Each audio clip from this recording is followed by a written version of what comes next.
Anything mistake? Yes, sir. On the 3-4 places ಅಲ್ಲಿ numbers ಅಲ್ಲಿ last number ಮಾತ್ರ miss ಮಾಡಿ. Cross check ಮಾಡಿ.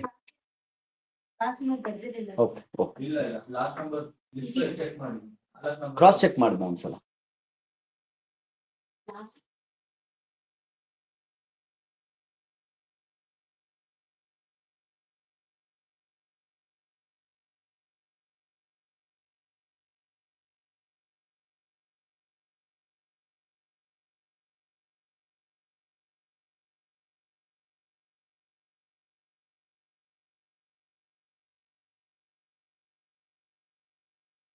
Court master.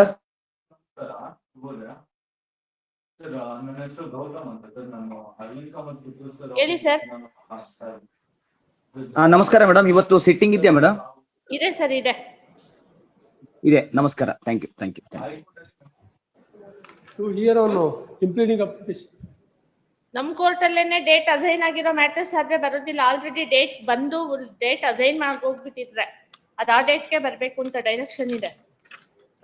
ಅದ್ಯನ್ಸಿ ಒಂದ್ಸರಿನೂ ಪೋಸ್ಟ್ ಆಗ್ತಲ್ಲ ಇದ್ರೆ ಎಲ್ಲರ ಅಪ್ಲಿಕೇಶನ್ ಆರ್ಡರ್ಸ್. ಅದೇ ಸರ್, ನಮ್ ಕೋರ್ಟ್ ಅಲ್ಲಿ ಬಂದು ಏನು ಡೇಟ್ ಹೋಗಿಲ್ಲ ತಾನೆ? ಇಲ್ಲ, ಬರ್ಲೇ ಇಲ್ಲ. 23 WP 30535 ಅವತ್ತು ನೀವು ಮೆಮೊ ಮೂವ್ ಮಾಡಬೇಡಿ, ಅದೇ ಮೆಮೊ ಮೇಲೆ ಪ್ರೆಸ್ ಮಾಡಿ ಅಂದ್ರೆ ಅವ್ರು ಮೆಮೊ ಕೈದಾಕ್ತಿದ್ದಾರೆ. 2 ದಿನದಿಂದ ಲಿಸ್ಟು ಮಾಡ್ತಾ ಇಲ್ಲ. ಸ್ವಲ್ಪ ಫ್ರೆಶ್ ಅಲ್ವಾ? ಫ್ರೆಶ್ ಅಲ್ಲ, ಪೆಂಡಿಂಗ್ ಮಾಡ್ತಾ ಇದ್ದೇನೆ. ಅವತ್ತು ಮೂವ್ ಮಾಡಿದ್ದೆ, 10ನೇ ತಾರೀಕಿಗೆ ಡೇಟ್ ಕೊಟ್ಟಿದ್ವಿ. ಇವತ್ತವರೆಗೂ ಲಿಸ್ಟೇ ಮಾಡ್ತಾ ಇಲ್ಲ ಮೇಡಮ್.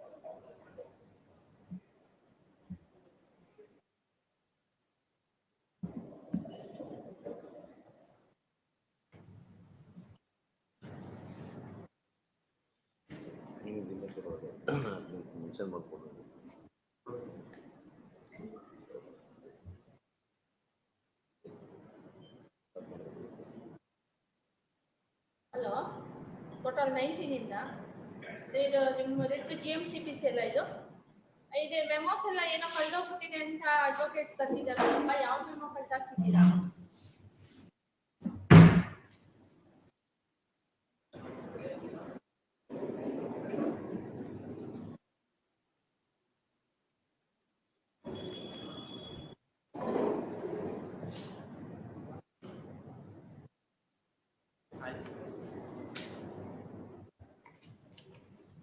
ಅದೆಲ್ಲ ಬೇಡ ಸರ್. ನೀವು ಡೋಂಟ್ ವರಿ ಸರ್. ನಂಬರ್ ಹೇಳಿಪ್ಪ. WP 30535 of 2025. 30535 of ಮೂವ್ ಮಾಡಿತ್ತು. 10ನೇ ತಾರೀಕಿಗೆ ಡೇಟ್ ಕೊಟ್ಟಿದ್ವಿ. 535 of 2025 ಅವರು ಹಳೆ ಮೆಮೊ ಲಾಂಗ್ ಬ್ಯಾಕ್ ಮೂವ್ ಮಾಡಿದ್ರು. ಅವ್ರು ಮತ್ತೆ ಮೆಮೊ ಕೊಡಕ್ ಬಂದ್ರು. ಇಲ್ಲ ನೀವು ಹಳೆ ಮೆಮೊ ಮೇಲೆ ಪರ್ಸ್ಯೂ ಮಾಡಿ, ಅದ್ರಲ್ಲಿ ಕಳಿಸ್ತಾರೆ, ಅವ್ರಿಗೆ ಇಷ್ಟ ಆಗುತ್ತೆ ಅಂತ ಹೇಳಿದ್ವಿ. ಅವ್ರು ಹೇಳ್ತಾರೆ ಮೆಮೊ ಇಲ್ಲ, ಅದು ಮೆಮೊ ಕಳ್ದೋಗಿದೆ ಅಂತ ಹೇಳಿದ್ರು. ನೋಡಪ್ಪ, ಚೆಕ್ ಮಾಡ್ಬಿಟ್ಟು ಹಂಗೇನಾದ್ರು ಇದ್ರೆ ಹೇಳು, ಅವ್ರಿಗೆ ಇನ್ನೊಂದು ಮೆಮೊ ಬರ್ಕೊಡ್ಬೇಕು ನಾನೀಗ. ಯಾವ್ದು ಹೇಳ್ಬೇಕು ನಮ್ಗೆ. ಫೋನ್ ಮಾಡ್ಬಿಟ್ಟು ಹೇಳಿ ಮೆಮೊ ಕಳ್ದೋಗಿದೆ ಅಂದ್ರೆ ಇನ್ನೊಂದು ಮೆಮೊ ವಹಿಸ್ಕೊಂಡು ಬರ್ಕೊಡ್ತೀನಿ ನೋಡಿ. ಅದು ಅವರು ಕಳಿಸಿದ್ದಾರೆ ನಿಮ್ಗೆ. ಅದ್ ಮೆಮೊ ಇಲ್ವಾ ಈಗ ನಿಮ್ ಮೆಮೊ ಬುಕ್ ಅಲ್ಲಿ? 1 ನಿಮಿಷ ರಘು, ನಾನು ಒಂದ್ ಹೇಳ್ತೀನಿ ಕೇಳಿ. ರಘು, ಅದು ಒಂದು ಫೈಲ್ ಫೋಲ್ಡ್ ಮಾಡ್ತೀನಿ ಮೆಮೊಗೆ. ನೀವು ಕಳ್ಸೋದು ಏನೇ ರೀಸನ್ ಇರ್ಲಿ, whatever the memos you are receive from your branch ಅಂತ ಒಂದು ಫೈಲ್ ಫೋಲ್ಡ್ ಅಲ್ಲಿ ಇಟ್ಕೊಂಡ್ಬಿಡಿ. ಏನಾದ್ರು ಕಾಂಪ್ಲಿಕೇಶನ್ಸ್ ಇದ್ರೆ ಅದನ್ನ ರಿಪೋರ್ಟ್ ಮಾಡಿ ಕೋರ್ಟ್ಗೆ.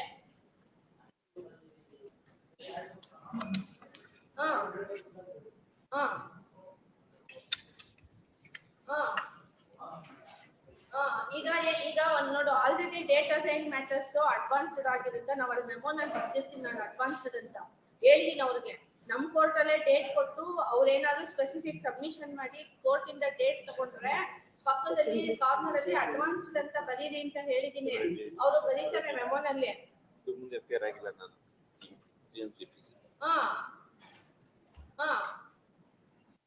ಅಲ್ಲ, ಪ್ಲೈನ್ ಬಂದ್ರೆ ಕೊಡಲ್ಲ. ಅದು ಆತರ ಇದ್ರೆ ನಾವುನು ಅದು ಮೇಡಮ್ ಡೈರೆಕ್ಷನ್ ಇದೆ. ಒನ್ಸ್ ಅಸೈನ್ಡ್ ಡೇಟ್ ಅಂದ್ರೆ let date comes on that day. If they want to advance ಅಂದ್ರೆ what is the urgency they have to plead ಅಂತಾರೆ. ಅದಕ್ಕೆ ನೀವು ಮೆಮೋಸ್ ಒಂದು ಫೈಲ್ ಬೋರ್ಡ್ ಮಾಡ್ಕೊಳ್ಳಿ. ಇದೊಂದು ಮೆಮೊ ಅಂತೆ ನೋಡಿ, ಅವರು ಇನ್ನೊಂದು ಮೆಮೊ ಬರ್ಕೊಡ್ತೀನಿ ನಿಮ್ಮಲ್ಲಿ ಮೆಮೊ ಇಲ್ಲ ಅಂತ ನೋಡ್ಕೊಂಡು ಬನ್ನಿ. ಆಯ್ತಾ? ಆಯ್ತು ನೋಡಿ. ಮೆಮೊ ಕೊಡಿ ಇನ್ನೊಂದು ಬರ್ಕೊಡ್ತೀನಿ. ಡೇಟ್ ಕೊಟ್ಟಿದ್ರು ಇದು 29th ಗೆ. ಸರ್ 29th ಗೆ ಕೊಡಿ ಸರ್, ನಮ್ದು ಸಿಟ್ಟಿಂಗ್ ಇಲ್ಲ, ಅವರು ಡೇಟ್ ಗಿವನ್ ಮಾತ್ರ. ಅದೇ ಡೇಟ್ ಗಿವನ್ ಕೊಟ್ಟಿದ್ರು. ಡೇಟ್ ಕೋರ್ಟಲ್ ಡೇಟ್ ಗಿವನ್ ಸಿಟ್ಟಿಂಗ್ ಇಲ್ಲ ಮೇಡಮ್. 29th ಕೊಟ್ಟಿದ್ರು, ಸಿಟ್ಟಿಂಗ್ ಇರ್ಲಿಲ್ಲ. ಅಲ್ಲ 29th ಲಿಸ್ಟ್ ಆಗಿಲ್ವಾ ಅದು? ಆಗಿಲ್ಲ. ಅಲ್ಲ ಸರ್, ಮೆಮೊನಲ್ಲಿ ಡೇಟಾ ಕೋರ್ಟ್ ಡೇಟಾ? ಕೋರ್ಟ್ ಡೇಟ್ ಕೊಟ್ಟಿರೋದು. ಕೋರ್ಟ್ ಡೇಟ್ ಕೊಟ್ಟಿರೋದಿಲ್ಲ, ಲಿಸ್ಟ್ ಆಗಿದೆಯಲ್ಲ ಇಲ್ಲ ಇಲ್ಲ. ನೀವು ನೋಡಿದ್ದೀರಾ ಲಿಸ್ಟ್? ಹೌದು. ಏನ್ ನಂಬರ್ ಹೇಳಿ ನಿಮ್ದು? ಸೆಕೆಂಡ್ ಅದೇ ಅದರ ನೆಕ್ಸ್ಟ್ ಮೇಡಮ್ ಫ್ರೆಶ್ಮನ್ ಸೆಲ್ ಕಡೆ 33072 ಇದಾ 8609 ಅದಲ್ಲ. ಡೇಟ್ ಗಿವನ್ ಇದಾ? ಹೌದು. ಡೇಟ್ ಗಿವನ್ ಅಂತೆ ನೋಡ್ ಬರೀತೀನಿ ನೋಡಿ. ನೋಡ್ತೀವಿ ಮಂಡೇ ಇದೆ.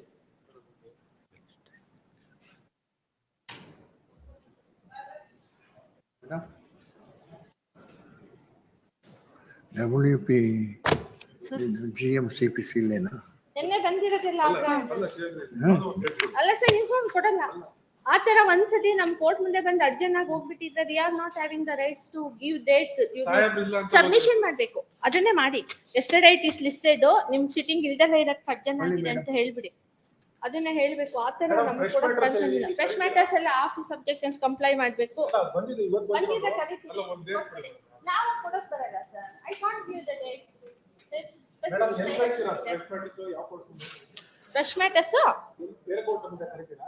ಯಾವ ನಮ್ ಕೋರ್ಟೆ ಸಿಟ್ಟಿಂಗ್ ಇದೆ ಇವತ್ತು. ಕೊಡಿ.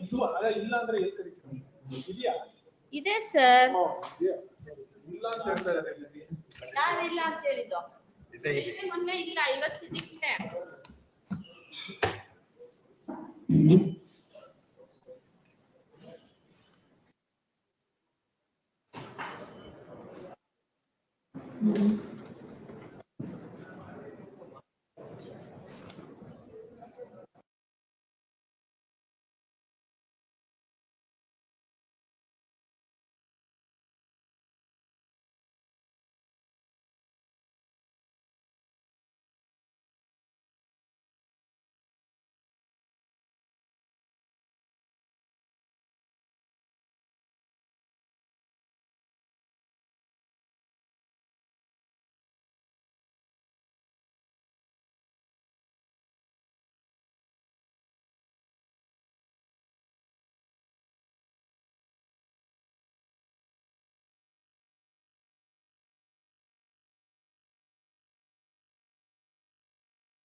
When is the order passed? Day after tomorrow. Day after tomorrow, yes.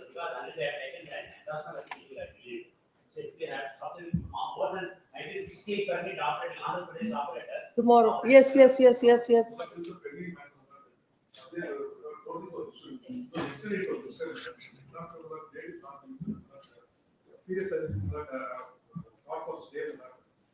Fresh matter.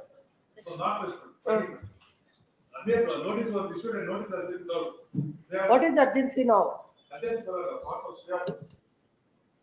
When was the writ petition filed? You can renew a request later, not this week. Yes, this week we will see. I will not give any dates now, anticipating something. You can renew a request on Monday, we'll see. Yes. No.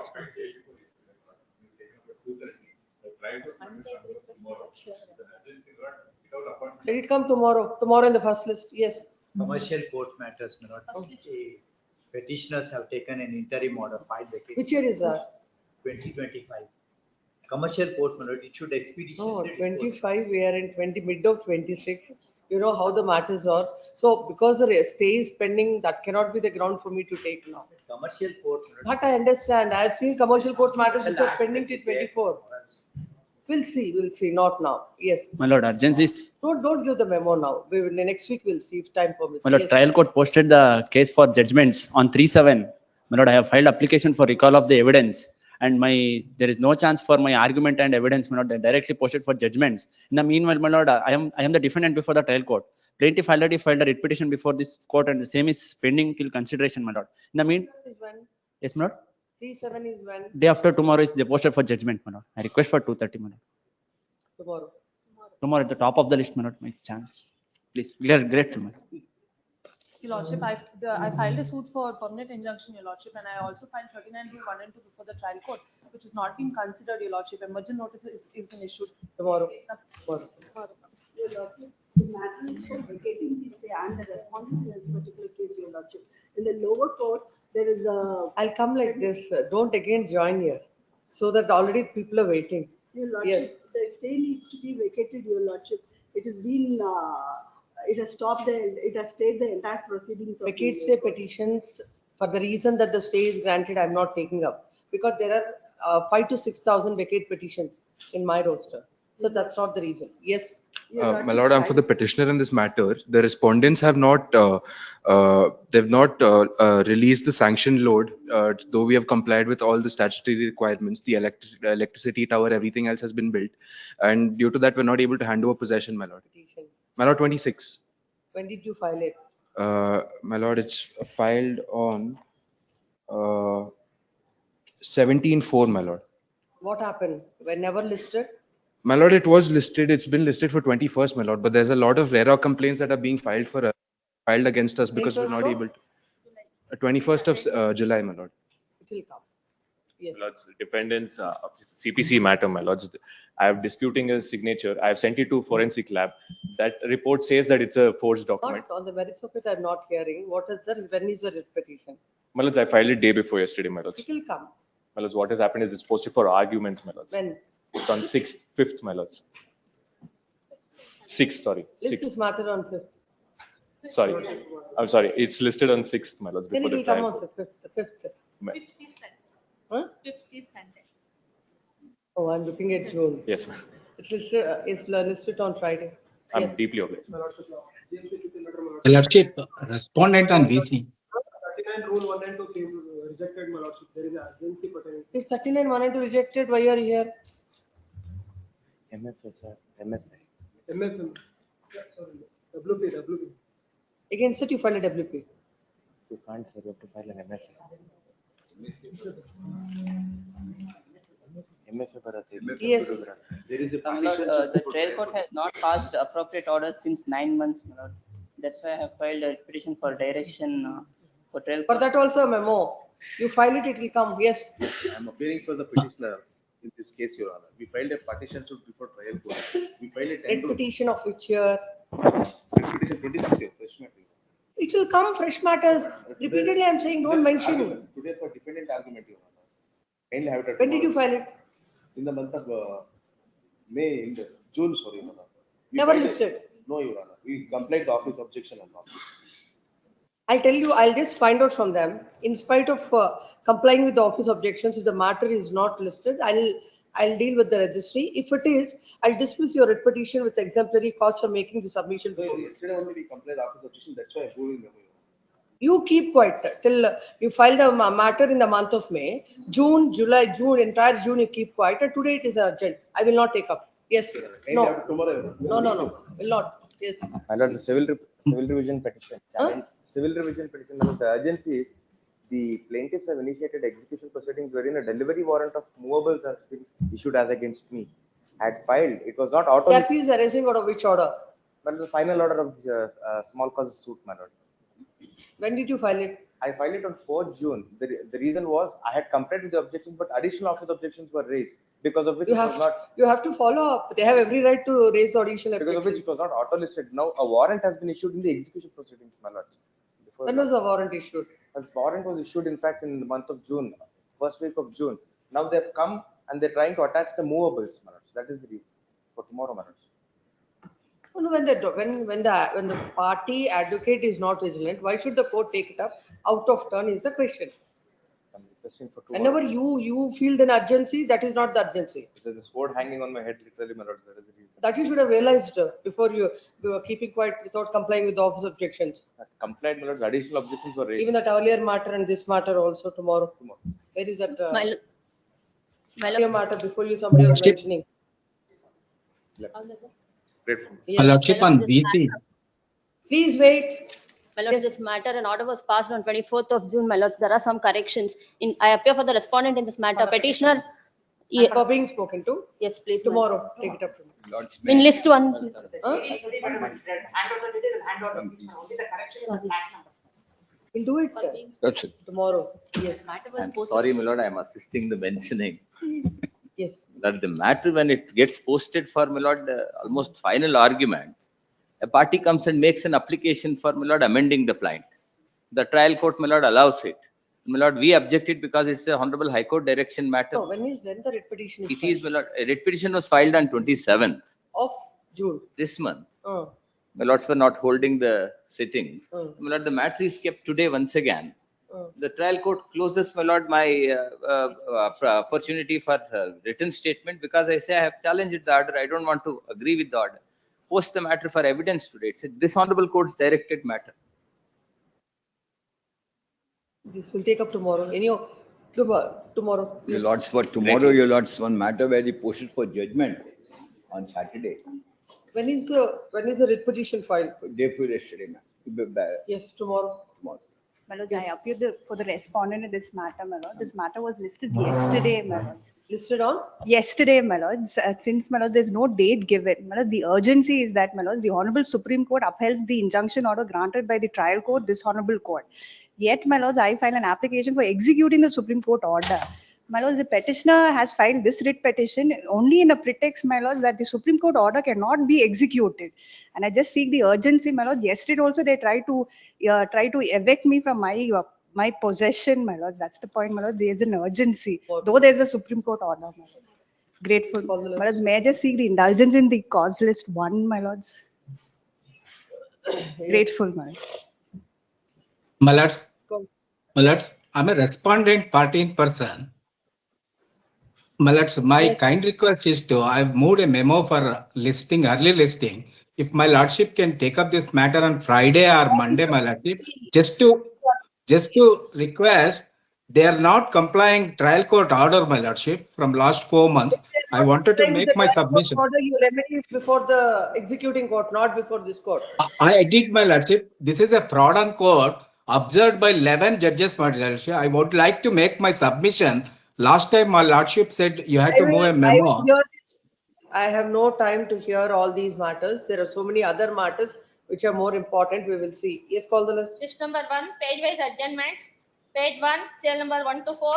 Page 2, 5 to 14. Page 3, serial number 15 to 24. Page 4, 25 to 31. Serial number 28, your lordship. A week's time. Week's time is in the month of September. This is marked in the month of September at the request of Learned Counsel for the petitioner. Yes. Page number 5, serial number 32 to 36. Page Serial number 36, my lord. Kindly out on next week, my lord. 36. Maintainability of the writ. Why you want next week? We will see. Lords, Or don't have kindly to out wait on next till week. now. If it is not maintainable, not maintainable. If it is maintainable, No, my then lords, we'll on adjourn. record, advocate is not on today. He's not well. What happened? He's not well today, my lord. When do you want? Next week, any date in. This is matter Monday in the first list. Yes. Page number 6, serial number 37 to 42. Page number 7, 43 to 49. 49, my lord. But Yes. I have informed the other side advocates, for inconvenience. Second week, only one date may be fixed, my lord. 49, you appear for the respondent. Yes, my lord. At the request of Learned Counsel for the respondent, list this matter in the month of August. Look at it if interim order Second is week there. of this month. Huh? Second week of this month. Not possible. You want anybody asking the adjournment? Asking it at the risk of 3 months, 4 months. Yes, next. Page number 8, serial number 58 to 50 to 55. Page number 9, 56 to 58. Number 2, page 1, serial number 1 to 3. Page 2, 4 to 7. Page 3, 8 to 11. Page 4, 12 to 14. Serial number 12, please, my lord. Serial I number? pray for a week's time, my lord. I pay for the respondent. My lord, my lord, senior's mother is undergoing a surgery, my lords, today. Lordship may kindly have it on Tuesday, my lords. Will assist your lords. Tuesday. My lord's interim order may kindly wait. Interim order earlier granted is extended Obliged. at the request of Learned Counsel for the petitioner. Page Yes. number 5, serial number 15 to 18. Page 6, 19 to 25. Lord, in serial number 21, I'm for the respondent. The matter has been consistently being listed on list 1, my lord. You know, on the last occasion on the 25th, the online order says it is to be listed on list 1. My only request is it may be retained in list 1, my lord. The trial court matter is on the 9th of July. 85, that is so listed in tomorrow's first list. The trial court is on The the, likelihood that this may reach today. very well. End of the list, you Lord, look, court officer, end of the list, you see. If it is, if it won't reach, then first list. Yes. Great. Page number 7, cell number 26 to 30. Page number 8, cell number 31 to 35. Page number 9, 36 to 41. Orders matter, cell number 1, Ajay Kumar M. Appearing for petitioner members. Matter has become infructuous, my lords. Give the memo.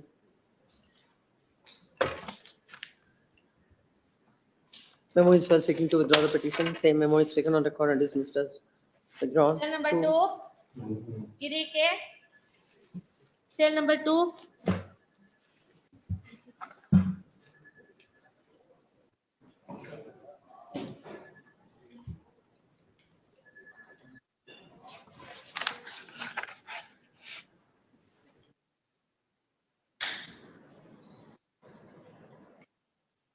The memo is filed stating that the execution proceedings are closed. Hence, nothing suffices for consideration. Petition seeks to withdraw the petition, dismissed as withdrawn. Cell number Yes. 3, Chandrasekhar. I am representing the petitioner. What is this joint I have memo? filed this memo for withdrawal of the, since the matter is settled. And one more memo I am filing, Lord, that to direct the trial court to refund the court fee in lieu of settlement. I am the respondent. Okay. Take that.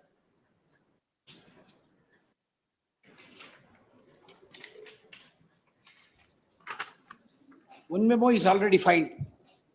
A memo is filed, a joint memo is filed stating that the dispute between the parties is settled out of the court, and the respondent, being the tenant, has delivered back the vacant physical portion of the scheduled premises and handed over the keys to the petitioner plaintiff.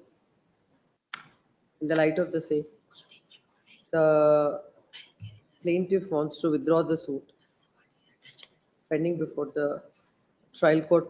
What is questioned before this court? Yes, Manoj. What is questioned before this court? What is the Suit was filed for eviction and recovery of rent. No, that seeking withdrawal of the refund of the court fees that you How can the- file. Why should there be an order by this court? The court will do it because it is compromised. Court fee is before the trial court, but here the settlement is recorded. Therefore, No, you I want to withdraw, ultimately you have to file a formal memo there. It won't be recorded here. In the light of that, I'll record. Ultimately, you have to file a memo there to withdraw the suit. Basing on this, automatically it won't be closed. Accordingly, memo is taken on record and memo may the kindly be petition is noted. dismissed as withdrawn. That memo may, second memo may kindly be noted. Land counsel for the petitioner submits that a memo is filed stating that the trial court may be directed to refund the court fees that is paid in view of the settlement. This aspect, the councils can address can file an appropriate memo before the court. And no, this court need not pass orders on that. Yes, Next next. hearing, cell number 4. Ravi Shankar, CS for petitioner. The matter, the respondent filed a suit for declaration and the injunction, and also an application is filed for appointment of commissioner. That application came to be allowed, and commissioner is appointed for survey the land. Suit for declaration. Declaration and possession, declaration and the permanent injunction. Subsequently, the commissioner has submitted his report. Switch off this one. The report is opposed by the respondent. In spite of that, the honorable court has said it is the matter of an administrative purpose. We will take it up at the time of the final hearing. And the commissioner has been thoroughly cross-examined by the respondent. Subsequently, he came up with an application under section 151. In the 151 application, my lord, is only asked for a recall the order. It was posted for the argument. Based on that, the trial court has passed the impugned order and discarding the commissioner report. Please come to that. Yes, my lord, this application, if filed, your lordship could find in page 83, my lord. Page? 83. That's order impugned. There is an application filed under section. No, come to the order impugned. Let's see. The if order required, impugned, my lord, lordship can find in page 20. In the lordship is said, while discussing, the honorable trial court has said, the learned counsel for the defendant also relied upon the citation this thing. The commission report is not an adjudicatory in nature, and only based on the commission report, matter cannot be adjudicated. It is only opinion Let's of an see expert. from paragraph number 16. I'm reading on paragraph number 19, my lord. Paragraph number 19. 19. Let's see the main contention of the plaintiff that the commissioner has not carried out the commissioner work Yes. as per the memo of instructions. He has submitted the report by colluding with the defendants. Yes, my lord. Is not in circumstances so and so. That's the case. That is there's a prayer, my lord, my lordship. The page, the application is filed not for discarding the commission report. My lord, 83. The application filed by the respondent. You said 83. 83 page number, my lord, annexure J. Hmm. Wherein the plaintiff humbly submit that for the reasons stated in the accompanying memorandum of facts, this honorable court be pleased to recall the order posting the matter for final arguments in the interest of justice and equity. Hmm. There is no word of discord. Affidavit will, let's see. What Affidavit it is. filed by the advocate, not the party. So whatever is the content. The application is said it is to be discarded. The earlier order passed by the same court, my lord, the learned court lordship could find in page number The earlier order, the honorable, that submission was rejected. My lord, as per the order of the commission report, your lordship could find in page 72, my lord. Page 72. The trial court has dismissed the contention of the respondent in respect of the commission report. And the same court passes an order for discord. That is an impugned order. That has been challenged before this honorable court, my lord. And in this thing, the order, my lord, order could find in page 81. It is held that the court commission report in the present case needs to be considered along with the available materials, oral and documentary evidence placed on record by both the parties in detail, along with the evidence and the documents submitted by the court commissioner. Same will be considered along with the merits of the case. This is the honorable court has passed the order. And subsequently, in the impugned order, my lord, the impugned order is completely a diagonally opposite. Page 1736, my lord. Impugned order, page 36. The application under section 151 of CPC filed on behalf of the plaintiff is hereby allowed. The court commission report submitted on 28/7/2023 is hereby discarded. The same court passes the both diagonally opposite orders, my lord. First, it said it could be considered at the time of the argument. Second, in the impugned order, based on the application filed under section 151 by the respondent, the commission report is discarded. And the authorities very clearly shows in the Supreme Court and also the High Courts, my lord, any commission report is in administrative in nature. It will not conclusive proof for any case. Unfortunately, in this case, the rival order passed by the same court.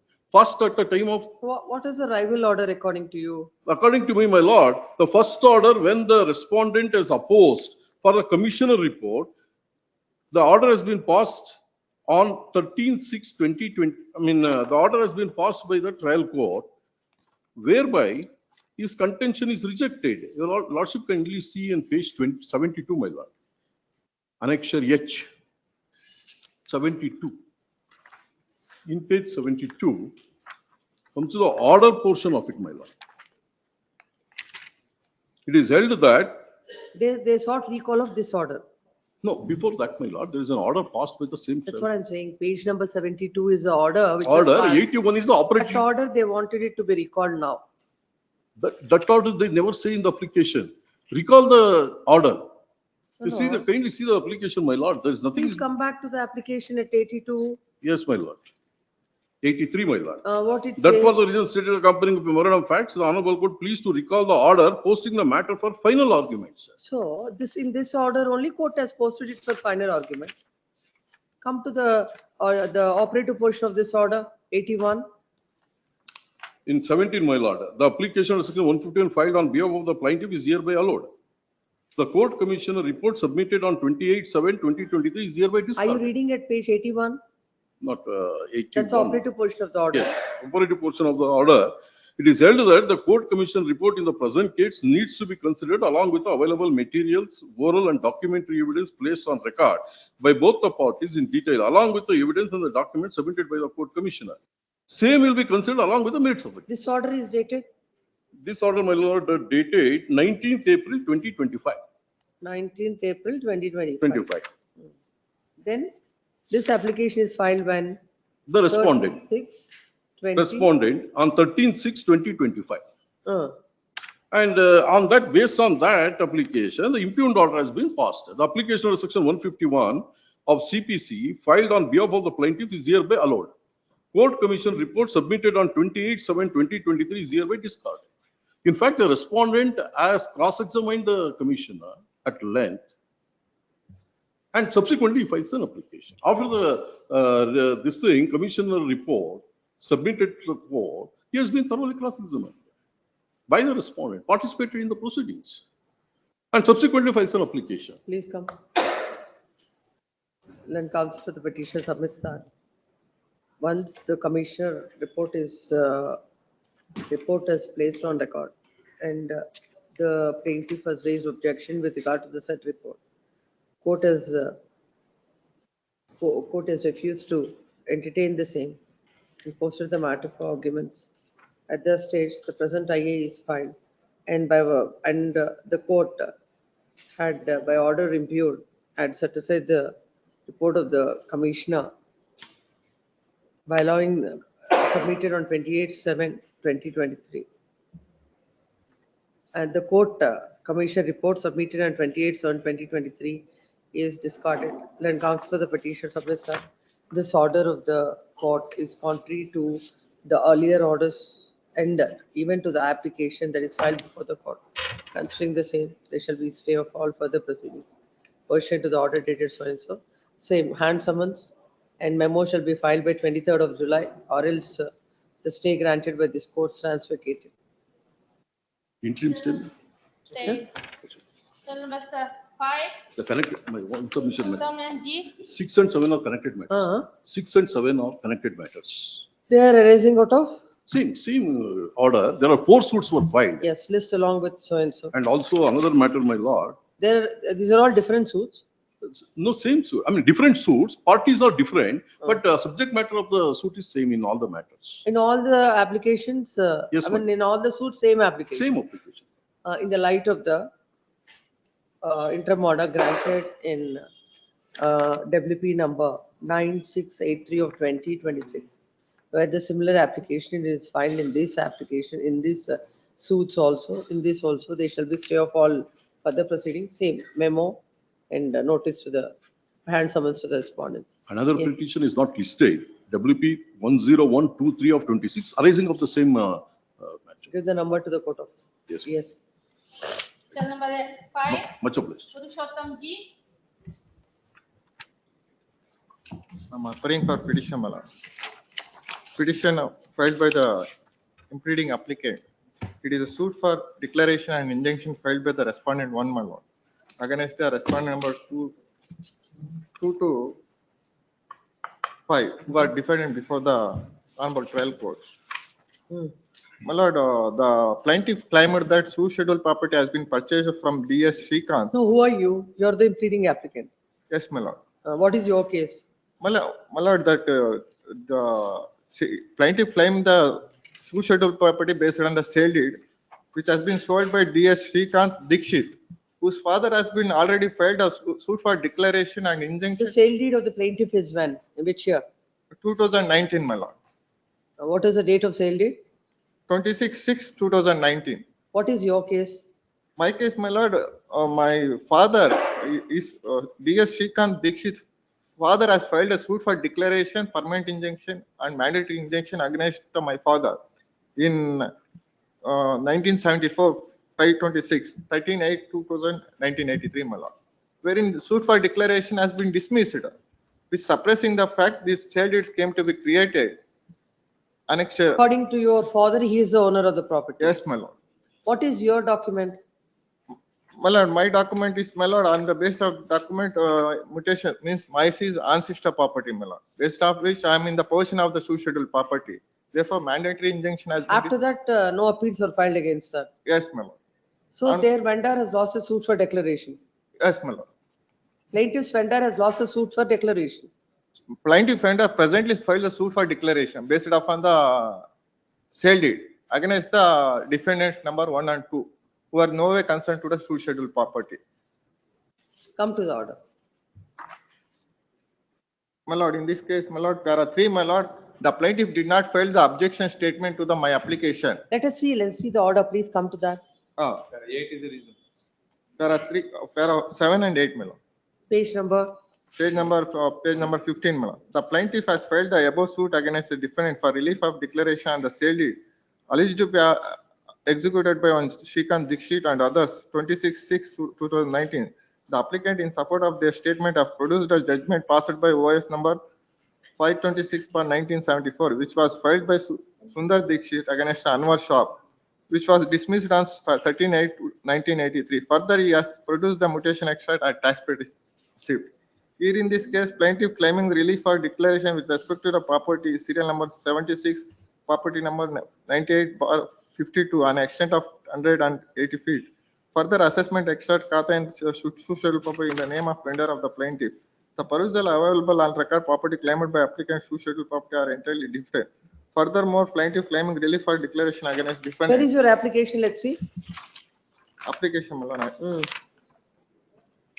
Page number 33, my lord. Para 2 and 3 and 4. I state that plaintiff filed a suit for claim relief for declaration of permanent injury in respect of property 98/52 measuring east to west 100 feet and north to south 80 feet in all 8,000 square feet, including small house property against a defendant on the ground of plaintiff has purchased the shoe schedule property from Dikshit, others who are legal heirs of Sundar Dikshit, which is all against to the true facts document. There is, since though such property is available, vendor of the plaintiff, a father vendor are never had any right title over the shoe schedule property execute the CLD in favor of plaintiff. The vendor of the plaintiff never been in the possession of the enjoyment of shoe schedule. I submit that property of number 52 and 53 measuring 60 into 60 feet in measuring all 3,600 square feet originally belonged to my father, late Anwar Khan, situated Mulbagli. I submit that my ancestors were in possession and enjoyment of the above scheduled property that during my father's possession and enjoyment of Sushabh D and Sundar Dikshit, who is the father of vendor of the plaintiff, has filed a OS number 526/1954 against my father in respect of the above scheduled property for declaration permanent income before the second chief Bangalore. Said suit came to be dismissed by the judgment decree 13/8/1983, holding that father of the vendor of the plaintiff was not owner of portion of the Sushabh. Said judgment decree was not challenged by Sundar Dikshit and his children. Same as the time final. I submit that there is a thereafter Panchayati Khata was accepted in the name of father of the vendor Panchayati mutation. Same is continuing to my father. My father had also paid the necessary tax paid Panchayati continuing in portion lawful portion. Enjoyment of above schedule for putting up the small house shed house in the property. I submit that my father is expired in 7/11/2014, leaving behind the applicant legal heirs of successor deceased party. But due to the poor knowledge in the revenue record, applicant not moved any application change of father in respect of. Yes, what do you say? Lordship may kindly see both the properties are different in nature. Now your Lordship may come to the para number 6 of the affidavit filed by the page number 37. Only contains that your Lordship may kindly see. I submit that recently in the first week of January 2020, when I made inquiry with regards to the Khata of the above scheduled property in the village Panchayat, then the Panchayat has issued a The Khata. suit that is filed by the father of your vendor. Is it pertaining to the very same? It is suit filed with the party your Lordship may kindly see. The purchaser has filed the suit. He claims to be the owner of the property in respect of 98/52. The plaintiff is claiming the rights of the property in respect of the 98/52, please, serial number 76. In respect of the different measurement and the different boundaries. If he had any curtail or a property, please, my lord, he has to agitate the matter on the suit by way of declaration. In a declaration suit, please, my lord, the plaintiff, I am the defendant in that suit, please, my lord, we are the defendants. And the plaintiff has not opposed that application. Maybe it does not mean that if the plaintiff has not opposed the application, does not mean that his application is to be allowed. No, what should be your objection? Plaintiff is that is no, please understand. That is his suit. He has no objection for him to be pleaded. What is your problem? Says like that, please, he has kept quiet and not filed any objections. That's because your objections cannot be, that is for him, whether somebody has to be in the suit or not. Please. He has no objection. The court will decide. And how are you? Because the plaintiff is fighting against you.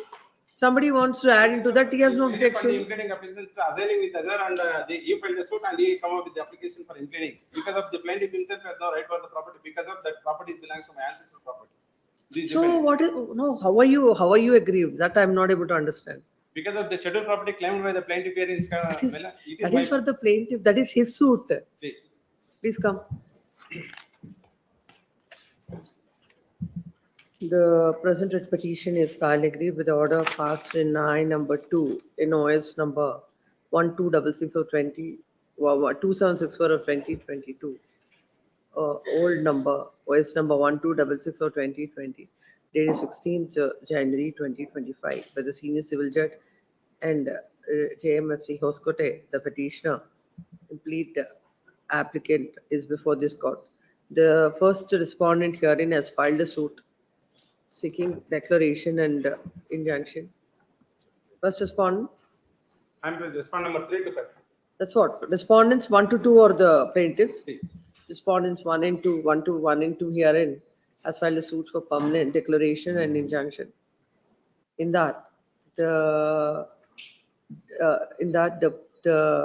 petitioner herein has filed an application under Order 1 Rule 10 to plead himself as a party defendant of the suit. It is a specific case that the property belongs to the father of the implead applicant and they have been in possession of the property.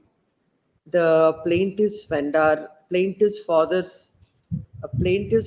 father has earlier filed a suit for declaration against the implead applicant's father, and that came to be dismissed.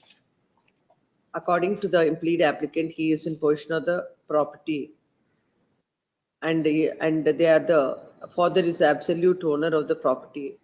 Even in the panchayat records also, the father's name is mutated.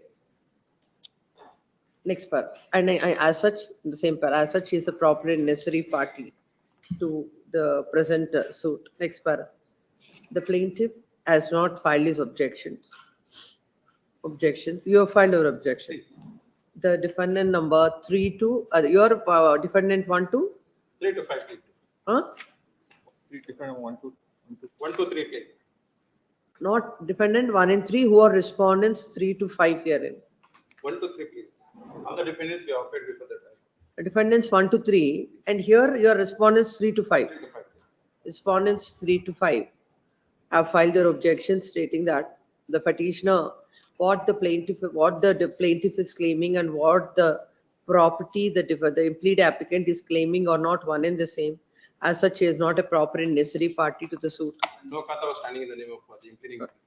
No panchayat kata was standing in the name of the And there is no panchayat kata standing in the name of the petitioner herein. The next para. The trial court, by order impugned, had dismissed IA, observing that the plaintiff has claimed the relief or declaration with respect to the property bearing survey number 76, property number 98/52, an extent of 100 into 80 feet. Further, as per assessment extract kata of the suit property is in the name of the vendor of the plaintiff. On perusal of the available records, the property claimed by the applicants on the suit scheduled property are entirely different. Furthermore, the plaintiff is claiming relief of declaration against the defendants basing on the sale deed dated 26/6/2019, alleging that the defendant caused obstruction to his possession on 1/11/2020. Therefore, there is a specific relief and cause of action. The applicants have not made out any ground to prove that they are the proper and necessary parties to the suit. Further, they have also not produced any material documents. Basing on this, the court has dismissed the application. Next paragraph. When counsel appearing for the petitioner submits that the plaintiffs have not filed their objections and they have no objection to implead the petitioner as a party to the suit. It is submitted that the court has failed to consider the earlier suit for declaration, which was dismissed, which is filed by the plaintiff's vendor was dismissed, and also where the defendant is the implead applicant's father. It is submitted that the court has failed to discuss anything with regard to the earlier judgment and decree, and without any basis, this application has been dismissed. Next parallel, and counsel appearing for the defendant number 1 to 3, who is respondent number 3 to 5 herein submits that just because the plaintiff has not filed objection, that itself cannot be a ground for the court to implead the petitioner herein to the suit when he has no nexus with the dispute between the parties, and also the fact that no material is placed before the court. It is submitted that the survey numbers are not one and the same,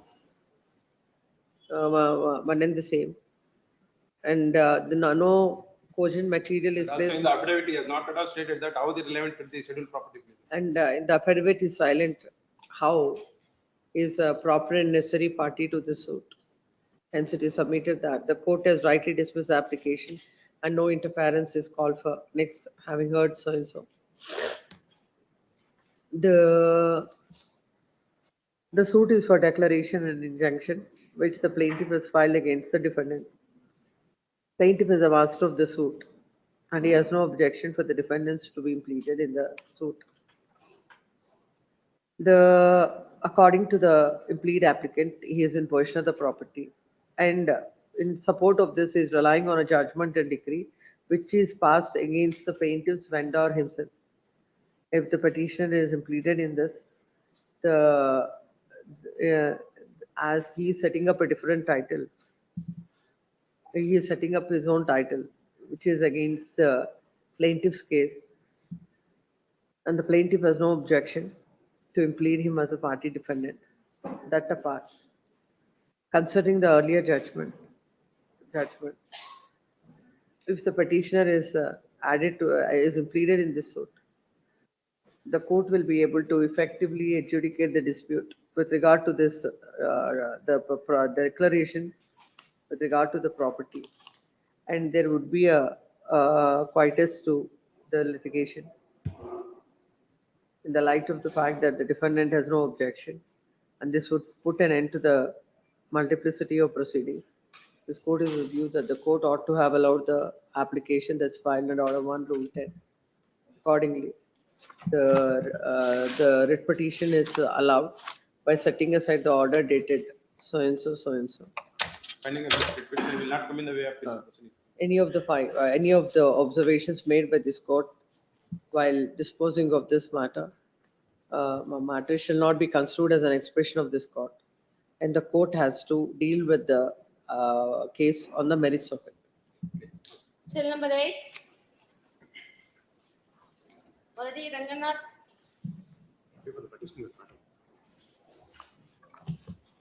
Yes. I'm the defendant before the trial court in OS number 172 of 22. I filed an application under 7 to 11 in the year 22, Your Lordships. The same has The year? 22.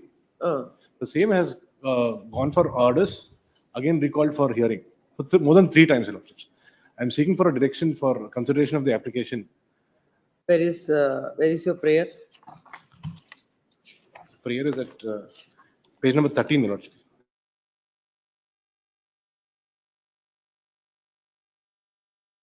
The trial court hear and pronounce orders on I number 4 pending in noise number 172 of 2022 within a period of 30 days from the date of receipt of the copy of the order. Next parallel, and counsel appearing for the petitioner submits that petitioner, who is a defendant in the suit, has filed an application under order 7 to 11 on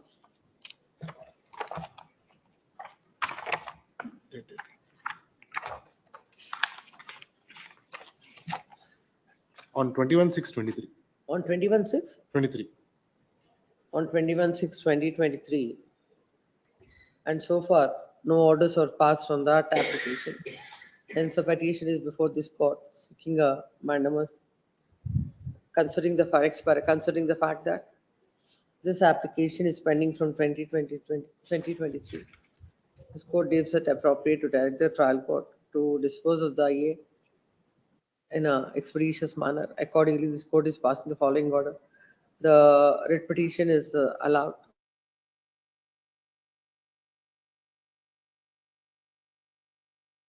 Number 4 in OS number 172 of 2022 within a period of 60 days from the date of receipt of the copy of this order. Still number 9. Unnikrishnan for petitioner. Yes.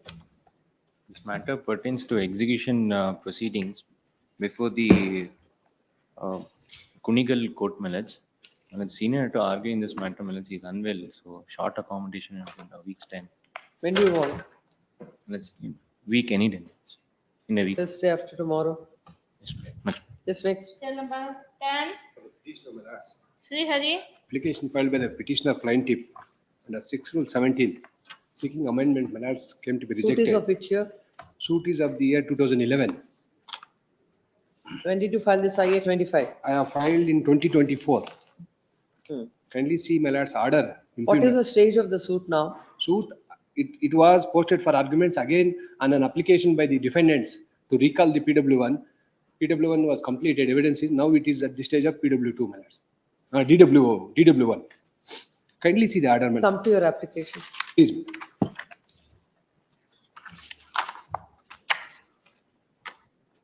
It is at page 45 annexure emailers.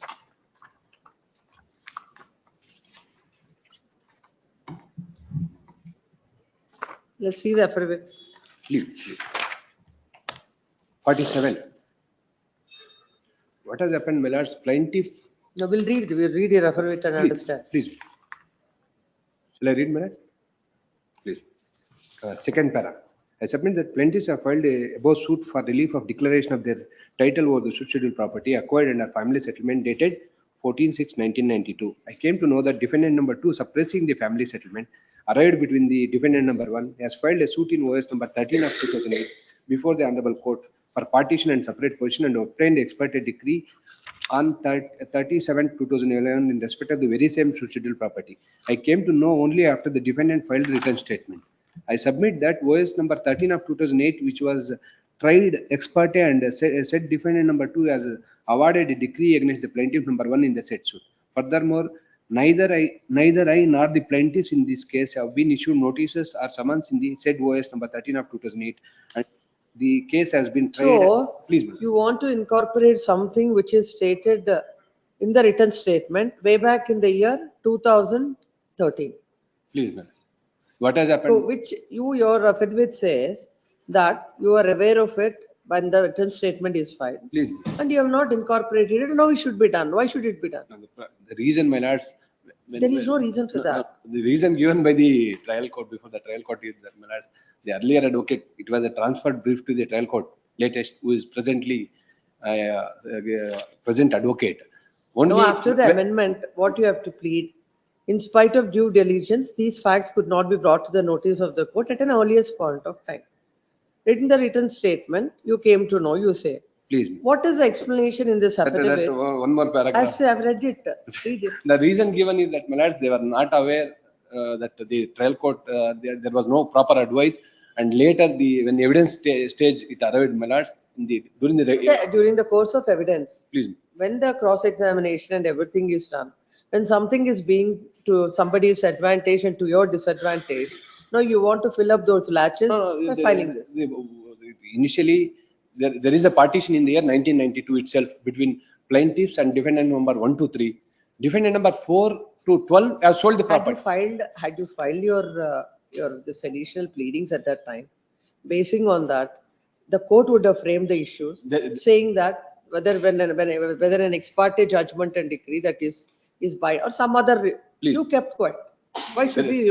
No doubt there is a delay, my lords, but the real controversy between the parties is this. Come to the order of the court. Please. Page number 28 minutes. Yes. 27 it starts. At the peruse the material and records. 7th paragraph is extraction of the 6 rule 17 and paragraph 8 minutes. In this case, trial has commenced. When the stage is for arguments, the instant application came to be filed by the plaintiffs. Number 1, to add the additional information as prayed for in the application at the belated stage. Further, it is to be noted here that counsel for the plaintiff also canvass his argument. Now, if the amendment Court was perfectly right. Sorry, minute. Court was perfectly right. No, again. Now you want to change entire issues, everything. The nature of the suit will change now. In the light of this amendment and in the light of the pleadings, you want to take up on record. No, because what has happened, I have sought for a declaration and position. My property, there is a partition between the defendant number 1 and plaintiff number 1, who are the two wives of one Govindappa. That is not in dispute. Now, without making me as a party, they have obtained this ex parte decree. That is what I am saying. Please. When the court has to frame the issues now again. Please, Miller.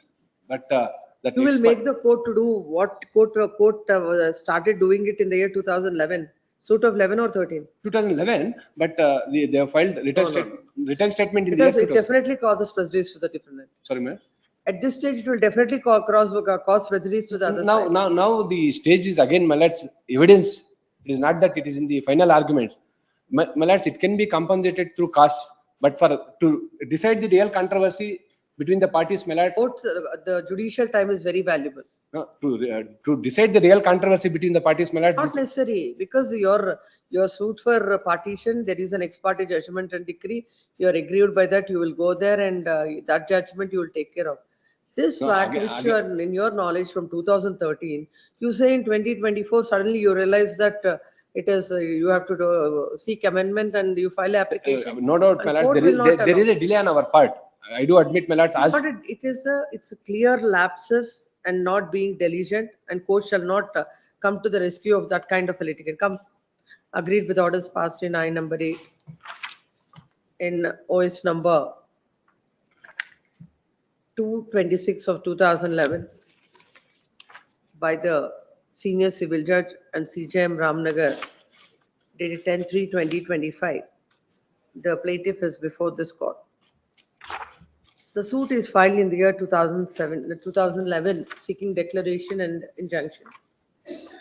In the said suit, the written statement is filed, and after the issue, the trial has commenced, and at the stage of arguments, basing on the application filed by the defendant, again the case was reopened.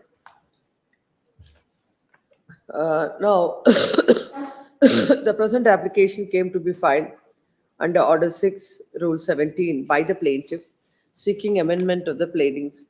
In the affidavit in support of the IA, it is stated that in the written statement, the defendant has pleaded certain facts with regard to the partition suit that is filed by the defendant, that being decreed.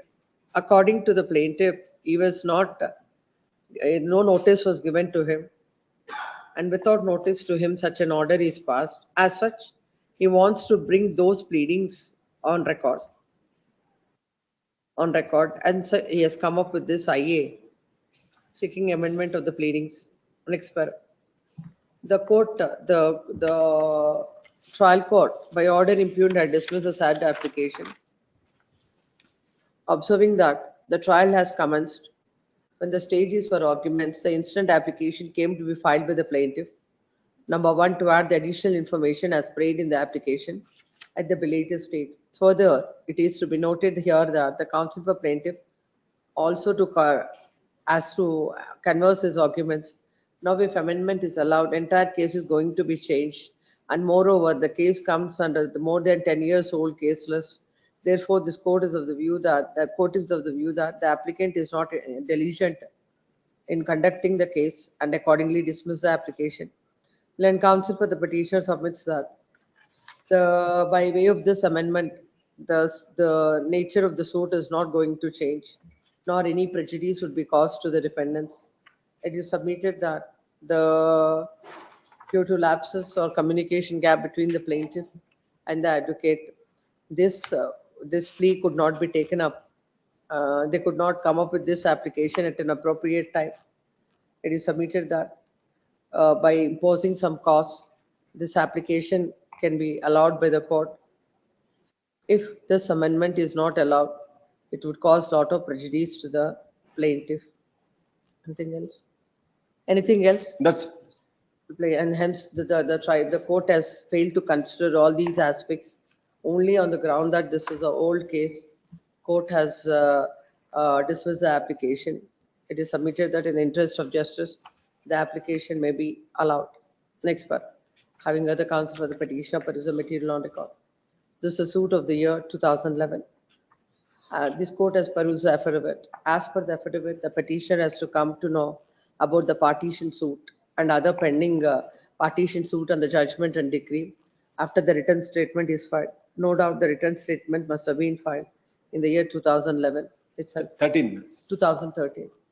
Right from 2013 till 2024. 24 or 24? 24. 24 for 11 long years. The petitioner plaintiff had kept quiet. Now it is submitted that after the matter is posted for argument, again at the behest of the defendant, that is open. Now it is coming up for examination of PW2. PW2. PW2. DW2. It is submitted that if this application is allowed, no prejudice would be caused. This submission of the land counsel for the petitioner, this court is not able to appreciate for the reason. Basing on the pleadings of the parties, the court has framed the issues. Basing on that, the evidence is let in. During the course of evidence, if the petitioner feels that certain pleadings could have been taken and that would be advantageous to him, and to cover up those latches, he cannot be permitted to amend the pleadings at any point of time. As rightly observed by the court, by allowing this pleading, the entire issues and the entire evidence that is placed before the court till now would change. The courts shall not come to a rescue of a litigant who is not vigilant. After the amendment to Order 6, Rule 17, the post-trial amendments, unless and until it is stated that unless until it's proved and averred and proved that in spite of due diligence, these facts could not be brought to the notice of the court. That diligence, the court cannot allow the amendments. This is a classic case where the facts which are in the knowledge of a party from the year 2013, for the best reasons known to him, he wants to amend the pleadings. At this stage, the court cannot permit under the as submitted that in the interest of justice or for avoiding multiplicity of proceedings or whatsoever reason, these kind of applications are allowed. It would be, it is not in the interest of, it cannot be allowed, and it would definitely prejudice the case of the defendant, and also the valuable judicial time cannot be permitted to be wasted in this manner, and this court do not find any reasons to interfere with the order, accordingly dismissed. So number 11. Regard to you, I right to challenge the ex parte decree, my lords. That I'll not give any finding. Not liberty. The finding should not, these findings should not come in my way when I challenge the ex parte. That I didn't say anything. No. I shouldn't say that. Yes. Please. So number 11, AM Vijay. Represent the petitioner in this matter. Lord, the writ petition is filed against an order rejecting my application for impleading. I sought, my lord, to be impleaded. What is the suit for? Suit for is for permanent injunction. Now, my lord, suit was filed in the year 2019. 2022, the first defendant in the suit sells a portion of the scheduled property in my favor. First defendant has sold the property in your favor when? In my lord, on Annexure D on 13/1/2022. 13/1/2022. Yes. Please, my lord. My lord, I was unaware about this suit. My lord, the plaintiff in the suit sought for the appointment of a court.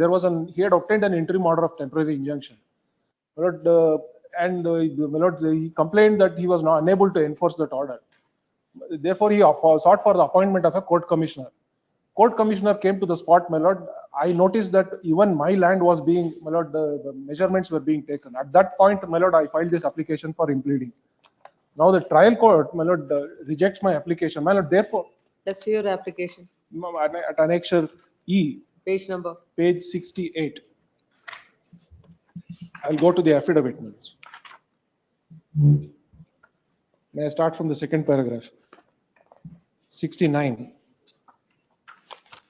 Yes. I submit that recently I became aware that the present suit is filed seeking permanent injunction in respect of property described as so and so, formed in survey number 52.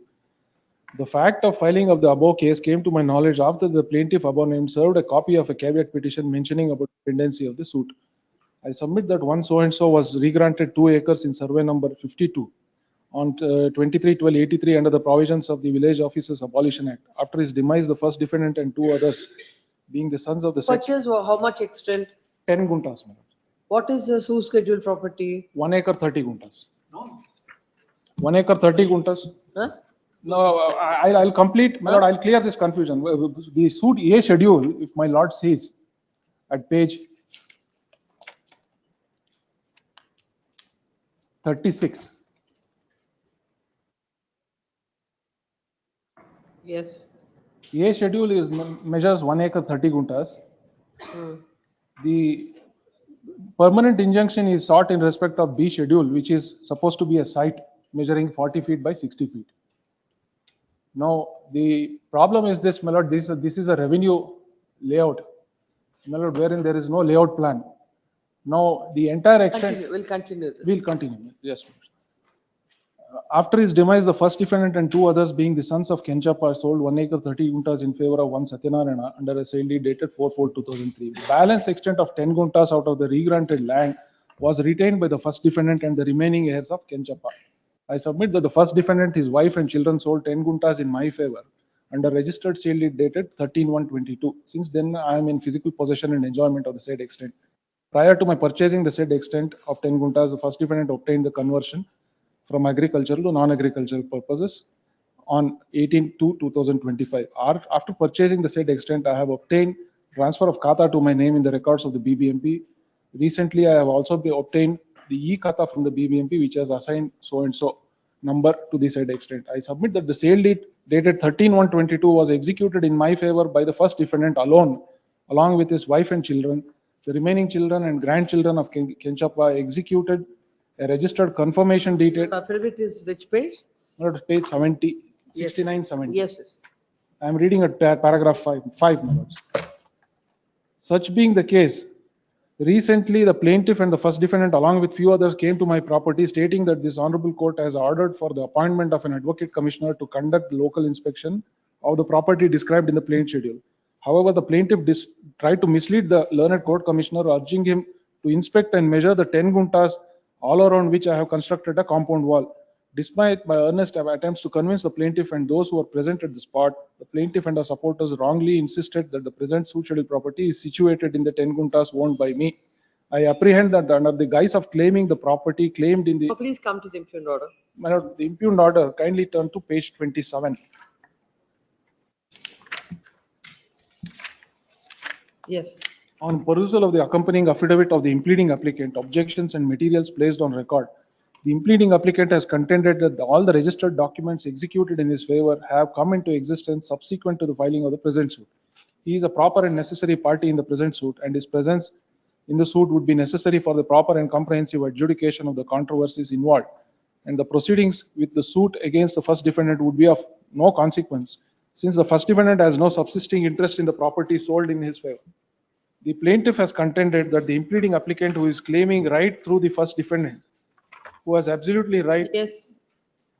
My lordship, I filed a compilation of objection. I think she hasn't put up.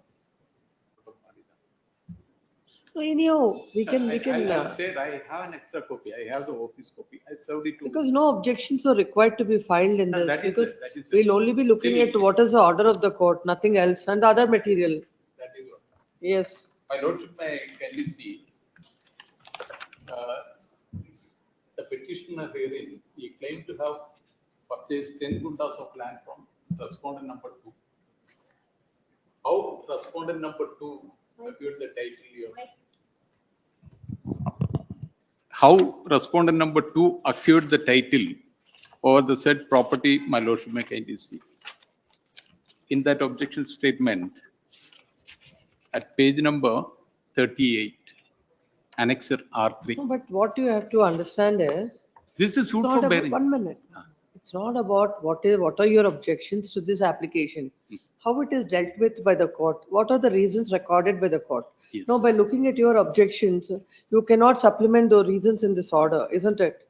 The court only says that he has purchased a property pending litigation, so he is not a proper party to Not a this proper IA. party. That's the only reason the court has given. Yes. Yes. Now- So now, why my should we lordship- look at all these objections? Okay, I leave it to my lordship. Yes. My lordship, may kindly see. My property now, what his vendor has filed an objection to written statement in my suit. Your lordship may kindly see along with his compilation. He don't deny he sold 1 acre 30 gundas to my vendor who is respondent number 3. He converted the land, developed it as a layout.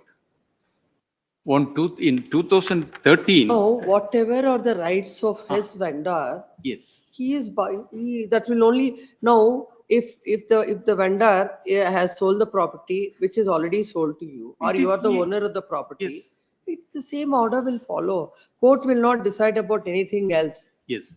Now, So, what is the difficulty if he is a part of the suit? it's a simple case. Now, my lordship, in my objection, first statement document, my lordship, he already filed a suit for injunction. Huh? He already filed a suit for injunction against all the site owners. There are 3 site owners. Is he entitled to come on record and order 22 rule 10? No. He is not entitled to come on record in a suit for injunction. Why? See, my rights are arising out of a sale deed. It is dated 2003. Specifically, I'll say, my lordship. You're seeking injunction against the defendant, his men and everyone. Now he has purchased, he has sold the property to him. No, He will not evince any interest. No, he doesn't derive any right over the property, which is already sold by him to respondent number 3, who developed and sold it to me. This is suit for bare injection. All that the court will, now according to him, he is in possession of the property. No, he's never in. His sale deed is, according to him, is 30. Look at his pleading application. We cannot decide it now whether he is in possession of the property or not. One such case, similar facts came before this honorable court in a suit for injunction, my lordship, in a writ petition. My lordship, may I kindly take that. This is a writ petition 34376 of 2014. Yes. The facts in the case, para number 1. Yes. Petition is before this honorable court under Article 227 of the Constitution of India, assailing the order dated 30/6/2014 on IA number 2, invoice number so and so in the file of 24th Additional City Civil and Sessions State, Bangalore. The facts are there. At the paragraph number 7, which is relevant. Paragraph number 6, my lordship, may I kindly see. Yes. A copy of the plaint invoice number is produced as annexurage to the writ petition. On going through the amendment in the said plaint, it is clear that the suit is for the filed for the grant of permanent injunction, restraining the defendant from interfering with the peaceful possession and enjoyment of the suit scheduled property. What is the case of the defendant? Defendant is case in that one is he purchased under a different sale deed. He is not a necessary party as far as my. He's even an applicant. What is the case of the defendant? Defendant is in 2022, he purchased 10 gundas. He doesn't say that it formed part of 1 acre 30 gundas, which is sold to respondent number 3. Whatever is your cause of action against the defendant number 1, he is not remains to be the same with him also. Now, my humble submission is, he is not a necessary party in a suit for bare injunction. That is what the this honorable court has found in This honorable court has not said so in so many words. It is said very clearly. In it. What is the difficulty if he is a party? Now, defendant is in possession of the property according to him by virtue of some document. According to you, it's your property, he is interfering with your possession. Yes. Now that particular piece of land is sold to him. So, and he has been put in possession of the property. Your case remains to be the same even against this person also. My lordship, my submission is. No doubt is a pendant-led purchaser. Lispendency purchaser in the sense, the vendor can convey only the rights which he have on the property which is conveyed, not the one which has been extinguished by alienating in the year 2003. That is my humble submission. He never get a right or possession under respondent number 2 for the reason he sold the very same property in the year 2003 in favor of respondent number 3. What is the other judgment you're relying on? I have the judgment of. Yes, pass on.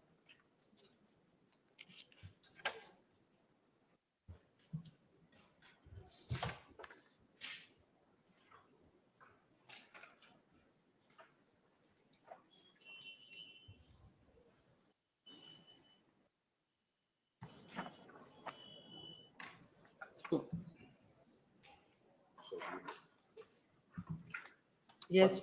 First one is 2024. Hindu Widow Remarriage Act. Yes, my lordship. Now, in that one, my lordship may kindly take to para number 18. Yes, please come to that straight away. Yes. Here, a concurrent findings are being challenged in the Supreme Court.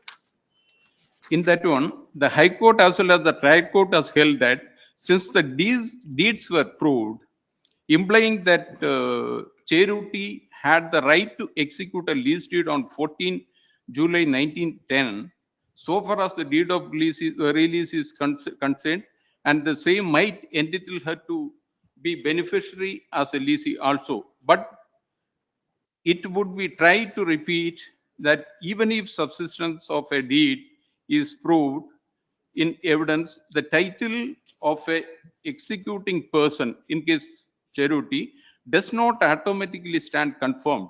If the document seeking to convey immobile property expressly reveals that the conveyor does not have the title over the same, the specific declaration that the document is invalid would not be necessary. I need not to declare that. Even my owner claim, vendor's vendor claimed that he hold 10 guntas of land, whereas he has sold only, it is admitted, he admitted in the written statement. The court can examine title even in the event any party to the proceeding set up a defense. Charity could not convey a property over which she did not have any right or title. Her right, if any, would stem to the second deed of lease. We are conscious of the fact that no claim was made before any forum invalidating the deed dated 14/7/1910, but in subsistence of the proper title over the subject of the property, the lease deed have been deed, even if she was the sole leaser, would not have been legally valid or enforceable. If the right, title, or interest of a certain property is not conveyed by a person, by an instrument who herself does not possess any such form of entitlement on the subject being conveyed, even with a subsisting deed of conveyance of such property, the grantee or her successor in title would not have a legal right to enforce the right the latter may have derived upon. I've seen this. My- Please that come is one to, girl. So- please so come and- to the other judgment. Second one is, Which paragraph? You can refer to the paragraph. I'll go I- through that. Page, paragraph number. uh,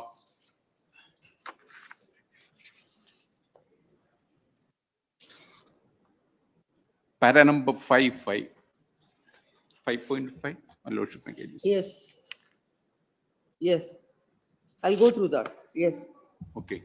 See, now, In a suit for specific performance, the court has said that a party it's a other plain- than the contracting parties, no other party is a proper now, industry. now my learned friend argued that he is in possession of it. Now, what has happened is, there is an order of injunction operating on the suit schedule property, my property is concerned, against the defendant number 1 since 2019, that is from 20th 3rd 2019.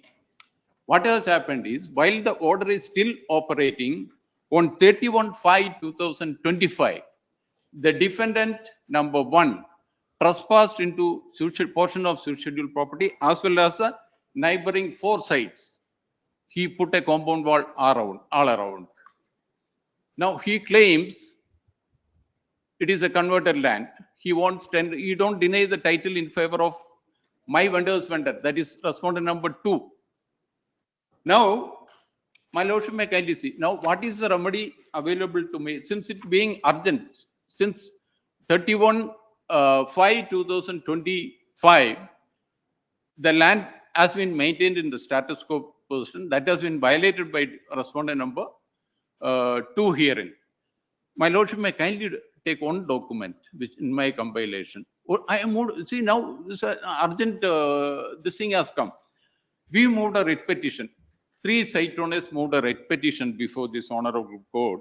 Why do you expect the court to look into so many things which do not form part of an order? My lordship may kindly see the facts of the case. If they suppress it, They might have, what was the court doing it? that is the court has gone through it. If my lordship kindly see the order of the court also, it is very similar what this honorable court has passed in the other cited decision. Yes, that I will look into. I'll pass orders. Yes, I'll heard. leave it. I'll leave it. Yes, to my- heard, reserved. Yes, next. Call the next matter. Lord, may I place the judgment of the Honorable Supreme Court? Yes. You also pass on your, write the paragraph number. Which paras you're relying on? Yes. You have written? I'll just mark it. Please write and, I'll go through and pass orders. 2 lines I'll just maybe permitted to read from this. I can also read if you can No, point out yes, the yes. paragraph. Yes. My lord, the doctrine of lease pendants applies only when there is lease pending before a court. Further, pending the suit. Such a transfer- simple matter doesn't require this much of hearing. Yes, my lord, but. Please give it to the if court the other side, officer. my lord, if. Still, Heard reserved. Next matter call. number 12. Who shall Huh? take Kaushik for petitioner? Bill number 12. Yes.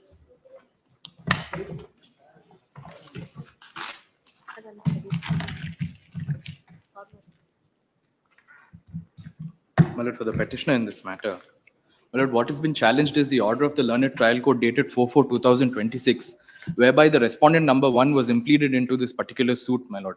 Now, the present suit that is under challenge, OS number 4738/2006, is a suit for declaring sale deeds dated 25/10. For the plaintiff. Yes, my lord. Hmm. Declaring sale deeds dated 25/10/2004 and 7/4/2006 as null and void, my lord. Now, that is the suit that is pending. Now, my lord, insofar as respondent number 1 is concerned, there is already a decree, there's already a judgment in place which has clearly held that she has no right over the suit scheduled property. And this has been demonstrated before the learned trial court, my lord, despite which the learned trial court impledes this. Please come to the application that's filed by the impleading applicant. Yes, my lords. The Which number? application. At page, that's at Annexure A, page number 25 to 29, my lord.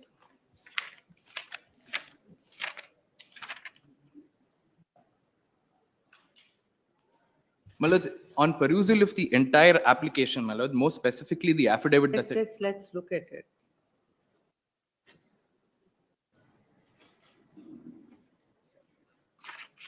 Para 3. Yes, my lord. I state that the plaintiff number 1, Sri M.R. Chandrasekhar, and defendants number 5 and 6 are my biological brothers, and we are the children of the late Sri M. Muniraju, who was arraigned as defendant number 2 in the suit prior to his demise on 20/2/2014. I respectfully submit that the suit scheduled property is ancestral and joint family property, in which I, as a daughter of late Sri M. Muniraju, possesses an equal, undivided, vested, and indefeasible right, title, and interest by birth as the Class 1 legal heir and a co-partner. I am entitled to a share in the said property upon partition. I state that I was deliberately and with malified intent not impleaded as a party to the present suit by the plaintiffs. They were fully aware of my rights in the property, but chose to exclude me from the proceedings by taking undue and unconscionable advantage of my severe health condition. I submit that for a prolonged period, I have been suffering from carcinoma and have undergone extensive and debilitating medical treatments, including chemotherapy and major surgical procedures. Subsequently, I also had to undergo critical brain surgery, which left me physically and mentally incapacitated and confined to my home for a considerable duration. During this period, I was not in a position to manage my own affairs or to be aware of the legal proceedings being orchestrated by my relatives. I state that my brothers and other relatives, taking advantage of my vulnerable state as a widow and my grave illness, have committed a large-scale fraud upon me. They obtained my signatures on several wakalats, blank papers, and green sheets under the pretext of assisting me with my affairs. It has now come to my knowledge that these documents were procured with fraudulent. Yes, ma'am. What is the case of the plaintiff? Come to the plaintiff's case. My lord, the case of the plaintiff is this, my lords. My lords, for a moment, if I may, my lords, there are two suits, my lord. One is OS number 4738 of 2006, and the other is OS number 7498 of 2012. 4738 of 2006. Yes, my lords. Otherwise? The other one is OS number 7498 of 2012. Now, my lord, insofar as OS number 4738 of 2006 is concerned, this suit stood withdrawn on 2010-2011. Who is the plaintiff in that suit? My lord, this present petitioner is a plaintiff, my lord. 2010? Even in that suit as well. 2010? 2000? 2010-2011, my lord. What is the suit for? Suit for partition, my lord. Suit for Filed by you. Suit for declaring sale deeds dated 25/10/2004 and 7/4/2006 as null and void. Filed by me. That you have withdrawn.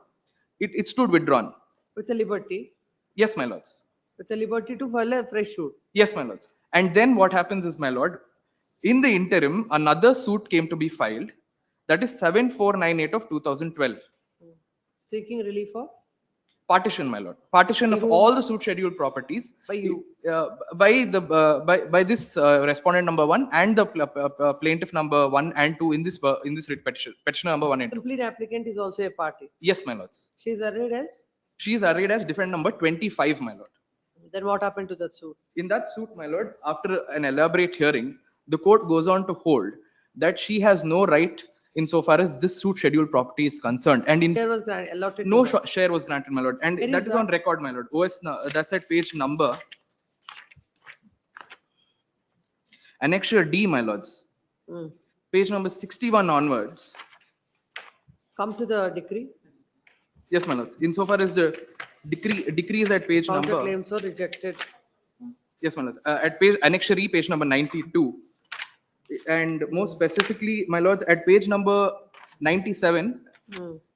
this particular respondent number 1 is arrayed as defendant number 25. Oh. My lord, the decree is very clear, my lord, in which the decree, and more specifically, my lord, at page 111 by defendant number 25 praise 2, She made a counterclaim. she made a counterclaim, my lords. Hmm. The counterclaim stands rejected. Pass an order of judgment and decree apportioning the defendant's share in the respective parties on par with defendant number in the counterclaim scheduled to meet. No, counterclaim scheduled property is a different aspect. Yes, my lord. Counterclaim, but what about the suit's scheduled property? In that regard, what is the finding? My lord, with regards to this suit scheduled property, my lord, that is also part of the item number 8, my lord, of this defendant number 25. Where do you get it?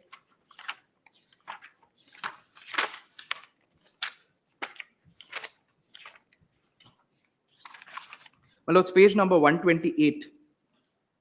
Hmm. Counterclaim by defendant number 25, all the piece and parcel of land comprising survey number 75.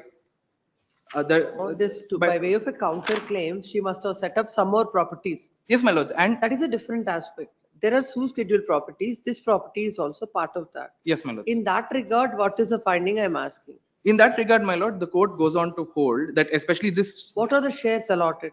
No shares allotted to her, my lords, because what that there must be a finding. So and so is allotted. So and so is not entitled for any share in the joint family property for various reasons. Where is that finding? Yes, my lords. If you're ready, it's fine, or else I'll pass over. I'm ready, my lord. I'm ready. Where is that? In the judgment, show me the finding with regard to the plaintiff scheduled properties also. Yes, ma'am. That she is not entitled. I'll pass over, go through that. Pass over. Next. Cell 13. Cell number 13. R. Lokesh. Yes. My only request, remanding the matter, it is Now not let me proper. understand what is the order, what is the. Renewal has been questioned by the four petitioner before the tribunal, my lord. That is annexure A is the impugned challenge. Proceedings of the first respondent dated 22/1/2025. That has been set aside and remanded. My request, remanding is not proper, illegal. Because earlier occasion, the very same tribunal has set aside the variation on 15/2/2005. Authority has not taken any decision. No, why is from 26/11/2025, what are you doing? Order dated 26/11/25. There was a Questioning it. time granted for 3 months 3 months will elapse when? lapsed, and they are going to give TP. They are giving TP for 4 months, 4 months. Will, over the respondents. My instructions, my lord, respondent number 1 is the Hmm. Lord, Will order notice to the unofficial Transport Authority. respondents. And during the instructions, my pendency lord. of the revision petition, there was interim order. Because remand matter, I am not. My instructions, my First lord. respondent, HCGP takes notice, issue notice to respondent number 1. Mrs. Mata. Our government advocate will take notice for R1. R2. That's what I said. Is- R2, notice to R2. Now the matter is pending. So petition is permitted to take out hand summons on the counsel representing the respondent number 2 or the respondent. I will take a notice, my lord, because the same After council is remand, my lord, not joint survey is already representing. That's done. a problem. After remand, my lord, in compliance of the order of the tribunal, my lord, joint survey is already done, my lord, and report is also Yes. filed. So just notice to the respondent. Yes, ma'am. Please, ma'am. The order will be passed, my lord, shortly, order will be also. Notice to the respondent. Yes, please. 14. List this matter after service of notice. Yes, 14. 14. I'm the plaintiff in a suit for eviction, my lords. I have filed an application for appointment of a commissioner engineer to ascertain, my lords, the damages occurred in the suit, the leased premises, my lords. Which year? My lords, suit is of the year 2022. Evidence has 22, my lords. What is the present stage? My lords, evidence has not yet commenced. It is for plaintiff evidence. I have not led evidence. Suit is yet. for what? Eviction, my lords. It is for eviction. The contention, my lord, is that he has locked the defendant tenant. He has locked the premises, my lords. And he is not using it as of now, but he has locked it and he has not handed over possession to me. My lords, there are extensive damages that has happened inside the premises, my lords. I have listed out what those damages are, and I have visited it at one point, my lords, earlier to him vacating. But now, my lords, it is my contention that he is not vacated, but he has only locked the premises and he is still in possession. He states, my lords, that he has vacated and he has terminated the lease. But Yes? He has terminated the lease, my lords. But there is only one letter to that effect. There is no termination. Come to the order. That's order starts at page 13, my lords. 1-3. Page 18, my lords, the reasoning. May I read from page 19 onwards, my lords?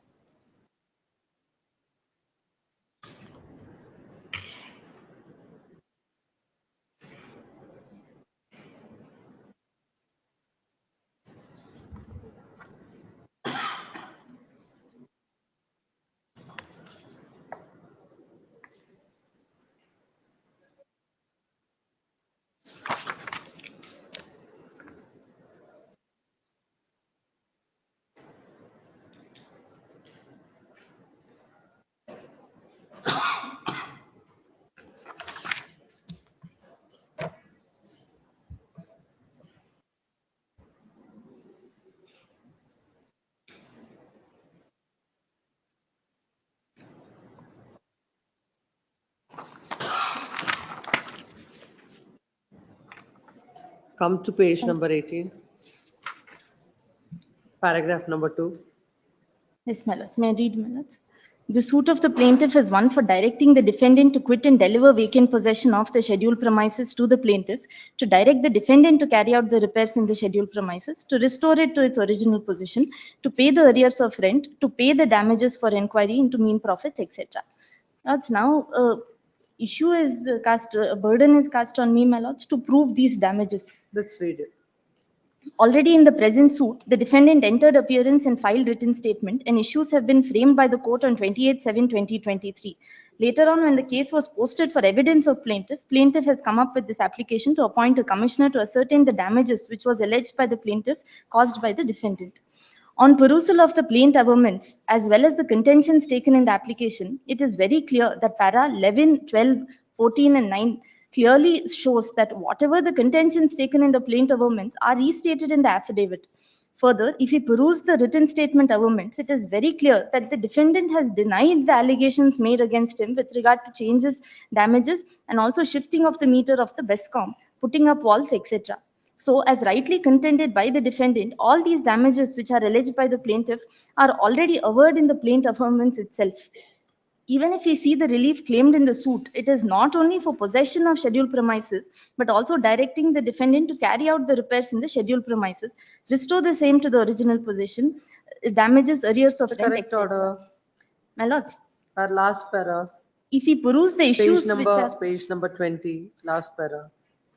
if at all plaintiff is unable to establish these facts by producing the cogent documents at the time of evidence, then only this court can appoint the commissioner in order to ascertain the damages. Therefore, the court is of the opinion that at entertaining the application at this stage definitely will lead to collection of evidence. My lords, with respect to this, the law is well settled, my lords. Even prior to commencement of evidence, I may file such an application. It all depends upon the facts of the case. Now, in this, the court, whatever the relief that you have sought by saying that this is what so happened, that the damages have to be paid by you, paid to you by the defendant. Now, without proving anything, without adducing the evidence, without anything, you say that let court commissioner be appointed, let him come and let him collect the evidence in my support. Lords, it is for this reason. There is an averment in the plaint, my No, lords. court has There not is- completely denied your case. Court has said not at this stage. First of all, whatever is in your, this thing, you adduce the evidence. If required, court will appoint, not at this stage. My lords, the reason I will not be able to ascertain any of that is because he has locked the premises, my lords. He has locked the premises. If he was at least functioning there, out of there, I could be permitted to go. I would be able to take some photographs or produce them before the court. But Now based he's on what locked the you're saying that it premises. is damaged. My lords, How you're assuming that there is damage? my lords, I have stated that in my affidavit. In August of 2021, I had visited the premises to request him to Anyhow, for payment court does of not rents. close your doors. Court has rightly passed order. Please come. My lords, if at this stage, my lords, the law is now well settled that even before the commencement of evidence, I may be able to file such an application, my lords, because In the later facts and volume. circumstances, whatever is the law, the court has rightly dealt with it. Very well. My lords, may I request one indulgence, my lords, that this order would not come in the way of me filing an application No, at that a is later true. stage. That I will make it clear. In fact, the court has made it very clear. No, my lords, for this reason, because in page 19, my lords, also on merit, she says it may not be necessary for such a reason. That I will clarify. That Agreed with the order. Passed on an application under order 26 rule 9 and 2 in OS number 6368 of 2022 by the Principal City Civil and Session Judge Bangalore. The plaintiff is before this court. The plaintiff has filed a suit for eviction and also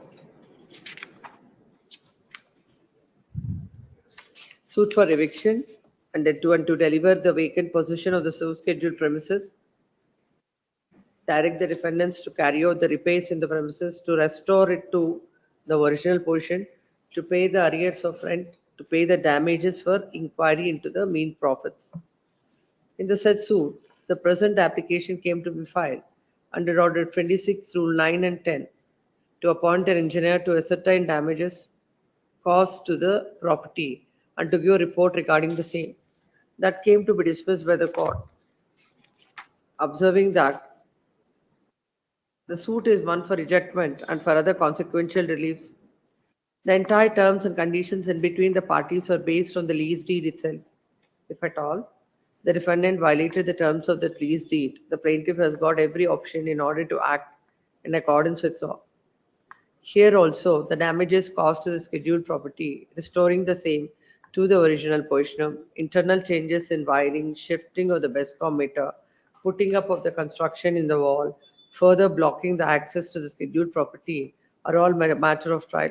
If at all, the plaintiff unable to establish these facts by producing the cogent documents at the time of evidence, then only the court can appoint the commissioner in order to ascertain the damages. Therefore, the court is of the view that entertaining the application at this stage definitely will lead to collection of evidence. Therefore, the application is not maintainable. Accordingly, dismiss the application. Next para. When counsel appearing for the petitioner submits that the court submits that is well settled that even before the commencement of evidence, if the facts and circumstances of the case requires, the commissioner can be appointed.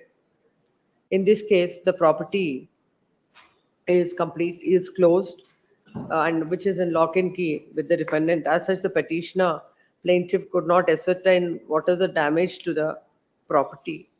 As such, as property not asset, though the burden lies on the plaintiff. Considering the facts and circumstances, as the possession is not with the plaintiff, the appointment of the advocate commissioner is very much essential in the facts of the case, and the court has failed to consider the same.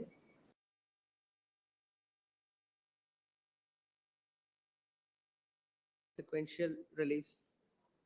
The trial is not yet commenced, and the burden lies on the plaintiff to prove that there is a damage to the property, and all other reliefs what is sought is entitled for. The court has observed that at this stage the commissioner cannot be appointed, and it amounts to collection of evidence, and also entertaining the application at this stage will lead to collection of evidence. And the court has also observed that at the time of, if the plaintiff is unable to establish the facts by producing the documents, At the time of evidence, the court can appoint the commissioner in order to ascertain the damages. The court has rightly passed an order and the court has not closed the doors of the plaintiff for the seeking the relief of appointment of a commissioner. However, the order says that at this stage, it is not feasible to appoint an advocate commissioner. This court do not find any reasons to interfere with the well-considered order passed by the trial court. Accordingly, this court is passing the following order. The order impugned is a well-considered order and hence the writ petition is dismissed. Number two, as rightly observed by the court, this will not preclude the petitioner plaintiff from coming up with an appropriate application after leading the evidence. Cell number 15, Kevin Narasimhan, for petitioner. Devraj KS for Kavita, respondent. Yes.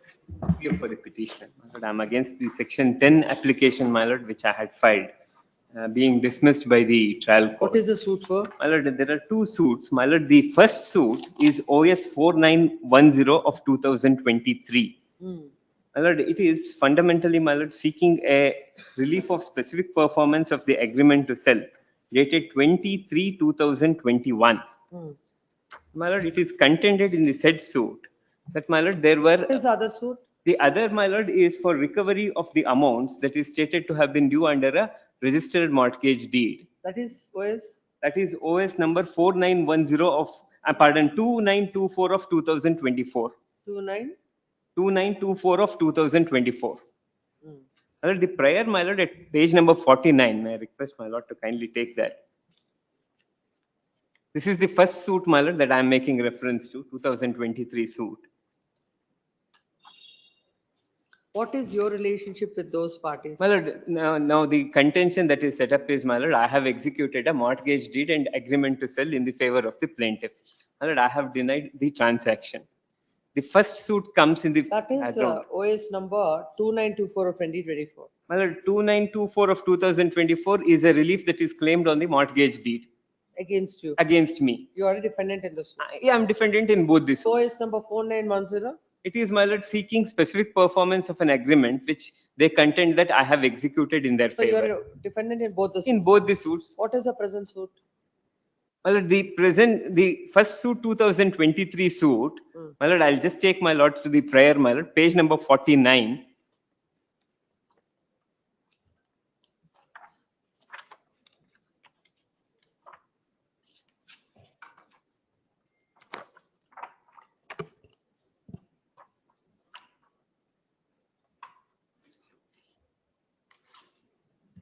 My lord, got that. 1 minute. Yeah. The present order is passed in OS number 2924. Yes, my lord. 2924 is what I sought stay of until the disposal of 4910 of 2023. The reason is this, my lord. The prior, if my lord sees at page number 49, there are, my lord, as many as 4 priors that have been sought in the suit. My lord, the first one is specific performance. Please, my lord. The second, my lord, is important. Direct the defendant to discharge the mortgage deed dated 17/11/2014, registered as so and so, and mortgage by deposit of title deeds dated 23/12/2019, registered as so and so. The third relief is direct the defendant to set off or adjust a sum of rupees 40 lakhs, being the balance sale consideration payable by the plaintiff to the defendant under the agreement to sell dated 23/2021 from out of the dues of rupees 52,27,230 payable by the defendant to the plaintiff under the mortgage deed dated 17/11/2014 and 23/1. So fundamentally, the prior is, my lord, 3 transactions are set up in the earlier suit. So please come to the present suit. The present suit, please, my lord. My lord, the prior, my lord, is at page number 27.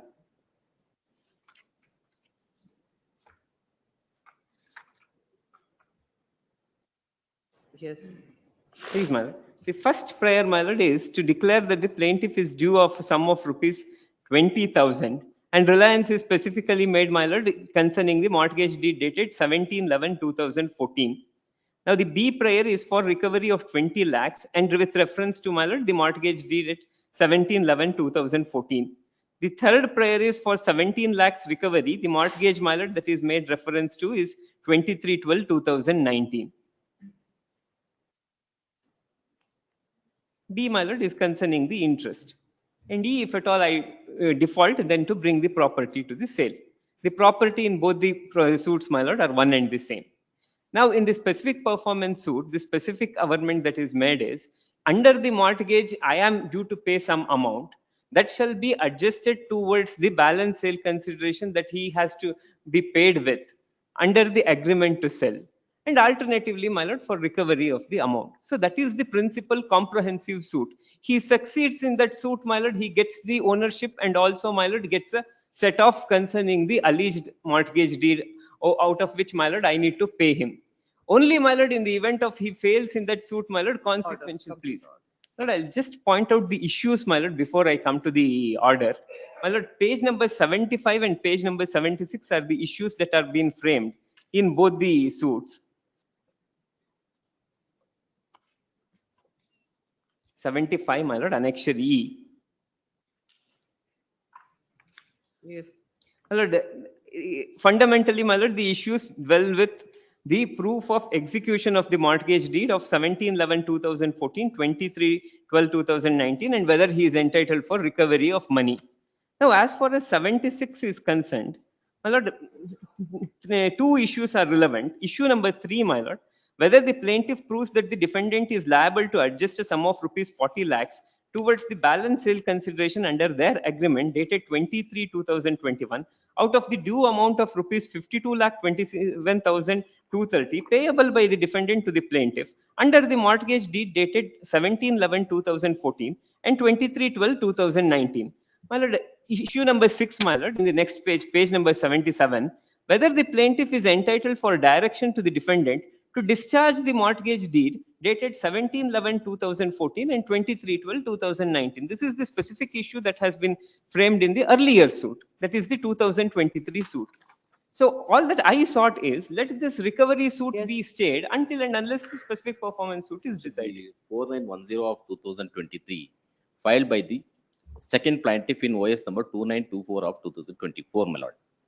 That is only with respect to the specific performance of the sale agreement dated 20th of March 2021. Not The only that, consequential there are relief, other my reliefs lord. There are other reliefs also. Please, my lord. That is the only this consequential relief. This is the main relief, my lord, in OS 4910 of 2023, only with respect to the specific performance of the sale agreement, my lord. That is between the plaintiff and the defendant number herein, my lord. Sorry, petitioner herein. Now the 2924, the plaintiff and one more plaintiff was joined. Two mortgages have been executed in favor of the plaintiffs. They are not same parties in the both the suits, my lord. In 4910, there only one plaintiff. There's a Tukaram has filed a suit for specific performance. In 4910, my lord. Accept the fact that in Please. in one first suit, whatever is the issue Please. that is framed in the first suit, with respect to the very mortgage deed, there is another issue in the second suit also. No, my lord. The mortgage deed executed in favor of the wife of the plaintiff in 4910. She is not a party to 4910 of 2023. The plaintiff. That's what I understood. Please. There are two mortgage deeds. Two mortgage deeds, my lord. Yes. The In the default. second suit, two mortgages are part of the second suit. But in the first suit, only one mortgage is part. That's what you are submitting. Yes. So one mortgage is common to both the suits. Any finding that is given by the court, either there is every scope for the conflicting of opinions if they go simultaneously. No, my lord, because the question is whether in 2924, the two mortgage deeds have been independently established before the trial court by the plaintiffs 1 and 2. The two independent mortgage deeds have been executed. Both documents have been duly registered. And the first suit filed by the husband of the second plaintiff in OS number 2924, purely based on the specific performance of the sale agreement. The sale agreement is also registered. All the documents have been admitted by the defendants. Now, the subsequent suit instituted by the plaintiffs only based on the mortgage deeds. What is the stage of 2004 suit? Please, my lord. What is the stage of this 2023 suit? 23 suit is set down for the further evidence of the defendant. Yes. Now, the 2924, I have led the evidence. Now the matter is set down for cross-examination. When the matter is set down for cross-examination, They're on which on the file of which court? court number CCH 11 and 12, my lord. Within this, City civil. City civil. City civil. In the same complex, city civil court, my lord. Mm. Now, 2924, already have filed the examination chief. Documents have been marked. And the matter is in the set down for the cross-examination of PW1, my lord. The defendant has come up with an application for stay the proceedings of this after lapse of 1 year from the date of framing of the issues. So if these cases are transferred to the same court, what will happen? No, because of the totally independently, both the suits have to be dealt with independently, my lord. Because of based on the mortgage deeds, in 2924 has to be adjudicated, my lord. Insofar 4910 has to be adjudicated based on this specific sale agreement, Correct, 20th March. I'm not saying If I may about succeed, clubbing of the matters. Let both the cases be pending on the same court. it can be transferred to the same suit, my lord, the same court. Can be adjudicated parallelly. It can be. My lord, we Proceed. have made substantial Because progress in the 2023 suit.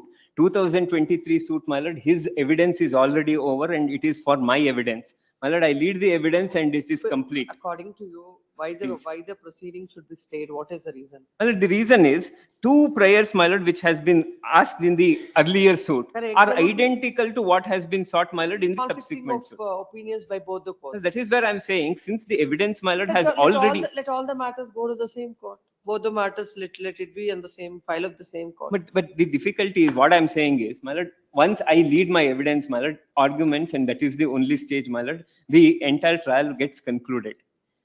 Now, if at all he is giving up prayer B and prayer C, I do not have any difficulty. I'm not seeking stay also.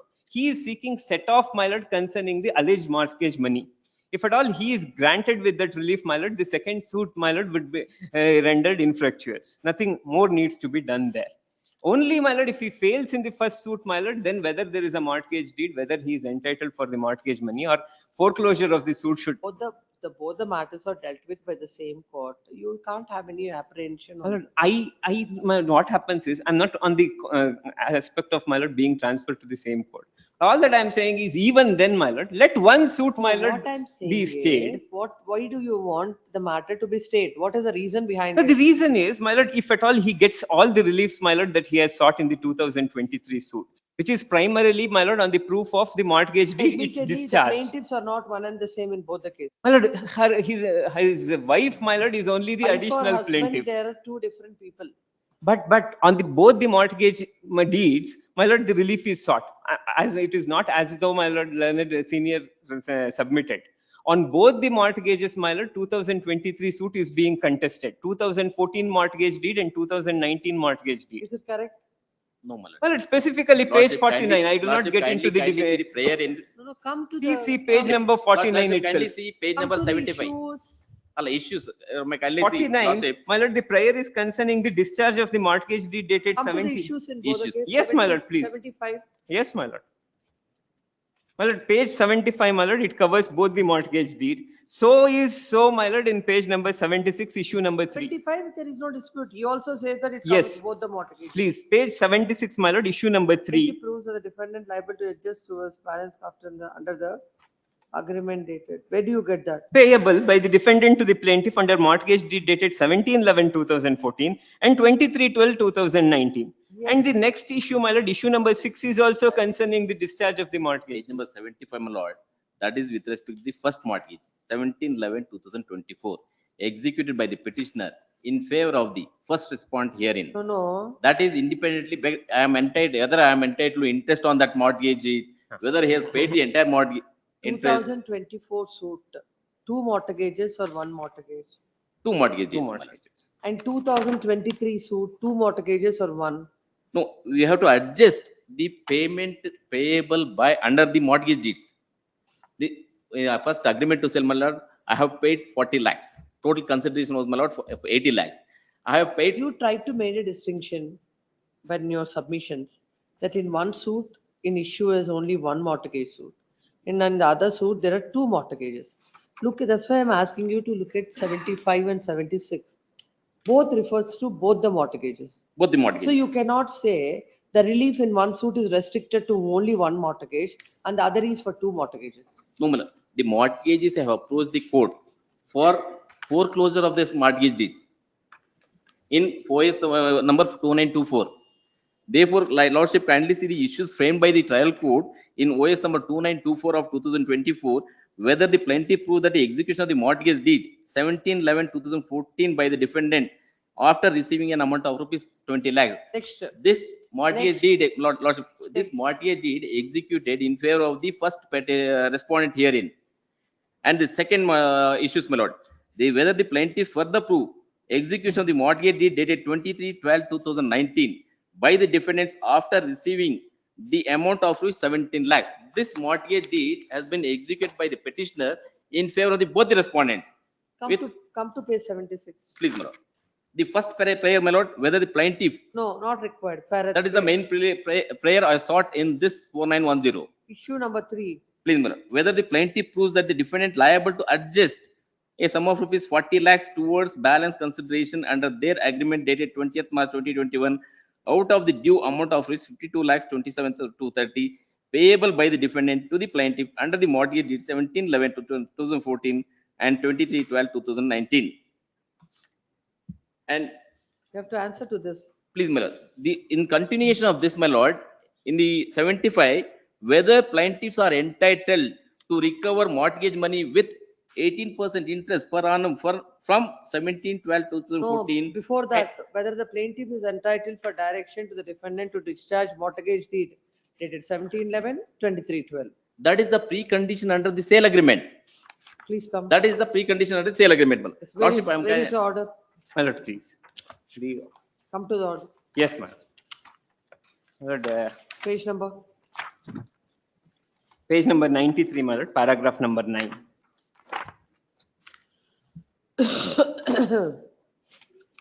May I please? Yes. As narrated above, that's how it begins, my Yes. lord.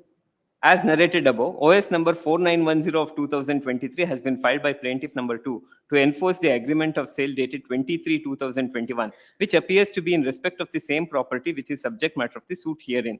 The present suit has been filed by two plaintiffs to recover the money along with interest based on mortgage deed dated 17/11/2014 and another mortgage deed dated 23/12/2019 with 18% interest per annum. No doubt in the earlier suit, the issue of these two mortgages also part of litigation between the same parties, but the issue number 6 framed in OS 4910 of 2023, which is directly on the subject of mortgage, does not match with the issues framed by this court in the top noted suit. Why? Because issue number 6 is about the discharge of mortgage deed dated 17/11/2014 and 23/12/2019, whereas the instant suit, the issue of discharge of the mortgage is not raised by any of the parties. You're relying on something.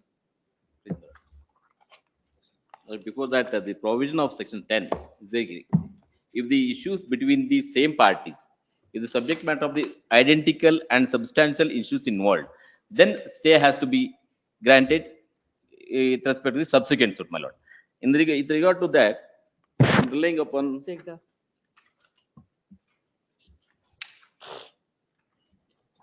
paragraph 8, my lord. Yes. The object underlying paragraph 8, my lord, Yes. the relevant. The object underlying as section 10 is to prevent courts of concurrent jurisdiction from simultaneously trying two parallel suits in respect of the same matter in issue. The object underlying section 10 is to avoid two parallel trials on the same issue by two courts and to avoid recording of conflicting findings on issue which are directly and substantially in issue in previously instituted suit. The language of section 10 suggests that it is a referable to a suit instituted in the civil court and it cannot apply to a proceedings of the nature instituted under any other statute. The object of section 10 is to prevent courts of concurrent jurisdiction from simultaneously trying two parallel suits between the same parties in respect of the same matter in issue. The fundamental test to attract section 10 is whether on a final decision being reached in the previous suit, such decision would operate as res judicata in the subsequent suit. Section 10 applies only in cases where the whole of the subject matter in both the suit is identical.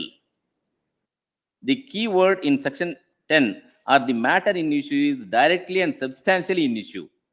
In the previous instituted suit, the words directly and substantially in issue, the words are used contrast distinction to the words incidentally or collaterally in issue. Therefore, section 10 would apply only if there is a identity of the matter in issue in both the suits, meaning thereby that the whole of the subject matter of both the proceedings is identical. Lordship, in this matter, my lord, in 4910 has been 2023 has been filed by the plaintiff number, the petition number 2 herein, sorry, respond number 2 herein, my lord, based on the sale agreement, purely based on the sale agreement. The consequential relief, the amount payable. Not a consequential, it is an independent relief. No, my lord. Once I succeed in the first prayer, my lord, then consequential relief follows, my lord. The first prayer is, my lord, whether I am entitled for execution of the sale deed with respect to the property. Whether I have complied the sale agreement terms and conditions, my lord. Then only subsequent prayer. In terms of the sale agreement, my lord, admittedly they have executed the petitioner executed a mortgage deeds. On all the issues, there would be a What? finding or not? No, my lord, first I have to establish. Whatever it is, assuming you have established. Please, madam. Assuming you have established, court will give finding on all those issues. No, my lord, whether I am entitled interest on this mortgage deeds, that has to be independently adjudicated by the subsequent suit. Whether I am entitled. Mortgage deed, whether they are in the light of that, you are entitled for any relief and all that will be decided. Issues will be decided. No, my lord. Please understand. There are Lordship, issues framed. Lordship, kindly see the issues. That is, therefore, whether I am entitled to adjust the amount payable under the mortgage deeds. The comprehensively court does in this first suit cannot be adjudicated independently. Both the suits cannot be equated, my lord, because the relief sought under the both the suits are totally different. Yes. I'll pass orders. Heard, reserved. And also the application filed by the petitioner at the belated stage, when the matter is set down for cross-examination or trial has been commenced, concluded. Cell number 16, Uttaraja CP. I am for the petitioner, my lord. He sued for recovery of money. The plaintiff respondent number 1 has filed against the defendants. The petitioner is the father of the deceased. The loan borrowed by the deceased one Tilak Raju. Tilak Raju was borrowed the amount in 31/3/2000. What is the IA? IA for 38 Rule 5 Class 3. Along with the suit filed by the plaintiff for attachment before judgment. What happened? Yes, my lord. The IA suit schedule property is originally belongs to petitioner. Petitioner is the deceased father. What is that?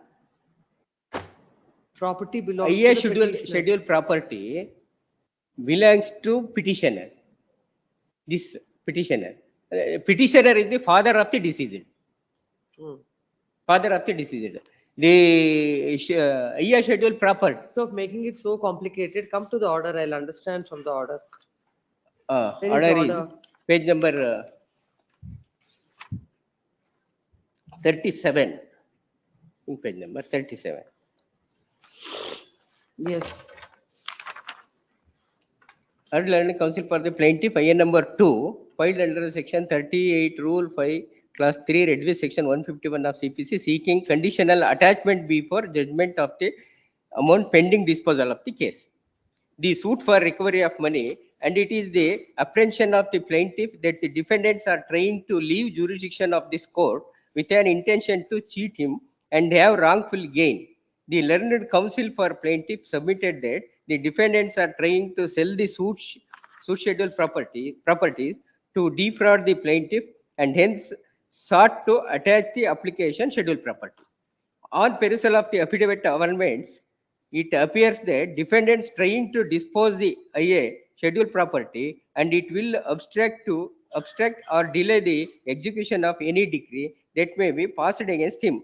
So it is just and proper to attach the IA schedule property before passing judgment, but as per our 38 Rule 5 of the CPC, it is necessary to direct the defendants to furnish security to as they No. satisfy the decree. Now what happened afterwards? You can go before the court and submit. Thereafter, consequently, the trial court has issued attachment warrant against the petitioner. Where is that? Properties. Where is that?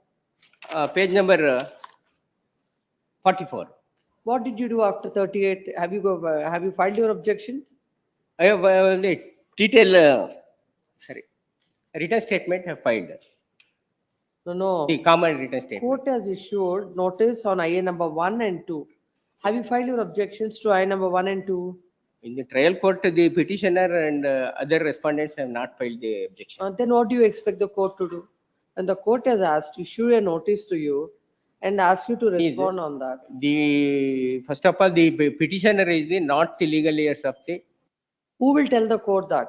By filing objections to the IA? Again, in the details in the written statement, not particularly filed the. Court will read it. According to you, court should read it from the written statement, but you will not file your Yes. objections to the IA. Yes, yes, my lord. Where is the order? Where is it? 44 page number. On perusal of the order sheet, the defendants have not complied the order. Defendants have not complied the orders passed by this court dated, hence issue warrant of attachment. Absolutely nothing wrong with this order. Allah, these properties are, the IA schedule properties are self-accord property of the petitioner. Petitioner is not actually class 1 legal heirs of the deceased. Secondly, section Notice 30 to class, the- section notice to the 30 class. respondents. Cell number 17. In Petition the shall take meanwhile, on- the interim order may be granted. I'm not convinced with what you are submitting. Allah, under section 13, Are you a defendant in the suit or not? are you in the defendant, the third defendant? This was issued to you. Why did you not file your objections to that IA? And without filing the objections, what do you expect the court to do? That is what the court said. What is wrong with that order? I'm not able to understand. Sir, Dispense with the defendant number, respondent number 3 to 4, my lord. Memo is filed seeking dispensation of notice. Only to defendant number 1. Respondents number 3 to 4. 2 to 4. 2 to 4, issue notice to 1 and 2. Respondent number. Yes. cell number 17. Bhargava but for petitioner. My lords, I beg to appear for the petitioner. This petition is a challenge to the regulations framed by the respondent number 2, my lords. I am challenging the wires of these regulations, my lords. The This similar regulation- matter like the other Similar- one? Yes, Please, my Your lords. Where is that order? Where did you find that order? My lords, that order, my colleagues are also carrying it. They are also part of the writ petitions as well, my lords. Page number? Page number 160, my lords. 160, my lord. 160.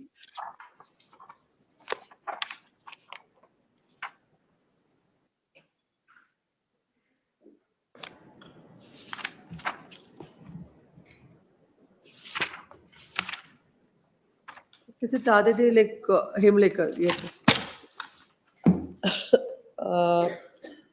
The land counsel for the petition submits that in the light of the order passed in WP number 121NN of 2026, dated 27/4/2026, several writ petitions are filed and the interim orders are passed. You appear for? The respondent number 3 on instructions here. Land counsel appearing for respondent number 3 and you appear for? For the petitioner. Where is this? Memo of parties at page 28, my lords. AGA takes notice on behalf of the first respondent. 2, who appears? Karnataka Regulatory Commission. Pratibhanu, Your Lordship. Pratibhanu. So and so Right. is directed to take notice on behalf of respondent number 2. Number 3. 3, Shahbaz Hussain, Your Lordship. So and so accepts notice on behalf of the third respondent. 4th and 5th, notice has to go. Your Lordship, I do not have the benefit of the petition copy. 4 and 5, notice has to go. My lords, NESCOM also Shahbaz Sen can appear. State Load Dispatch Center managed by Karnataka Power Transmission. Shahbaz So Hussain then you appear represents for 3, 4 and 5. Please. 3, 4, then Mangalore Electricity Supply Company. Distribution company, we can appear, Your Lordship. Shahbaz Also, Hussain. you appear for them. So 3, 4 and 5, so and so, they'll give the name, accepts notice. Then council appearing for respondents 3, 4 and 5 does not dispute the fact that in the connected matters, the above order, the similar orders are passed as those were, that was passed in WP number 12199 of 2026. In the light of the same,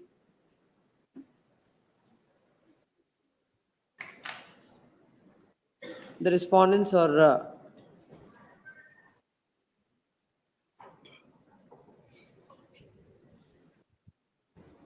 the retrospective effect given to the newly notified regulation dated 26/3/2025 shall remain state. However, it is made clear that in respect of the past dues, 50% of the amount as directed in terms of the orders passed in WP number 1235 of 2025 by the coordinate bench shall be paid by the petitioner, which should be subject to the final outcome of this petition.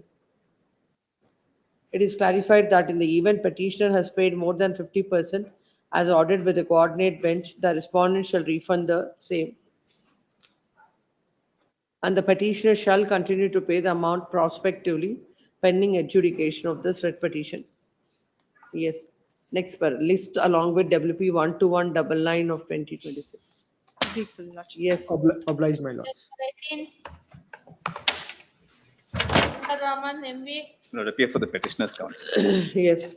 My lord, this is a matter in which a suit was filed in 2011 contending, my lord, that a sale deed that was executed in 1992 was based on a power of attorney, and the contention was this: my father's power of attorney has been forged, fabricated, etc., and you have got this sale deed executed in 92, forged, fabricated GPA, and therefore the sale in my favor in 1992 is bad.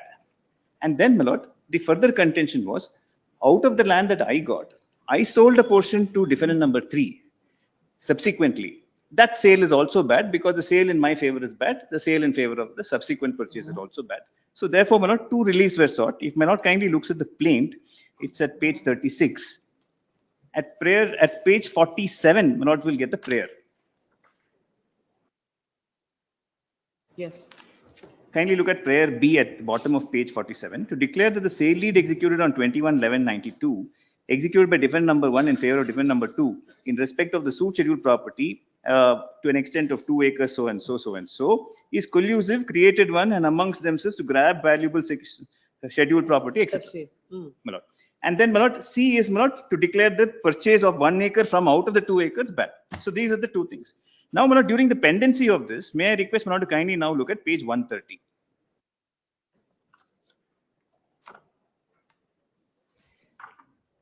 The plaintiffs enter into a settlement with defendant number 3. And this is the settlement ratification cum confirmation deed. And my lord, may kindly look at page 154.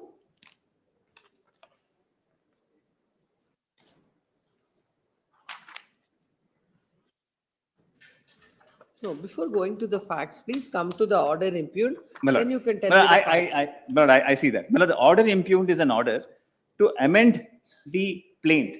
I'll tell my lords why I'm impugning that order. If I may just take 2 minutes. No, what happened to that order?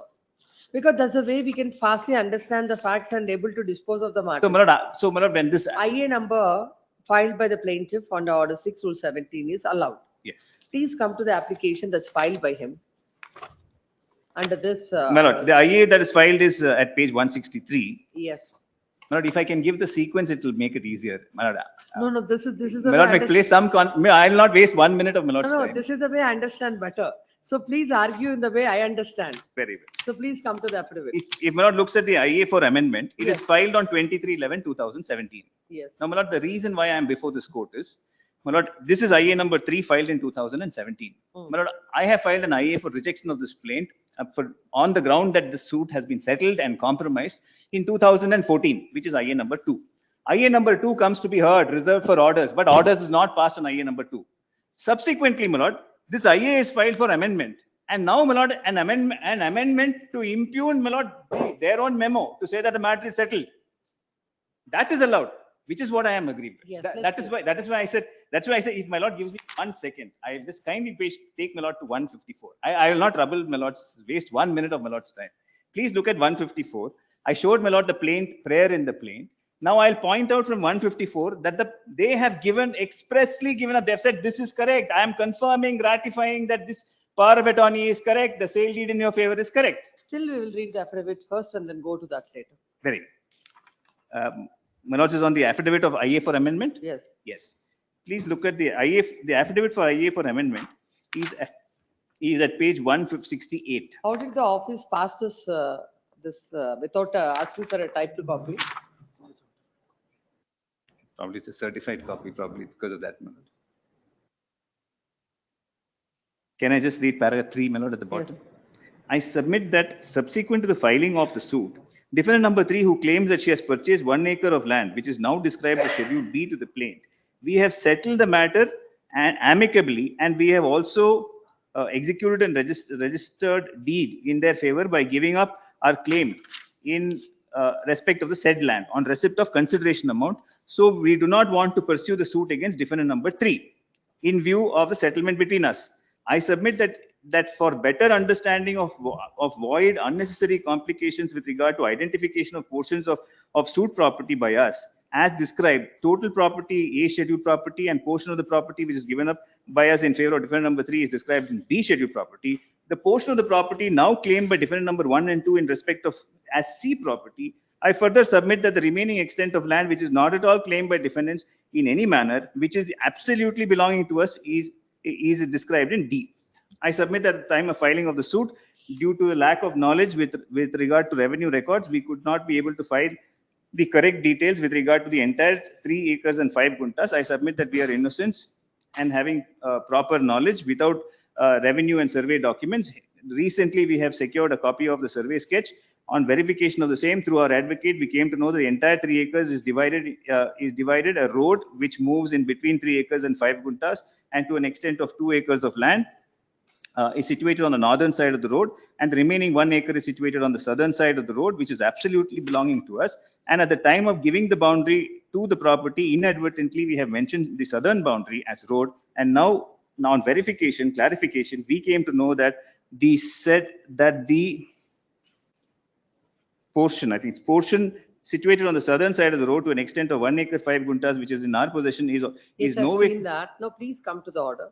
Then we will go to your, whatever you want to submit, you can submit. Yes. Can I request my lord to kindly look at page 34 at paragraph number 8. This is the reasoning of the court below. It is pertinent to know the suit for declaration and permanent injunction. Proper description of the suit property is very essential. Any description. Come to page, which paragraph? Paragraph 8, my lord, on page 34 at the bottom. It is pertinent to note that in a suit for declaration and permanent injunction, proper description of the scheduled property is very essential. Any description of the any discrepancy in description of scheduled property amounts to non-executable decree. Defendant number 2 has alleged the proposed amendment changes the nature of the property, and in this regard has relied on so and so, so and so. The consideration of the above decision is in the opinion is of the opinion that by allowing the proposed amendment so and so. Now, my lord, what the court does not consider, it is my contention before the court. Your defendant number? I'm defendant numbers 1 and 2. Now they have entered, plaintiff has entered into a compromise with defendant number 3. Yes. So defendant number 3 is a person who claimed under me because I sold a portion to defendant number 3 of the property that I got under the GPA and the sale deed. I sold to defendant number 3. So defendant number 3 is a person who claims title under me. Now, that's why I said, if I can now take my lord back to that, the agreement, which is at page 130, kindly look at page 154. Now, this is the settlement between the plaintiff and defendant number 3. Kindly see what they say. Whereas the aforesaid Sri Appanna, that is the father of the plaintiffs, and his wife Muniamma and daughter Muniamma had executed a GPA in favor of so and so, empowering him to sell a portion. Where are you reading? Page 154, first Oh. paragraph. And whereas, I'm pointing out, they're affirming, the cause of action in the suit is that this power of attorney is fabricated, that I got it fabricated, that their father never executed this document at all. Therefore, the transaction is bad. So cause of action is entirely based on a fabrication by defendants 1 and 2. Now, they affirm that yes, my father executed a power of attorney, and that is dated 24/9. Based on that power of attorney, defendants 1 and 2 sold this property to me. These are affirmed in specific terms in this deed that is executed after the filing of the suit. And then they file a memo into court to say, no, we have settled with defendant number 3. When they file a memo into court saying I have settled with defendant number 3, we file an objection saying the matter that has been now settled closes the entire suit because the cause of action is completely gone. We also file an application under order 23. What are the suit scheduled properties? Suit scheduled property was one property, Which you have sold it to D3? out of which a portion I sold to defendant number 3. 2 acres of land. Out of 2 acres of land, I sold a portion to defendant number 3, which is 1 acre of land. The whole basis of the suit is that it's a fabricated GPA. The GPA is fabricated In your favor. in my favor, and that I have got the sale deed executed using this GPA, fabricated GPA. Therefore, the whole transaction is bad. This is the simple cause of action in the suit. That cause of action is specifically given up in this ratification and confirmation deed. That is one aspect. Yes. Whether there is a cause of action for rejection of plaint and other things, that's a So, different I file aspect. an application under order It's a 23. different thing. No, they have amended the pleadings. No, but now when my application is pending under order 23 to say that the whole matter has been resolved, what the court now does is does not consider my application. In fact, here's my application posted for orders, did not pass orders on it. Then this application comes to be filed. And despite my specific objection to say, no, you can't consider this, you have to first consider the application under order 23, where we have said the whole matter has been resolved. Admittedly, the plaintiff has filed a memo. Now, can I request now to kindly look at the memo and his my objections? But the memo that he was filed on 1/4/2014, kindly look at it at page 118.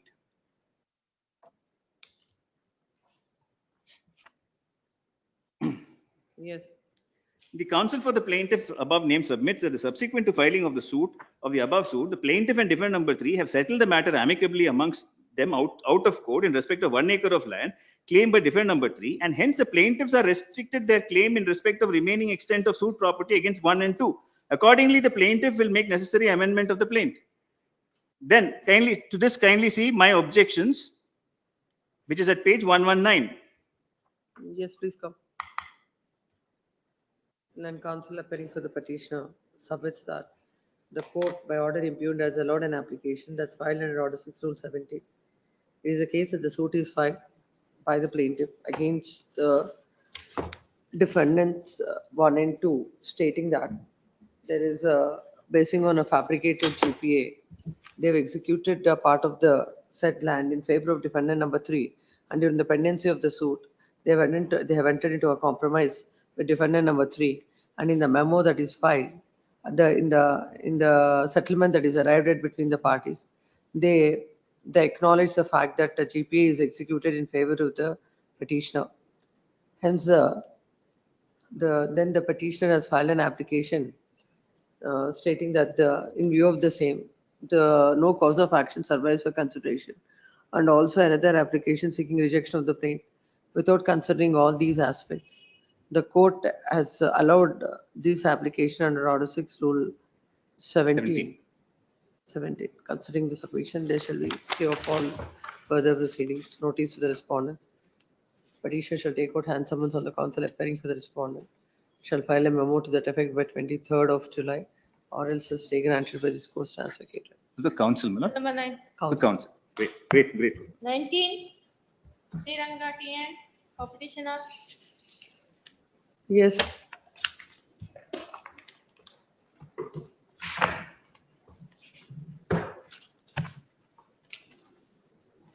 Suit is for the partition suit, my lordship. We have filed a partition suit in the OS number 37/2020 in the senior civil judge and JMFC of the Kunigal Court. So after that, there was the properties, the total property. Suit is of which year? Ma'am, 2020, ma'am. What is IA? IA is for the amendment of the plaint to include the additional scheduled properties, my lordship. So we have filed before the court that saying that 2 acres 17 quintals of the land which was excluded before in the plaint was not included. We wanted to include those things actually, but the court Come to the order. We'll read the order. My lordship, the main two observation that court has taken is that it will change the nature of the shoot and the cause of the action. My lordship, in the para number 9 that says that I have gone through this and I have filed the two writ petitions which was decided by the Karnataka High Court, my lordship, and one by Supreme Court of India in 5909 that they have held that so amendment of the plaint should be allowed when if it is for the real controversies between the parties, if it is addressing, my lordship. And that our when it comes to the nature of the shoot, when we had the additional schedule. Come to your affidavit. Where is affidavit? Yes, my lordship.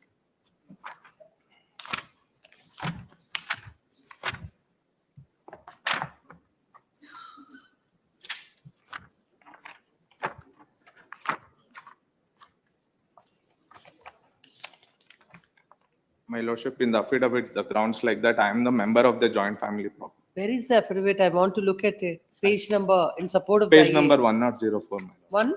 104. Noora, 104, my lordship. Yes. My lordship, the petitioner is also the member of the joint family. Let's look at it. Yes, my Please lordship. come and read that. Come to that page. What is the reason stated for amending the plaint? Yes, my lordship. In one, Para number 3. yes, my Read the lordship. para number 3. I belong to my father, my father, Sri Mariappa, who was the Karta of the Hindu undivided family. He had the two wives, Srimati Boramma and Srimati Nanjamma. Late Mariappa had 4 children for the first wife, who is the plaintiff also and the petitioner in this case, and there and 3 children through the second wife Nanjamma. All parties, including both wives and all children, are the legal class 1 legalized under the Hindu Succession Act.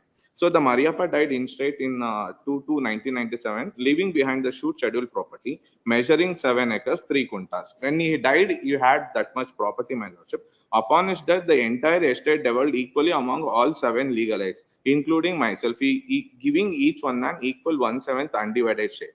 That after the demise of my father, defendant number 1 and her son took unlawful possession and The management of the respondent's petition is permitted to take out hand summons on the counsel appearing for the respondent shall file a memo to that effect. If the memo by 3rd of August, if the memo is filed, list the matter on 4th August. Till number 20. My lordship, interior. What is the interim prayer? Granting an stay for the. Why should, why you want your suit to be stayed? My lordship, I will give me a time. I'll explain you in details.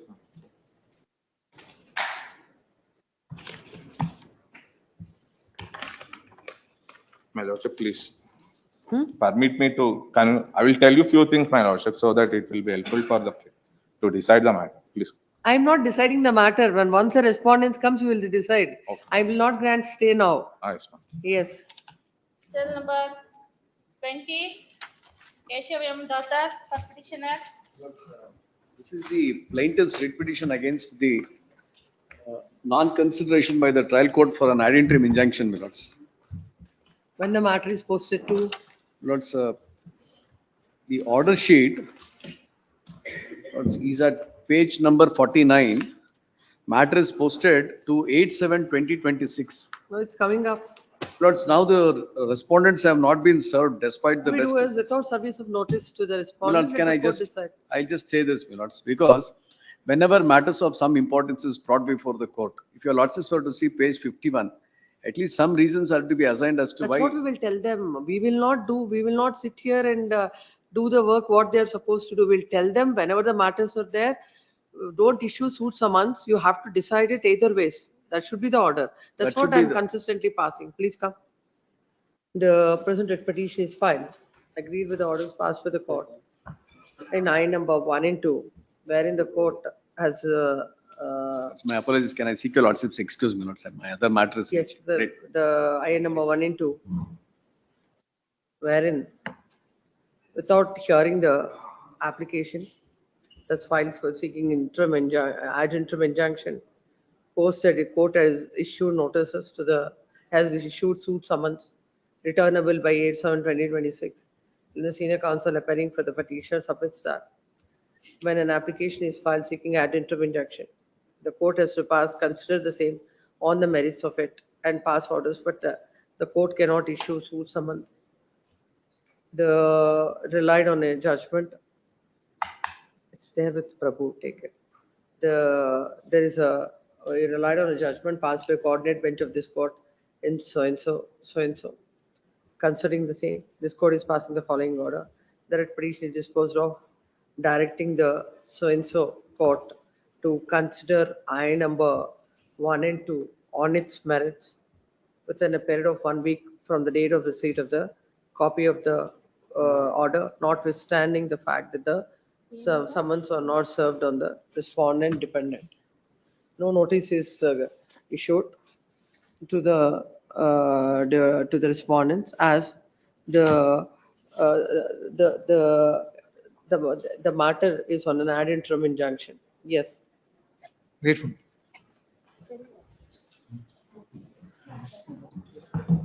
Cell number 21. But I Deepak go for the Buster. petitioner's counsel. We have been using the name Malad Taurus. Our company name itself is Taurus. We've been using it Malad for the last Malad nearly 2 decades. What has happened is the respondent Malad was our No, we'll see supply what is- manufacturer. What is the relief that you are seeking in this writ petition? Malad, in this case, what had happened was Malad, the learned arbitrator Malad was a former judge of this honorable court. Specifically directed that Malad, the respondent shall not use the name Malad Taurus. That was set aside by the district court, my lord. That has the challenge before your lordships. We filed a writ petition. This has come before your lordships, my lord, because 227, there is no appeal. So we are before your lordships, my lord. We have been, my lord, admittedly, my lord, if I can give your lordships, my lord, only one judgment of the Supreme Court, where the lordships have held. Whoever is first in the market, my lord, he is, my lord, entitled to, my lord. Just give me that judgment. No, before that, please come to the impugned order. Please, my lord. Please come to the impugned order. Yes, my lord. Please come to, my lord, running page 57.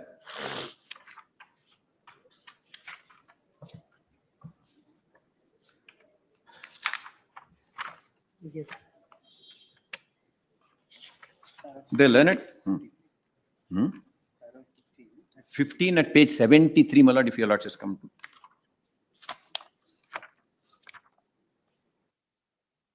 What had happened was, there was, my lord, an injunction in my favor, sorry, in favor of the respondent, that, isn't it? Correct, that's right. That was, yes, section 9. That, my lord, we challenged it before this honorable court. This honorable court held, my lord, that the arbitrator will decide, my lord, that issue, notwithstanding what is there. And, my lord, the learned, my lord, district judge here says, please permit me to read further, my lord.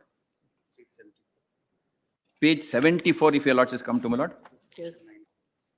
The my lord, section 9 at page 74, top, my lord. Court, while exercising jurisdiction section 9, cannot use up the jurisdiction vested in the arbitrator section 17, which is yet to be constituted. In fact, my lord, arbitrator is held in our favor. Yes. The arbitral tribunal came to be constituted as per the orders of the Honorable High Court, dated 8/7/2025. Section 9 court has passed an order on 16/6/25, which is prior to the constitution of the arbitral tribunal. This order has been affirmed by the division bench of our High Court. I'll point out, my lord, in AP number so and so, cited supra, observing that the order of the commercial court restraining the respondent from making use of the name Taurus till conclusion of the proceedings is affirmed, and at the present respondent shall not make use of the said name. As mentioned above, further by way of clarification, the same position has been reiterated by the division bench of the High Court.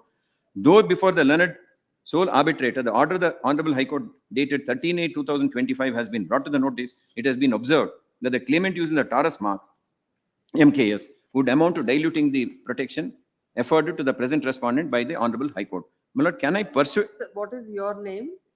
Taurus, my lord. My name itself is Taurus. My lord name. Taurus MKS. Yes, no, we are.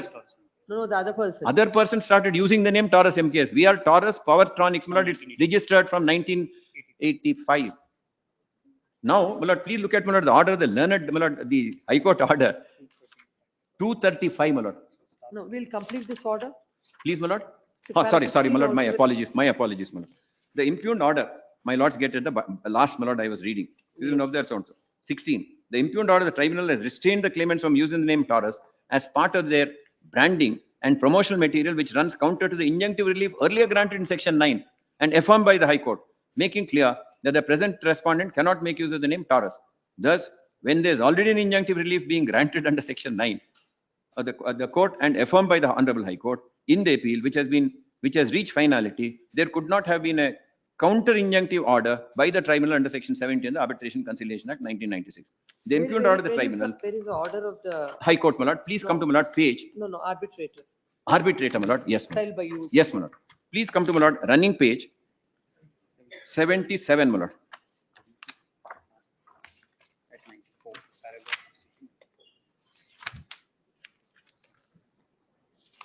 Yes. Reasoning, my lord, starts at 94, my lord, if your lords has come to.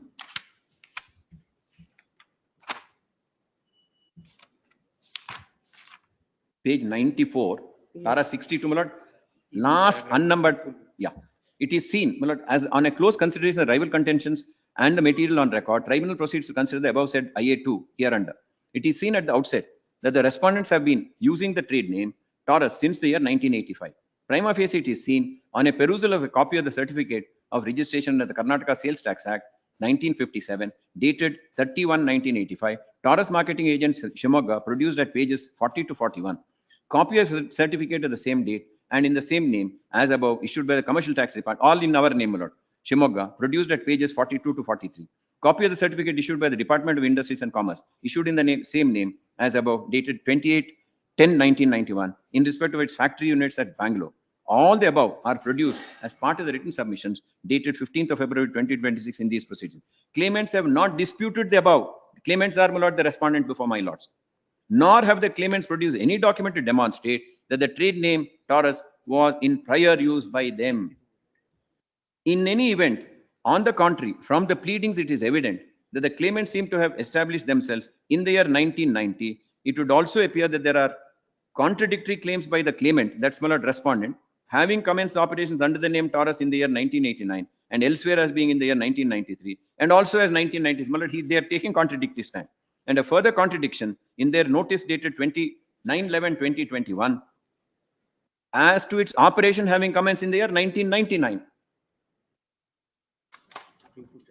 And my lord, Supreme Court judgment is referred to here. It is well established in law that the rights of a prior user are superior to even those registered proprietor. Reference may be made in the case of Syed Mohiddin versus Sulochana, 2016 2 SCC 683, Satyam Infoway, my lord, versus Sifinet, 2004 6 SCC, relied upon by the respondents. Respondents have therefore firmly established prima facie that they are prior users of its trademark prefix Taurus. And para 67, if your lords has come to my lord on the next page, sorry.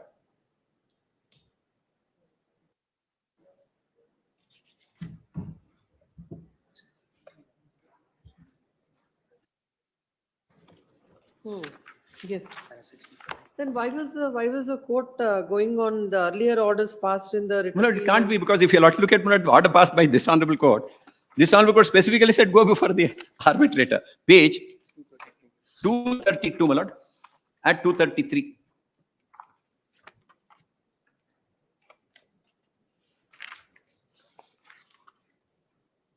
Yes. Para 4, my lord. After some argument, learned counsel of the appellants submits that there is no grievance with regard to the interim order at this stage. Subject to its being clarified, the impugned order does not preclude the appellants from using their corporate name. All the rights and contents of the parties are kept open. Learned senior counsel appearing for the respondent has no objection to said suggestion. In view of the above, we dispose of the present appeal by clarifying that the name Taurus cannot be used by the appellant as expressly directed by the learned trial, the commercial court. We also clarify all rights and contentions of the parties are left open, and the arbitral tribunal will adjudicate the disputes between the parties uninfluenced by any observation made by the impugned order. Notwithstanding that, my lord, the trial court says section 9. The respondents herein are restrained from using Taurus. That's observation? No. What had happened was trial court, my lord, had granted injunction against us. That, my lord, this honorable court division bench held, you now, for the present, you don't use it. But because tribunal is constituted, section 17, but it will be subject to, my lord, para 6, my lord. Let me read it, my lord, reread it. In view of the above, we dispose of the present appeal by clarifying name Taurus. I understood that. Yes. So, my lord, it is left open. The trial court says section 9 is already concluded. Therefore, my lord, So court without considering the award absolutely, of the, absolutely, the absolutely. arbitrator has gone ahead with the earlier orders that is passed. And set aside, my granting lord, under Section 9. virtually set aside the order of the arbitral tribunal, which has held, said, my lord, we are the earliest user, and Supreme Court, my lord, time and again has held. Prior user, my lord, has the priority. In fact, Award 90, is at page number. please, my lord. Award is at page number. Award, my lord, my lords. 1 minute. It's section 70, my lord, order, page 77, my lord. Page 77. 77. My lords may come to, my lord, Yes. page 99 is operative portion, my lord. Yes. And the present impugned order page number? Impugned order, my lord, my lords get that. 57. And relevant findings are from page number? Page 74, my lord, is that para 15, where they rely upon section 9 order. Section 9 order, this honorable court. And my lord, 117 is ordered, then my lord, 17 will get priority. It can't be, my lord, they can't look into it. And that's what the division meant. The petition is before this court, agreed by an order, but that is passed with the commercial MA number 2 of 2026 by the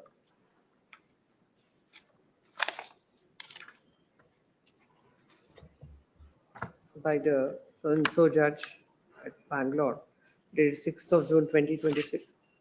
And the senior counsel appearing for the petitioner submits that the arbitrator has passed an order.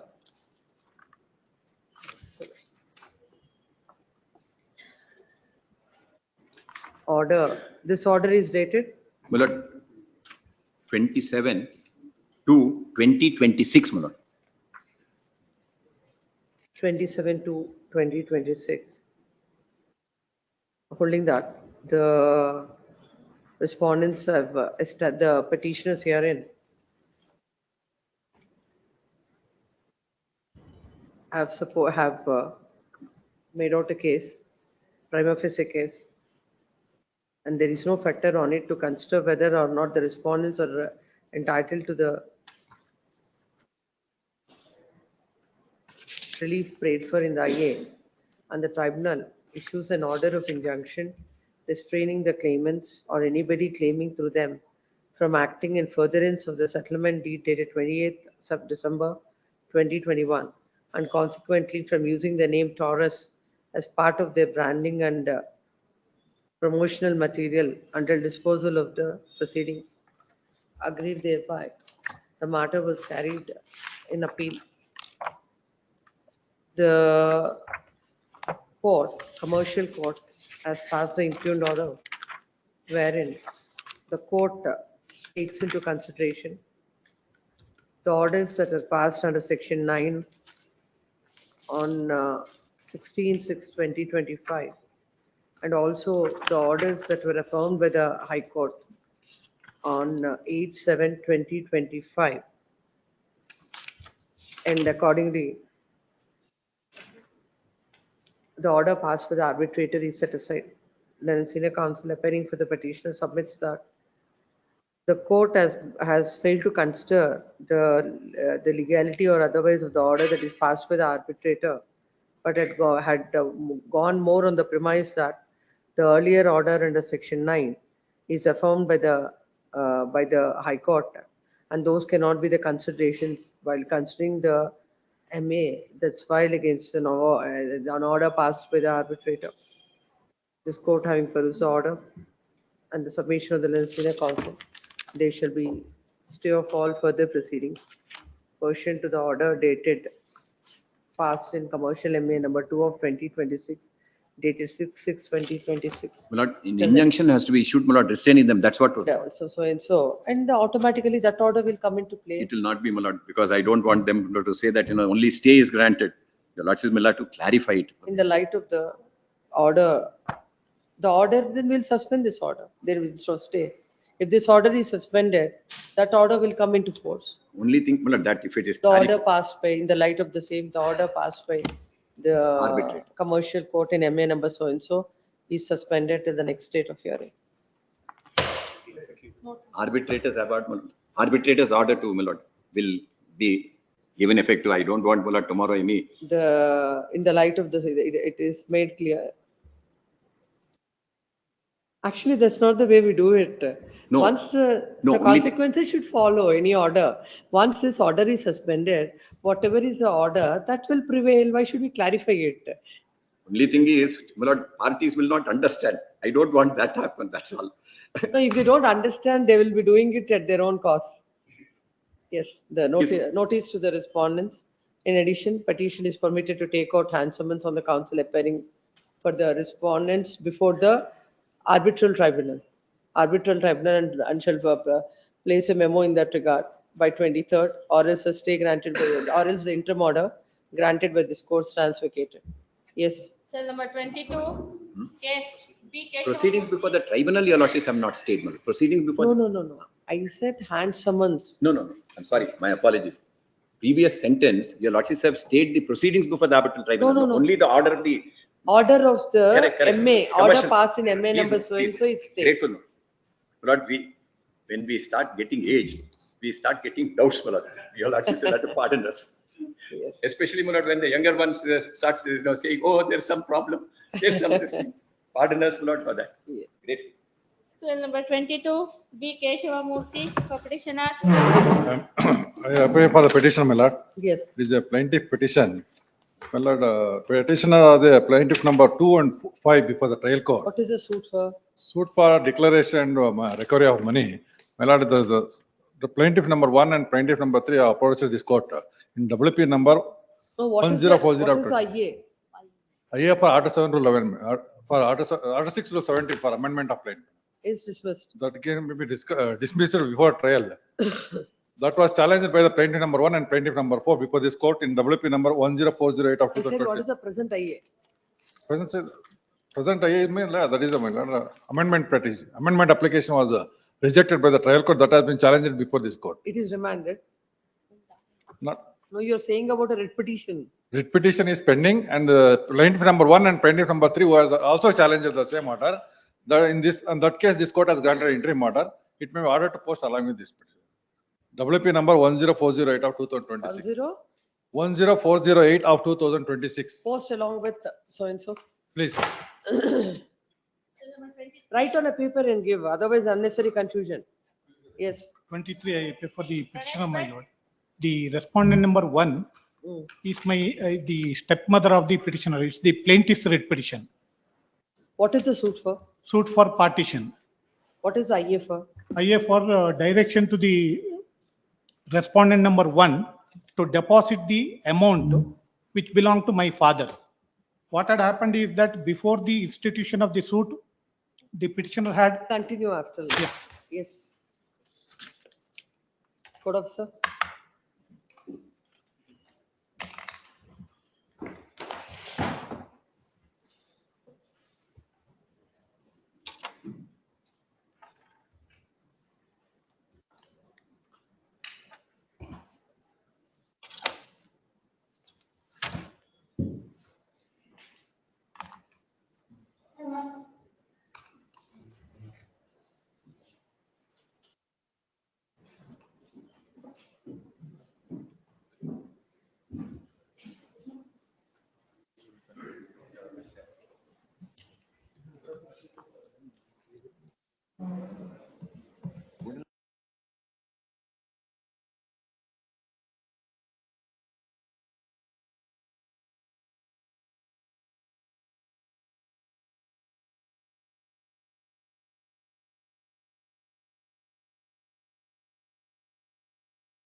Continue the next. Okay, for the petition, my lord. Yes. It's a plaintiff, it's petition. The plaintiff has filed a suit for partition against the respondent number 1, who is her stepmother, and respondent number 2, who is her direct brother.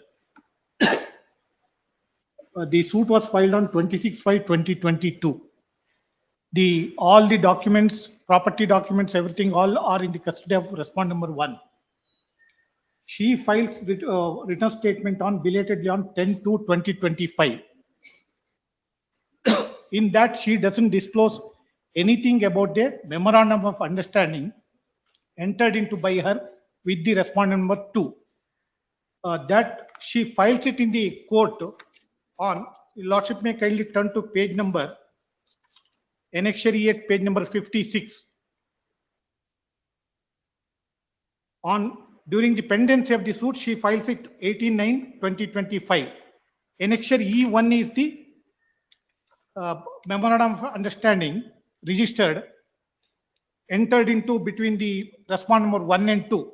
Lordship may kindly see the date, that is 8th July 2022. Within 2 months from the date of filing, they enter into agreement amongst themselves and decide how to share the properties. Your Lordship may kindly turn to page number 65.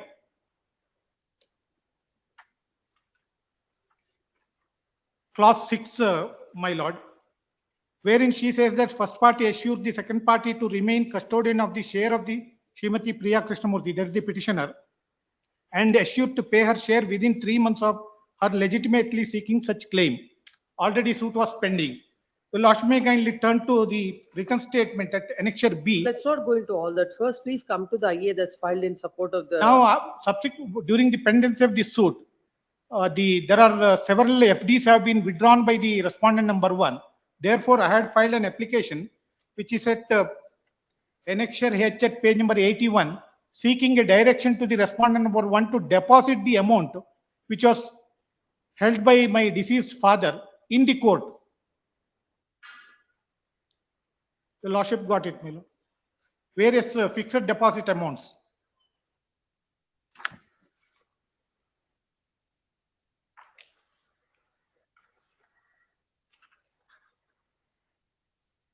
Now she files objections to this. Your Lordship may kindly turn to annexure J at page number 97. Here also she doesn't disclose about the MOU. At page number para number 7, she says that this defendant is well aware of the fact that there are 3 legal heirs succeeding to the estate of the deceased Krishnamurthy and that the same have to be equally distributed amongst the legal heirs.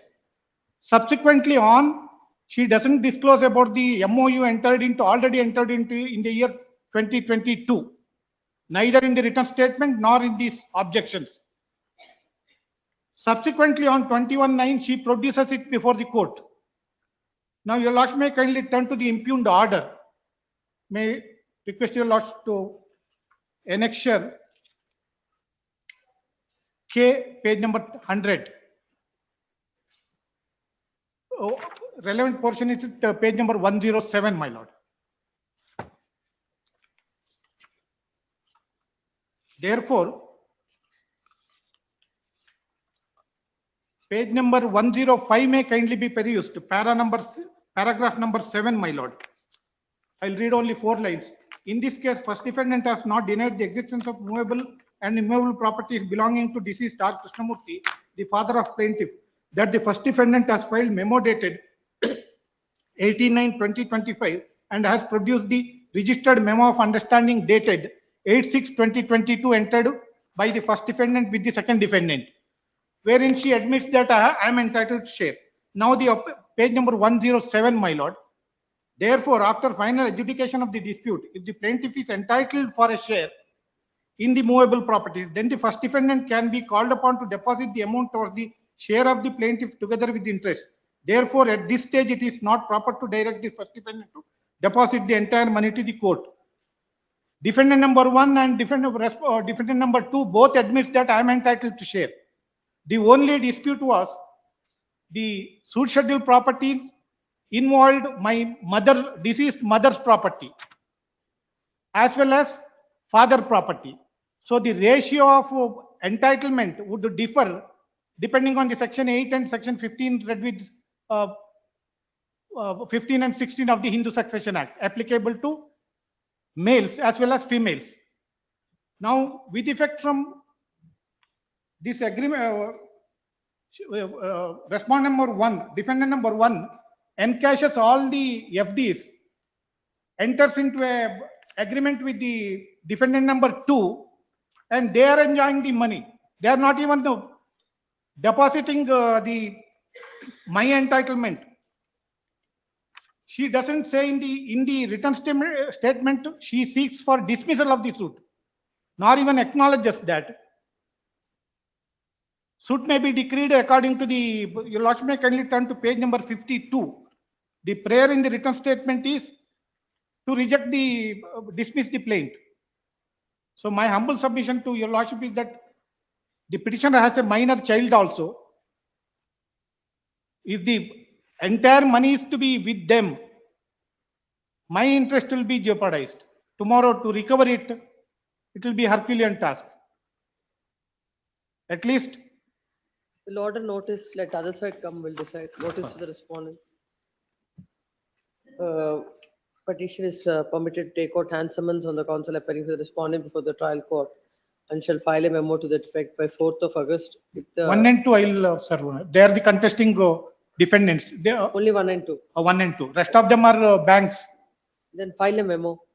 Now notice to respondent 1 and 2. The memo is filed seeking dispensation of notice to 3 to 3 to 7. 3 to 7. If the memo is filed by 5th of August, this is the matter on 6th. Yes. Public.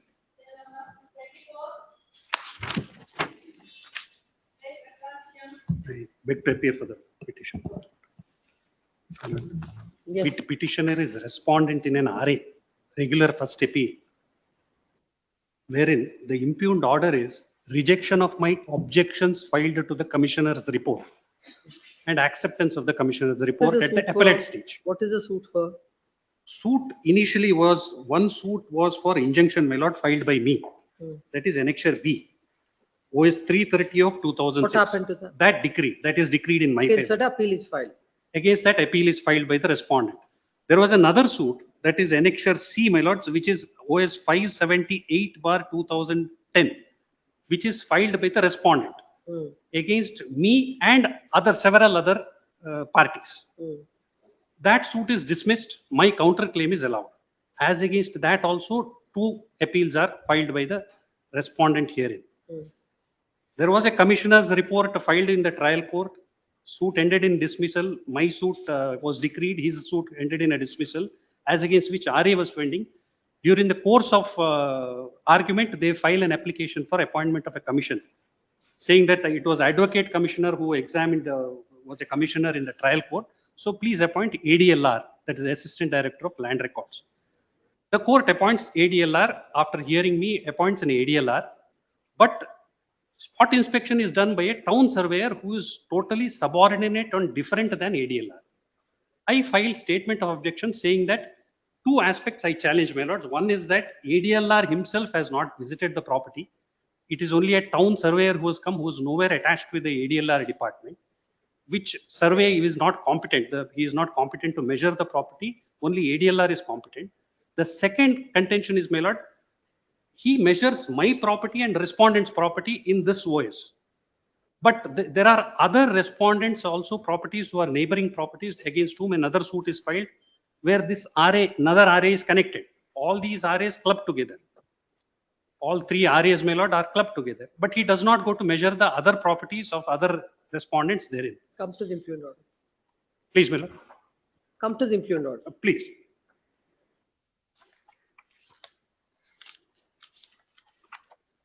Para 9, my lord, it starts with page number 44.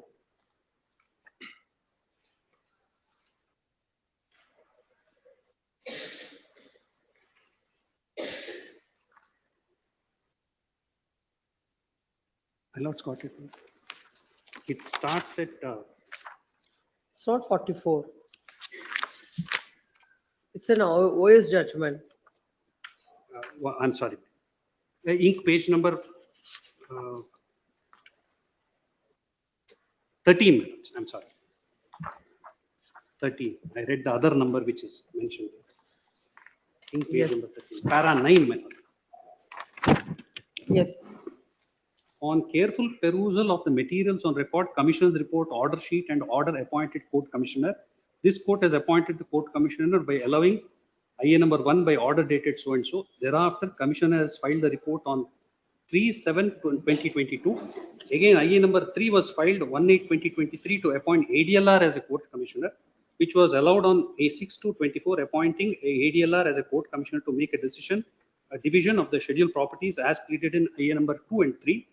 The ADLR deputed the surveyor to conduct the survey and file report to the court. He surveyed the report, surveyed and report is filed. The surveyor has filed the said report, which is objected by the respondent. With regard to this delegation of this work, there is a judgment whether the delegation is permissible or not. There is a judgment, my lord, which says delegation is impermissible. He should. You have it? I'm sorry, my lord. I just got it, but I could not procure the copy.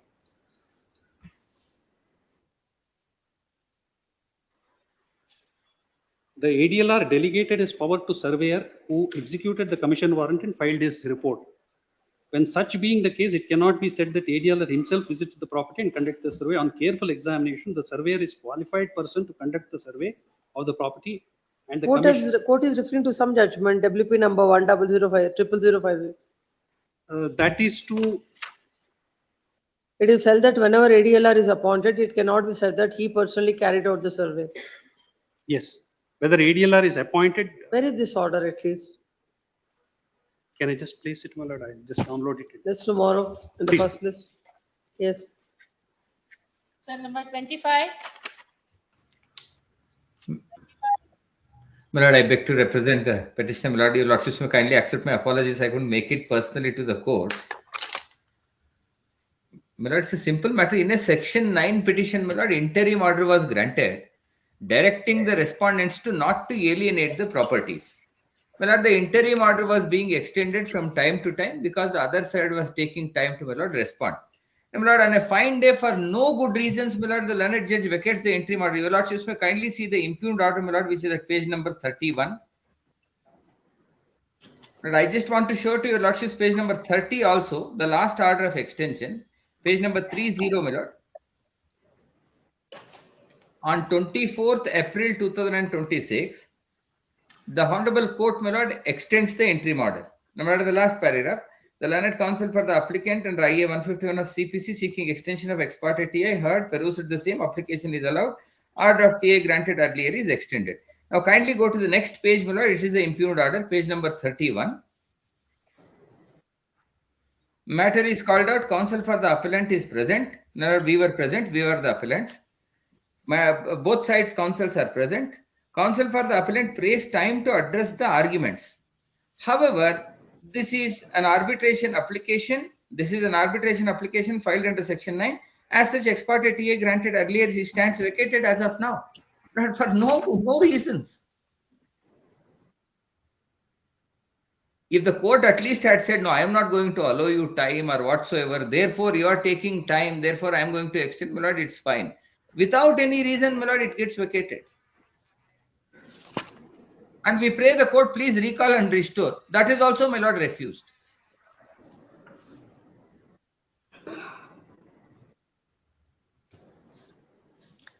Please come. Then senior counsel appearing for the petitioner submits are in a section 9 application, an interim order was granted not to alienate the property. That was it was granted on. My lord, it was first granted on. My lord, I'll just take your lordship to that. My lord, it was first granted on 5/3/2025. 5/3/2025. Then how many days you expect that order to stay without arguing the matter? Never hesitated. We never hesitated. There was another suit also that was being heard, filed by the opposite party. That is the reason, my lord, they were taking time. My lord, Even on 12/6, even on 12/6/2026, counsel for the appellant prays time to address the arguments. I understand that, my lord. I understand, my lord. Some extensions have happened. Your lordships may kindly put a time limit against us, my lord. I am fine for that. No, in a section 9 application, you can't have I- interim order extended for 1 year. I bow down, my lord. I bow down, my lord. I bow down. Your lordships may kindly impose a time limit against us, my lord. We will not take time. We will finally argue the matter. No, for that the respondents have to be here to pass final order. Therefore, my lord, your lordships may kindly Take out notice to them, the petitioner is permitted to take out hand summons on the council appearing for the respondent and shall file a memo to that effect. When can you file? Immediately I'll take up. Your lordships may kindly have it tomorrow, my lord. We'll file it. We'll get it served today itself. List the matter tomorrow. If the memo is served, then only the list is matter day after tomorrow. By Greatly. tomorrow, memo shall be placed on memo shall be placed before in the file before the registry. Then only list is matter day after tomorrow. Greatly Yes. obliged. I understand the concern, my lord. We should not be dragging a section 9 petition, but my lord, our court at least should have said it. I understand the concern, my lord. I understand. Yes. 26 K. Shri Hari, petitioner. Yes. Well, suit for partition. Well, impleading application came to be filed. What application? Impleading application. Well, that came to be rejected, which is at annexure A. Suit for injunction. Partition, my lord. Partition. My lord, Who are you? My lord, I am son of one of the defendant who died. Legal heirs were not brought on record by the plaintiff. Consequently, When the original defendant died? 11/9/2020. When did you file this application? My lord, we filed the application on 30/10/2021. Well, our contention before the court is the properties which are the joint family properties are included in the partition suit. But the plaintiff contends that defendant number 3, that is our father, has got no share or right in the property at all. So therefore, we need not be impleaded. That is the. Why was he made party to the proceedings? That's it, my lords. That's exactly the issue, my lords. Come to the order. Impugned order, my lords, it starts at page number 19. My lord, may draw the attention of the court to first para number 6, my lords. Reasons. There, the date of Please death come. is shown, my lords. Then counsel for the petitioner submits that the father of the petitioner was a defendant. He died on 11/9/2020 and they were not made parties to the petition. Hence they wanted to implead as lads of the deceased and they filed an application on 30/10/2021 on the ground that the father himself is not having any share. The court has dismissed the application. It is submitted by the land counsel that these are the matters that has to be decided during the course of the trial, not at the time of order 1 rule 10. Considering the submission, there shall be stay of all further proceedings pursuant to the order dated so and so. Notice to the respondents, same hand summons by 23rd or else a stay granted by this court stands vacated. Yes, next. For admission matters, proceeding number 27, Pranesh Chandra, for petitioner. Therefore, my lord, in this case, the petitioner is challenging the order passed by the first appellate court condoning the delay in filing the appeal. How much delay? My lord, according to me, my lord, there was a delay of more than 4 years because on 18/9/2020, my lord, I filed a suit. No, according to the court, what is the delay? According to the party. My lord, the court holds that there is an inordinate delay, but the respondent says that there is a delay of only 21 days in filing the appeal. Because that is from his knowledge, according to him. No. My lord, in the application, they admit the service of the summons. Let's read the order first, then we'll Fine. understand what it Yes. is. The order is at page number 14. 25, come to paragraph 25. 25, my lord. Before that, I will read paragraph number 22, my lord. 25, page 25, paragraph number 22. On evaluation of the inquiry of both the parties in 2-2, no doubt the appellant herein has caused inordinate delay in preferring the present appeal. At the same time, it is relevant to note that the judgment and decree passed in the original suit is ex parte decree. Added to this, On going through the grounds urged in the appeal memorandum goes to show that the appellant herein have urged several grounds for final determination of the case.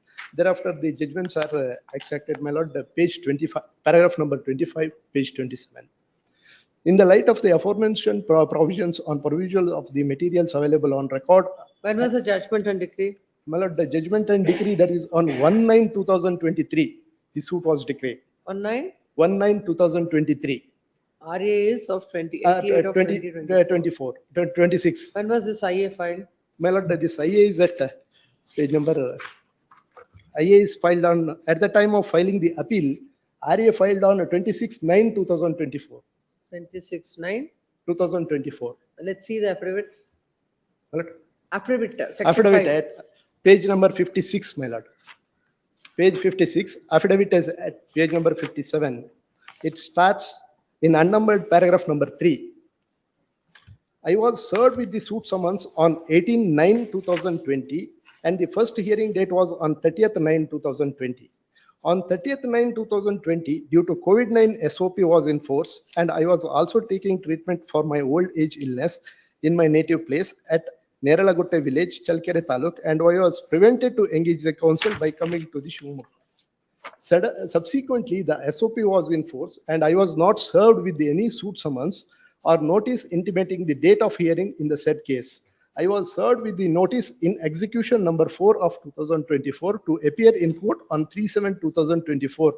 I intimated my advocate to appear and take time to appear on my behalf and to undertake to file wakalat, as I was unable to move from my native place and came to Shivamogga due to my. When counsel for the petitioner submits that the suit was decreed on 1/9/2023 and it was an ex parte judgment and decree. Even according to the defendant appellant, the notice was served on him on 18/9/2020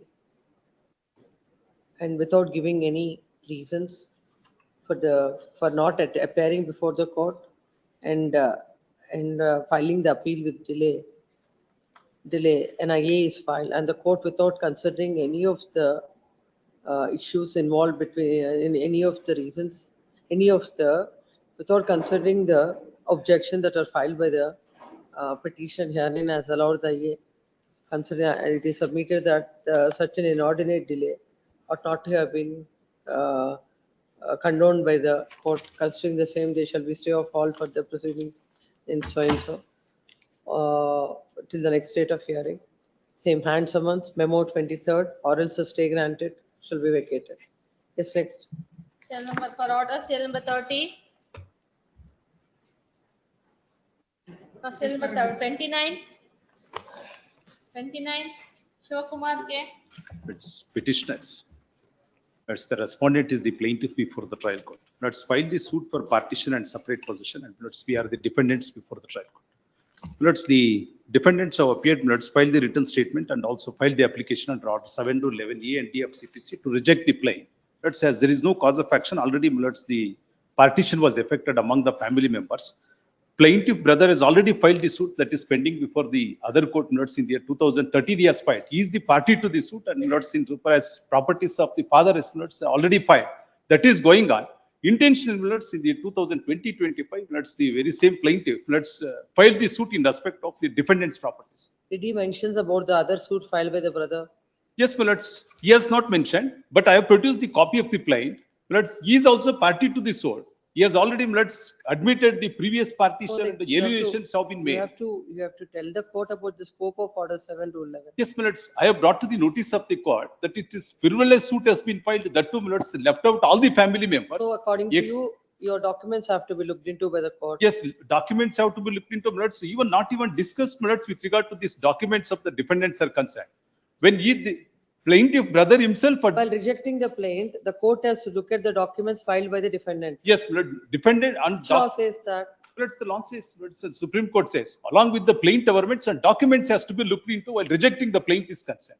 Supreme Court says, along with the plaintiff's documents filed by the plaintiff, not Yes. every document filed by the defendant. But with regard to, let's the plaintiff, let's kindly for a moment, let's this document. It is a very simple issue. Yes, let's. I'm asking you a very simple question. Yes, let's. Plain Apart the plaint and the plaint, the plaint Documents. and the plaint documents. Yes. Only can be looked into. Whether this document is part of the plain document. Yes, let's part of the plain documents. None of the documents have not been considered by the trial court. Just now you said you have filed the document. We have filed and also brought to the notice of the court.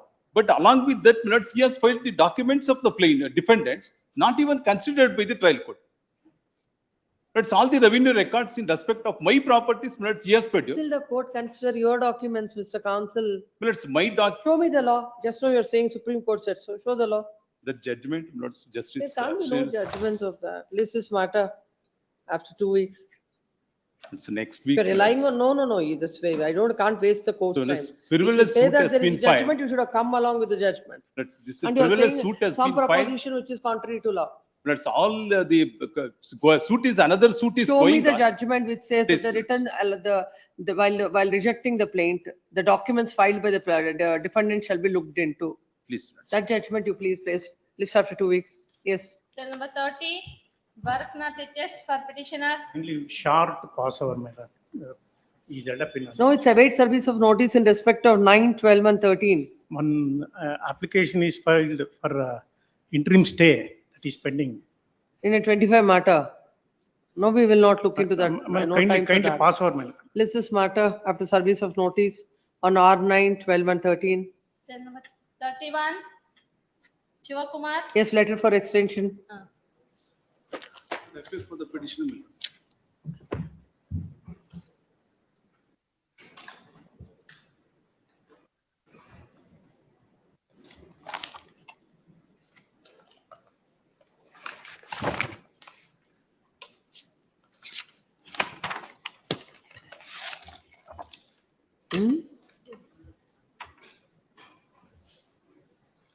A letter is addressed by the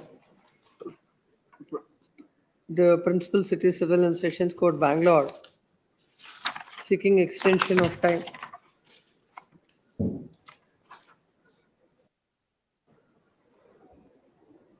This court had disposed of WP number 927 of 2026 by order dated 16/2/2026.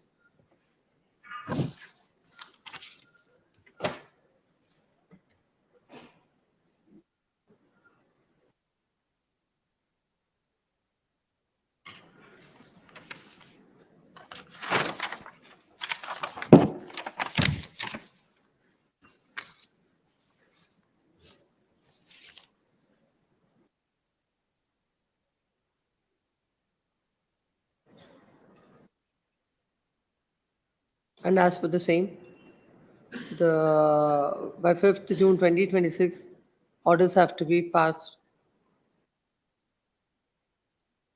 Hence, they have sought for a time for extension of 2 months' time. This letter was addressed on the 5th June, 5th July. Yep. Accordingly, time is granted till 5th of August 2026. And it is made clear that no further time will be granted. Yes. Number 32, Jagdisha KJ for petitioner. P. Shankar Reddy. Short accommodation up to Monday, my lord. Senior counsel has been engaged. It's a letter from the judge. What is the senior counsel will do?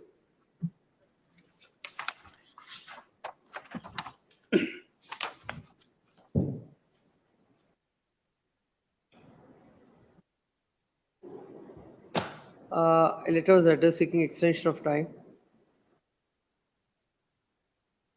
The WP number 5012 of 2016 was disposed of, directing the court to dispose of the matter within a period of 2 years from 2011-2023.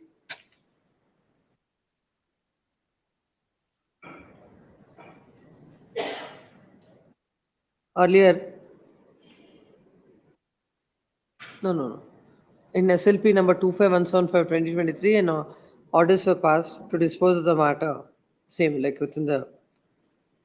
Then they written a letter to the Honorable Supreme Court for extension of time for a period, further period of 1 year from 2011-2025 for disposal of the suit. Thereafter, the High Court has passed an interim order in WP number 5012 of 2026 on 17/2/2026, staying all the further proceedings of the suit. OS number 177 of 2022.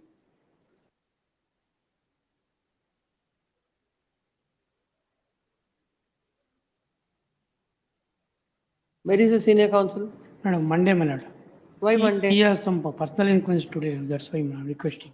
Monday, my lord, I will go on with him. Supreme Court has long back passed. Your Was Lordship- this order brought to the notice of the judge who granted the interim order? My lord, Was the Supreme Court order brought to the notice of the? very long back it was expired, my lord. 2 years has been expired. After that, my lord, we filed a writ petition, my lord. Till Monday, my lord, without fail, we are going with the matter, my lord. One hand, Supreme Court says you have to complete it within so and so. Actually, please, Stay of all further proceedings is granted by No, my this lord, actually, my court. lord, in this case, my lord, the respondents have filed application, my lord. In spite of, they get the directions, my lord. And they have filed application after application. Who filed the writ petition here? Myself, I am plaintiff. I am referring to you only. Please, ma'am. When this order was passed with the learned judge, did you at least bring to the notice of the court what is the order of the Supreme Court? At the time, we were not being to your lordship. And you simply have obtained stay No, ma'am. and sought for all the further proceedings on the suit. And the judge addresses a letter that Supreme Court has fixed its time bound and this court grants an interim order. No reasons are recorded because you have not submitted before the learned judge. This is matter tomorrow, no further time. Monday, your lordship, Monday, my lord. Monday of senior counsel. Monday, Without this fail, matter on Monday as a first case. Please. If on Monday, if any adjournment is sought, the stay granted by the court will be vacated and the writ petition will be dismissed without going into the merits of the matter. Please, ma'am. But it's unfair on the part of your party being so silent about what are the earlier orders. Nothing bringing anything to the court. Actually, they filed application after application to the court below, my lord. They, You are here, I'm referring to you before this court. please, ma'am. You have to tell, at least should have brought to the notice of the court what is the order of the Supreme Court. I was to extend Monday. IO has prayed for no reasons to be recorded. Yes. Number 33, Prithvi Wadiyar for petitioner. For petitioner, your lordship. In that matter, a letter is addressed by the learned judge saying that this matter is directed to be disposed of by the Honorable Apex Court in a time-bound manner. And already they have sought 1 year time. And in the meanwhile, this court, the coordinate bench of this court has stayed all further proceedings. Hence, requested the matter to be placed before the court. And the letter is placed before the court. And then whatever the earlier order I said should come next. Yes. Your lordship, with regard to office objection, made a submission that the office has raised the objection that how the single writ petition is maintained. What are the orders? Orders, your lordships kindly turn to IA number 8 at page 54. I had filed an application under section 151 for seeking to reopen the case and permit the defendant number. It is submitted that the office has raised objection with regard to the maintainability of one writ petition against two orders, and counsel submits that it is reopen To produce documents. and to produce the documents. To mark documents, sir. To mark documents. To reopen the case for marking the documents as both are the consequential orders, and one single writ petition is maintainable considering the submission of the land council. Office objections are overruled. Yes, argue. Defendant number 1 writ petition filed. The plaintiff filed a suit for partition and separate possession. The plaintiffs are sisters of defendant number 1 and defendant number 3 is mother of defendant plaintiffs. The defendant number 1 herein filed written statement contending that a partition, the father of the plaintiff and defendant number 1 died in the year 1994 and subsequent to death of father in the year 1997, that is on 15/6/19. Straight away come to the order, then you can That is argue. at page 60, your lordship. Yes. Before that, your lordship, page, kindly turn to No, you read it, then whatever you want to submit, you can submit. page 60, paragraph 9. The reason starts from 7, paragraph 9 is, Yes.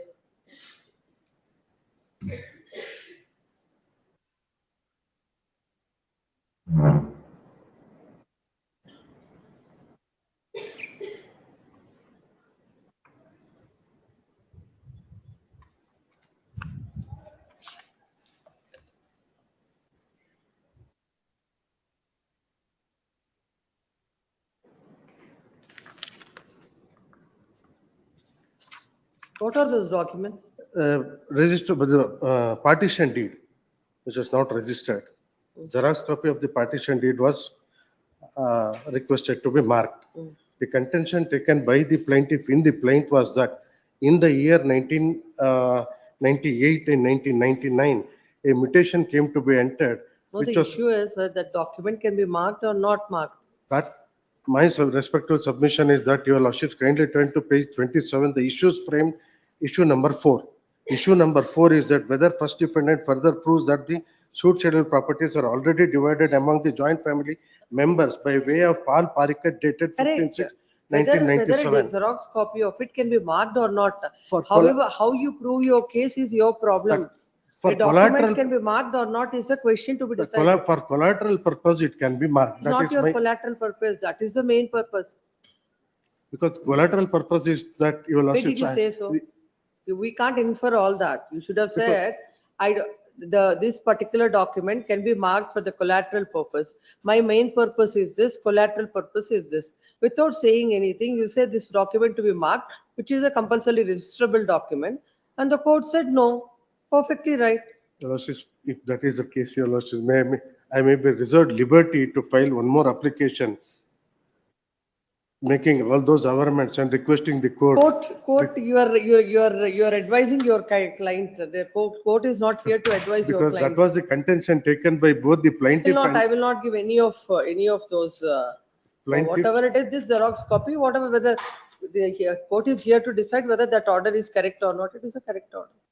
Issue number 4 was casted off based on the pleadings of And plaintiff. in that case, that is the I burden agree. lies on you. I agree, your lordship. That is not the amendment made in the affidavit nor in the application.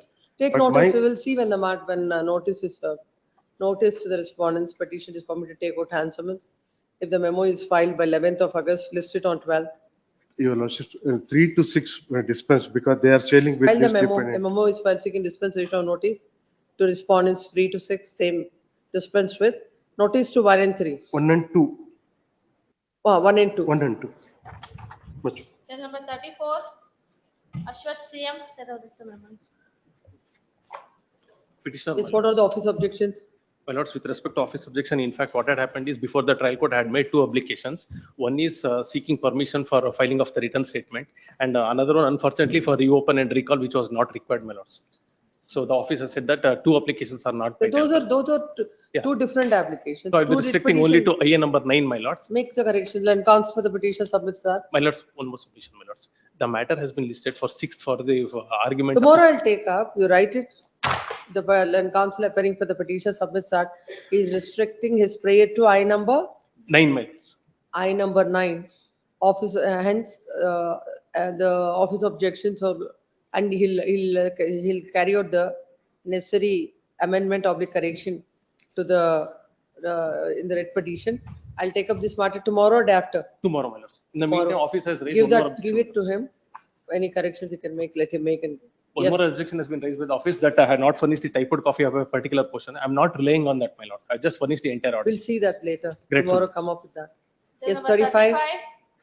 Giridhar SV. Giridhar SV.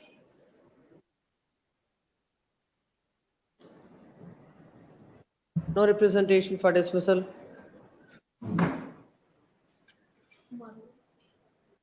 Cell Tomorrow in number the first list. Cell number 36, Sargent. Cell number 37. 37. Notice. Jagannath Reddy. Notice. 38 Number 30. notice. Lordship, one 38. submission, 36. Huh? Delays. Yes. 39 notice. 39. Yes, 40. Cell number 40. 38, my lord. Notice. Cell number 40. For respondent, my lordship, I filed the statement of objection. Where is the respondent? I am respondent. For respondent number 2, my lordship. ಈ ಕಡೆ ಬನ್ನಿ sir. Where is the counsel for petitioner? Syed Akbar Pasha for petitioner. No, this is a writ petition of 2024. And an interim order was granted on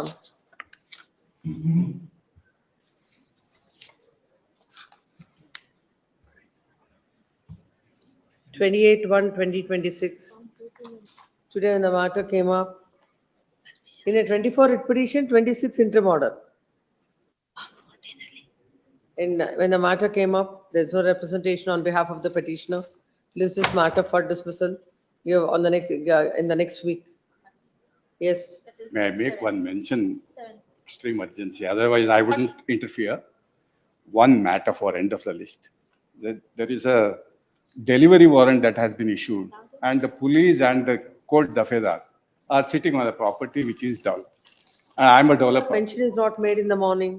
No, my lord, I came to know we prepared the petition only now and we That's filed not, it now.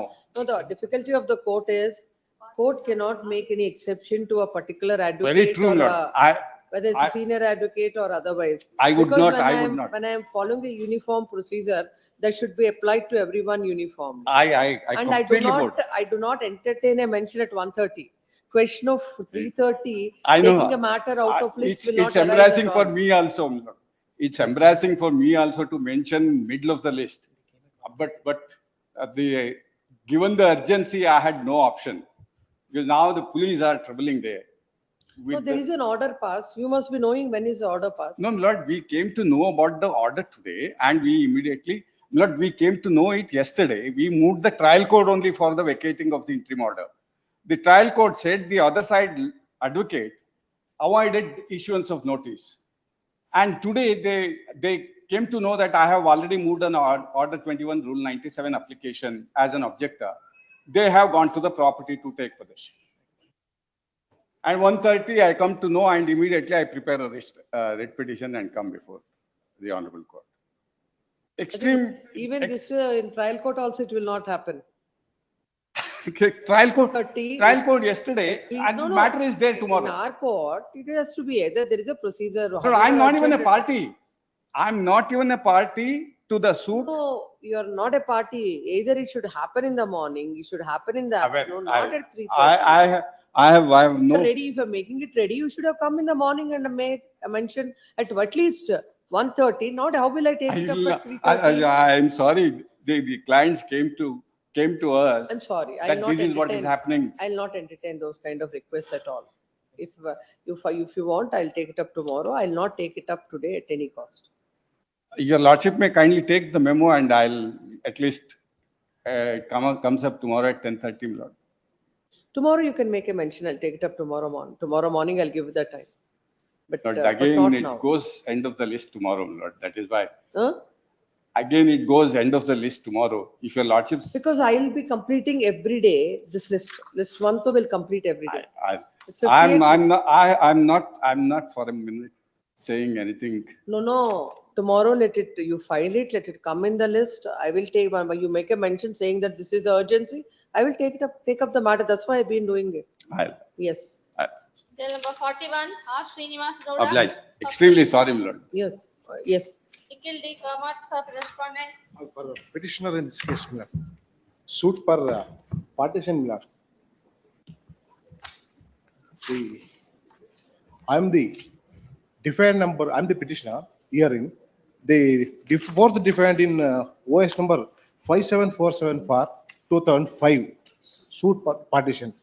The plaintiff, that is the first respondent was Come filed. to the impugned order. Where is impugned order? Page number. Page number 12, madam. Yes. Page number 12, madam. Orders on A, 2/2024. Order 7 read with so and so is hereby allowed on cost of rupees 8,000. 8,000. 607. Suit is of the year 2005. 5 million, 5 million. When is the IA filed? So, In the year 2024. yes, madam. Please come to the application in support of the IA. Yes, madam. Page number.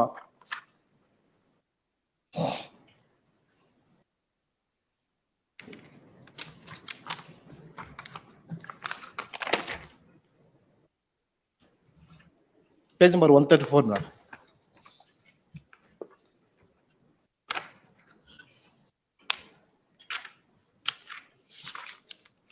Page number 134, that application amendment chart for the chart in the plane to add the additional, insert the one more additional property bearing survey number 37/1, measuring to an extent of 2 acres 22 guntas. This property is the plaintiff containing this property was belongs to his ancestor property, but this property was purely belongs to the his grandmother as a Stridhana property. Recently filed the wakalat. Huh? We filed the wakalat on 25th October 2024. Kindly have this matter of some inconvenience to them. Apologies for this. Will hear him. Yes. Please wait. If necessary, I'll grant. This property, the plaintiff before the trial court in OS number 5747/2005, contending that this property belongs to him as an ancestor property, but this property belongs to the grandmother of the plaintiff, that is the mother of the petitioner herein, was Stridhana property. That can be decided by the court during the course of trial. That's what the property was gifted in favor of her own son, that is the father of the petitioner herein. Again in the year 2024, the father of the petitioner herein was gifted the property in favor of the this petitioner. Now in the year 2024, this petitioner filed an application for amendment. By the time of Order 6 Rule 17, the court will not decide all these issues, whether it's a Sridhana property, whether it's a joint family property. I have the or entire not. documents, madam. Moreover, Ultimately, it's a suit for partition. yes, madam. Even in execution proceedings also, when Yes, a in particular FDP property, proceedings also. that also it can be done. So Yes. what is the prejudice to you now? But the property was in the name of the petitioner. I have invested a huge amount, crores together amount. That will be decided by the court. But the plaintiff in OS number so and so was the son of the second respondent herein. Second respondent and his wife was legally wedded. Come to the order, let's read. What did the court say? And in the affidavit also, my lord, supporting of the affidavit kindly be the. I've seen that, I've seen that. Is in- Please come to para number 7, let's read. Page Page number- number 16 Yes, my lord. of the impugned order. Point number 1, my lord. Yes. At the stage of further evidence of the plaintiff, the present application is filed. The above suit is filed for relief of partition and separate portion. Initially, the mother of the plaintiff was prosecuting the case on behalf of the minor plaintiff. Subsequently, on attaining majority, the next friend of the plaintiff has been discharged and plaintiff has been contesting the case in his individual capacity. After the plaintiff has come on record, this court has already allowed the amendment applications filed by the plaintiff by order dated 30/8/2023. Now, the plaintiff, after having entered in the witness box, has come up with the one more amendment application to include one more property in the suit. Admittedly, the suit for partial partition is not maintainable. In a suit for partition, at any point of time, the properties could be included, even at the stage of a final decree proceedings also. The properties could be included for the purpose of partition if some new facts have emerged during the What pendency. are your objections to this? I filed objections, my lord. Page number. Page number.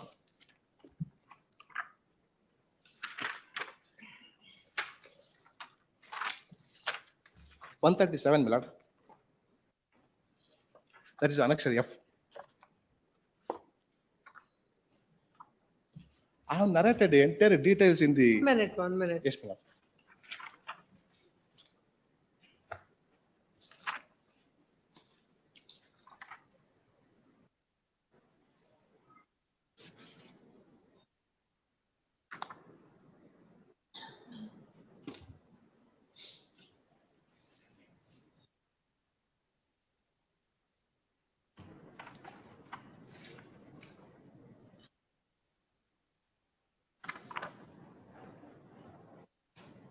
Order of the court is correct. My lord, I have the number, so there are 4 citations up there, my lord, given. Pass on.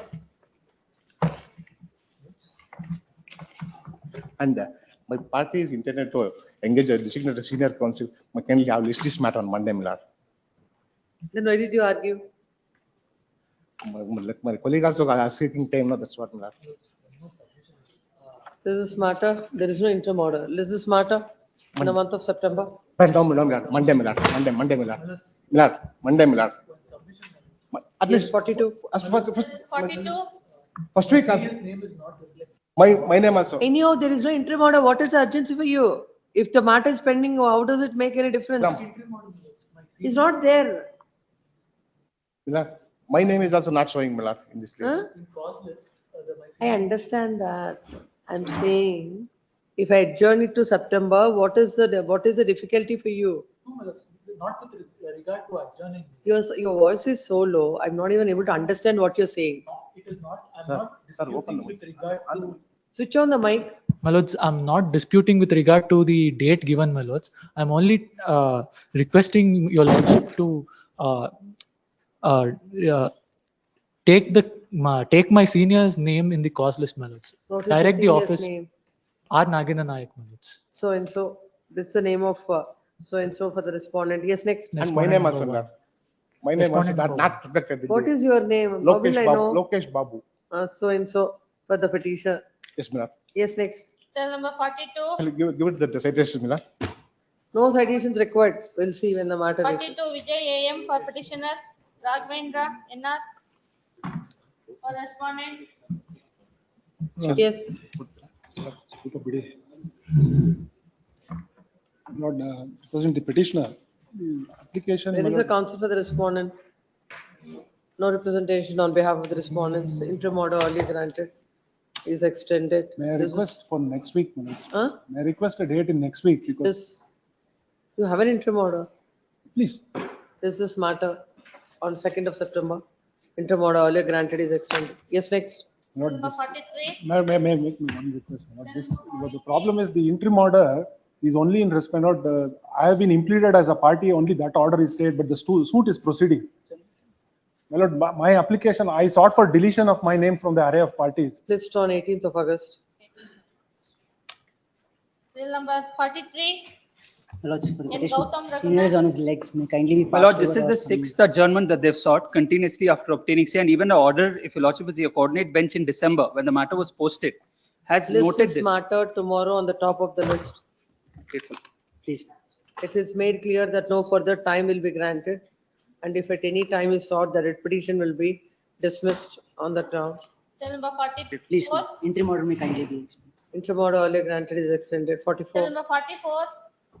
Appear for the petitioners in this matter. Suit for ejectment. This is the plaintiff's petition. In the suit for ejectment, we claim that the defendants are the tenants. Defendants are claiming that they have an agreement to sell. Now, at the stage of marking of the agreements, I objected to the marking of agreement to sell, saying that this agreement is not registered because in the agreement to sell, apparently the possession has been granted and the entire sale consideration has been passed on. So my objection at the stage of marking of the documents was the agreement is not registered and the stamp duty has not been paid. Now, I produced citations, I argued the matter, the defendant's counsel also argued the matter, and the impugned order is which I'm challenging. The judge just says he notes down my arguments and the citations, but only talks with respect to the stamp duty not paid and says that the document may be impounded because the stamp duty has not been paid. He has not looked into registration. Without registration, the document cannot be marked, cannot be produced, cannot be seen before this court. So this is my contention. Your Honor may kindly turn to page number 93. That's the impugned order. They wanted to mark this document for collateral purpose. They wanted to mark it for showing that, yes, the collateral purpose of saying that they're in possession. Now, my contention has been that when a particular property the interest has been created in the sense that the possession has been given, whether it's been titled or Even not. for a collateral purpose also, the Only document for cannot be collateral marked. This is purposes. your case. Yes, because it's not been registered. That is my thing. Under section. Where will when this collateral purpose, and in which circumstances at all, it's unregistered, the document can be marked? Unregistered document can be marked only in case of a lease deed. If there is a lease deed No. and it's not been What marked. is the main purpose according to him? What is the collateral purpose? My main purpose is possession because I filed the suit for ejectment. I'm saying that they are in possession as tenants. Their claim is that I am in possession as an agreement to sell holder who's been put in possession. This is their contention.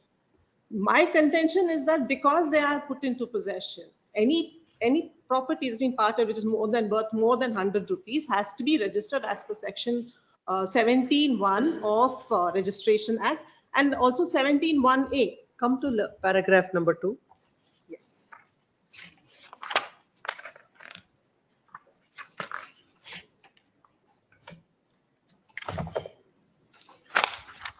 Learned counsel for the defendants argued that the defendant has not sought for relief or specific performance with respect to suit scheduled property on basis of agreement to sell dated 4/2/2014. Defendants intend to produce the agreement of sale dated 4/2/2014 for collateral purpose to establish that they are in possession of suit A scheduled property as agreement holder and not as tenant. Per contra, the learned counsel for the plaintiff argued that if it's not duly stamped and registered and it cannot be looked at collateral purpose and the same cannot be admissible in evidence. In support of her contention, the learned counsel for plaintiff relied upon the following decisions reported in AIR 2023 Supreme Court 4658, so and so. A collateral transaction must be a transaction not itself required to be effected by a registered document, that is a transaction creating, etc., any right, title or interest in immovable property of the value of 100 rupees and upwards. The decision reported in 2015-16 SEC 787, an unstamped instrument is not admissible in evidence even for collateral purpose until the same is impounded. Hence, if the appellant or defendant What are the judgments you're relying on? Your Lordship, I have already produced this, filed these judgments. Kindly, I filed the judgments. Citations have already been filed. I've produced. One minute, please.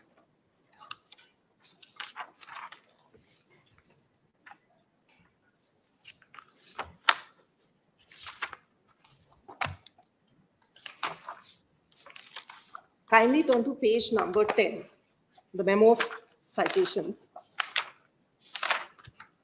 It says a whole lot of citations have been looked into. Before that, may I kindly read out section 17 and section 49 of the registration? No, we'll complete this judgment. Okay. From the principles laid down in various decisions of this court and the high courts as referred to here and above, it is evident that 1. A document required to be registered, if unregistered, is not admissible into evidence under section 49 of the Registration Act. 2. Such unregistered document can, however, be used as evidence of collateral purpose as provided in proviso to section 49 of the Registration Act. 3. A collateral transaction must be independent of or divisible from the transaction to effect which the law requires registration. 4. A collateral transaction must be a transaction not itself required to be effected by a registered document, that is a transaction creating any right, title or interest in immovable property of value of 100 rupees and upwards. 5. If a document is inadmissible in evidence for want of registration, none of its terms can be admitted in evidence, and that to use a document for the purpose of proving an important clause would not be using it as collateral purpose. This is the one document. Kindly turn, one citation, kindly turn to page number 23, the second citation. What is the collateral, what is collateral purpose? Kindly turn to para 13. 13th line, para 13th, line 13. It was observed.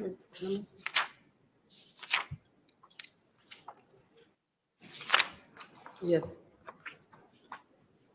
It was observed in this judgment that nature and character of possession could constitute collateral purpose, but that was not the point which was directly enlisted before this court. In our opinion, nature and character. Are you reading? Para 13, 13th line. Running page number? 23. It starts as in the case of? In the case of Rajchand Jain. Your Lordship. That's para? That's Lordsmith, it is observed, para 13 line. It is observed, your Lordsmith, kindly. In the judgment that the nature of character of possession, that's got it there. 13th line. It was observed, para 13th line. It was observed in this judgment that nature and character of possession could constitute collateral purpose, but that was not the point which was directly in list before this court. It's the previous judgment. In our opinion, nature and character of possession contained in a flawed document being unregistered in terms of Section 107 of 1882 Act and Section 17 and 49 of Registration Act can form collateral purpose when the nature and character of possession is not the main term of the lease and does not constitute the main dispute for adjudication by the court. In this case, the nature and character of possession constitutes the primary dispute, and hence court is excluded by law from examining the unregistered deed for that purpose. In respect of the suit of which this appeal arises, purpose of lease is the main list, not the collateral incident. Here the main character is the possession. I'm saying he's a tenant. He's saying he's an agreement holder who's been put in possession in the agreement. So the character of possession is examined. Now the possession, for a possession, the document has to be registered. If the possession has been parted with as on the basis of agreement to sell, then that. Is it your case that it is not a collateral purpose, but for the main purpose itself, he wants to mark it? Yes. Because the agreement sale cannot be marked in a lease ejectment suit. The main purpose is. But no, what I understood from your initial submission is that even for a collateral purpose, unregistered document cannot be marked. Yes. That's also your submission. Yes. For a collateral purpose also, the agreement has to be registered even if the collateral purpose requires the agreement to be registered. If for the collateral purpose, the possession is looked at for the collateral purpose, the agreement has to be registered if it is worth, the property is worth more than 100 rupees. Lordship, may kindly turn the third judgment. Yes. Lords. The third judgment, it's a direct point. It's a Bombay High Court judgment, page number 26. Para number 10. It is not, para number 10, page number 26. It is not in dispute that a document of which impounding was ordered by the impugned order is an unregistered document which is titled as Kare di Khat, by which possession is allegedly transferred. Once the possession was transferred, it was necessary to compulsory register the document under Section 17 of the Registration Act. Insufficiently stamped document which is also not registered, of which registration is mandatory, cannot be received in evidence as is apparent from provisions of Section 34 of Bombay Stamp Act and Section 49 of the Registration Act. As far as the contention of Shri Ganga Kedkar, that in view of the judgment of the Apex Court in the matter of Messrs. Z Engineers Construction Private Limited and Amir Minhaj, that the document should have been accepted subject to objection as statutory presumption in favor of the petitioner that the document is duly stamped, and the acceptability of the document in evidence for inappropriate stamping can be gone into the stage of final hearing is concerned. Same is liable to be rejected for the reason that by virtue of the document titled as Kare di Khat, possession is claimed to have been transferred as reflected in the recitals therein. So this is my contention. May I read the provisions of Section 7? Yes. Your Lords, admittedly, I have denied my relationship. I am saying that I am not a tenant under the plaintiff now. It is for them, the burden is on them to prove that I am a tenant in respect of the said property. Admittedly, in For what agreement purpose you relying on that document? is only to show that I am in possession of the property. As an agreement holder, nothing more than that, I am in possession of the property. To show that I am in possession of the property, only what is the agreement has to be produced. It is an impounded document. The court below has said you have to pay your stamp duty. What is that document? Agreement of sale. Your Lords may kindly see the agreement of sale Where produced. delivery of possession is given to you. Possession was given to me as on the date of the agreement. As on the date of agreement of sale. Your Lords, it is under 106 of the transfer of property suit for ejectment, if it has come before the court, they should prove. I said, even they are not the owners of the property at all. Your Lords, what is they get? On the whose burden lies on whom? Whom? Whether Now, that your Lords may document. kindly go at page 57. That is the agreement of sale that has been produced before this court now. What we have contended is now to produce before this court to show that a possession was delivered to me. I am under the possession of the property. I am only producing the document only for a collateral limited purpose, only nothing more than that. Now the court has said the moment the document has come before the court, Please, they have not The decided collateral it. purpose according to you. Only said impounding the purposes, they said pay the stamp duty, that then we will look into the document. Yes. The court has only said, please pay the stamp duty, nothing more than that. Third resolve. Hearing is something has to be done there. Yes, yes, next. Cell number 45. AP Pulkesh for petitioner Abdul TI. I appear for the respondent. Your Lordship, the counsel on record is on medical emergency. And Counsel on record? Is on medical emergency, Your Lordship. This is matter. Next week, anytime, Your Lordship. Next week, not possible. This is matter in the month of August. Yes, Obliged. at the request of one counsel, the petitioner. Yes. Cell number 46. Vijay Mala B for petitioner.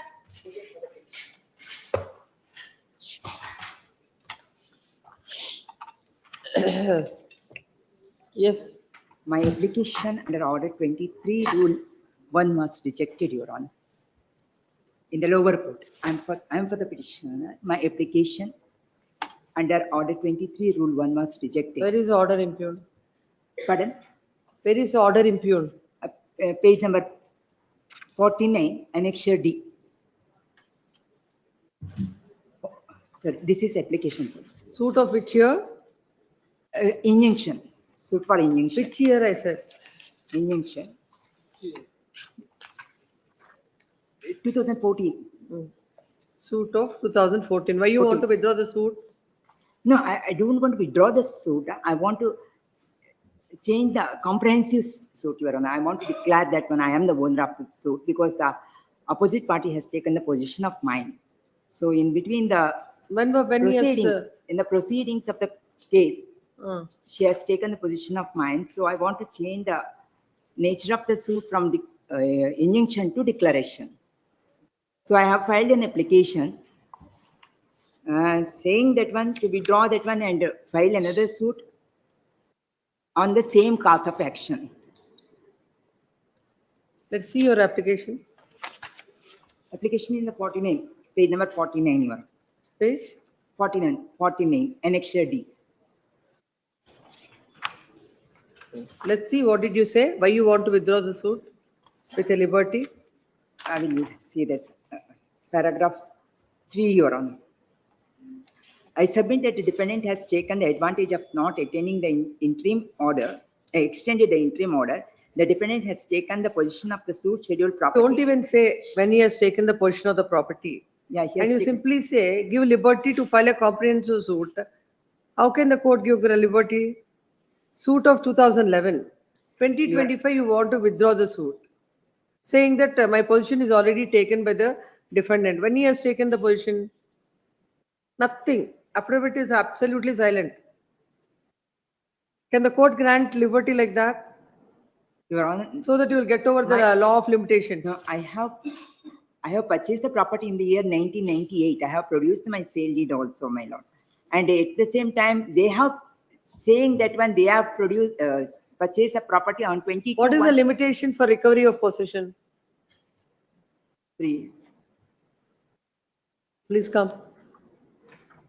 Your Honor, maybe given the liberty to file another declaration suit. Separate declaration suit. What is that you are asking? I am not able to understand. Because I have purchased a property in the year 1998. I don't find any merits in this. Please come.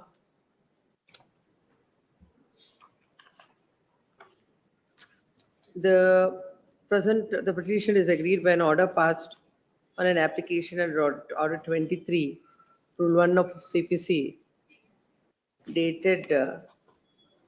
Your Honor, yes. Otherwise, entire injustice will be happen to my. Sometimes we can't help it. Just because they have the power, muscle power. We are all bound by the procedural. There is a law. We have to look at law also. Give me some liberty. No liberty can be granted. Order passed in OS number 1661 of 2014, dated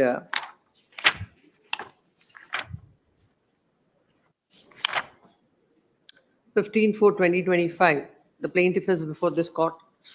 The petitioner has filed a suit for injunction. that is in the year 2014. Now the present application came to be filed, seeking to withdraw this suit with the liberty to file a comprehensive suit. That came to be dismissed by order impugned. The court, while dismissing the application, has observed that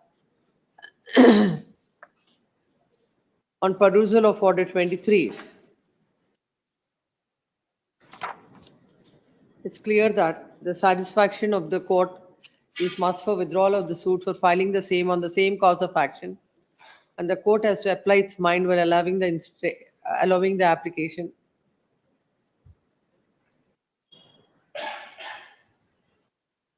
The plaintiffs are very much aware about the written statement of contentions of the defendants. When the matter is set forth for arguments, the plaintiff has come up with the present application. At this juncture, the plaintiff cannot take recourse to the provision of Order 23, Rule 1 CPC on the ground of same cause of action. The object of the rule is not enable the plaintiff, if they have failed to conduct the suit with proper care and diligence, to obtain an opportunity of commencement of suit in order to avoid previous bad conduct of the case, so as to prejudice the opposite party. The grant of liberty to file fresh suit on the same cause of action is at the discretion of the court, but such discretion is to be exercised by the court with caution and circumspection. Merely stating that the grant of liberty would not prejudice the defendant is not compliance with statutory mandate.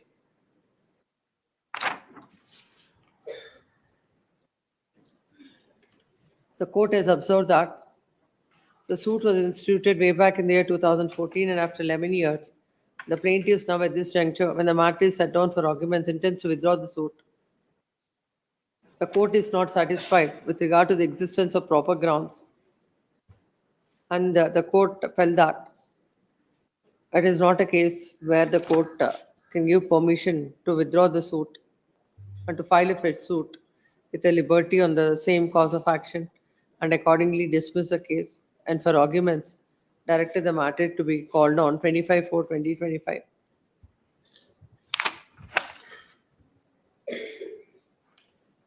Then counsel appearing for the petitioner submits that during the pendency of initially the suit is filed for injunction, and during the pendency of the suit, the defendants are forcibly entered into possession of the property.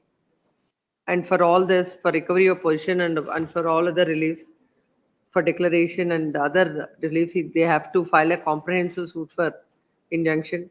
As such, they sought the liberty of the court to withdraw the suit and file a fresh suit on the same cause of action. And the court has failed to consider the same, and without assigning proper reasons, has dismissed the application. Hence, the order impugned needs to be set aside, or else a lot of prejudice would be caused to the petitioner plaintiff. Next para.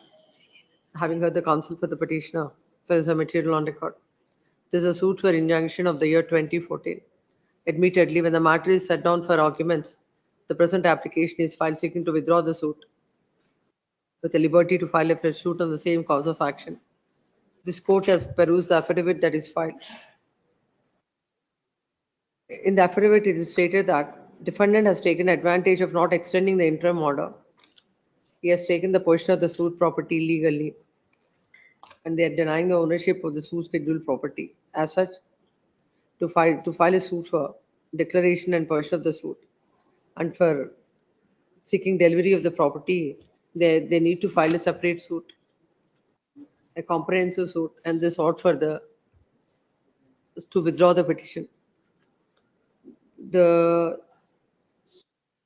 When the defendants filed the written statement and denied the title of the plaintiff, they had an occasion to convert the suit into one of a comprehensive suit of declaration and injunction. And the second relief that is stated is that the plaintiff, the defendant, has taken possession of the property. Nothing has been stated when possession was taken by the defendant. On the face of it, only to get over the limitation for instituting the fresh suit, the petitioner has come up before the court by filing such an application. The court has rightly considered the objections and had rightly considered the provision of law and dismiss the application. And this court finds no reason to interfere. Dismissed. This next.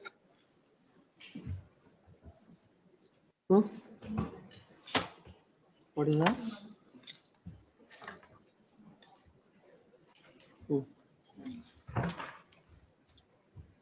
Yes.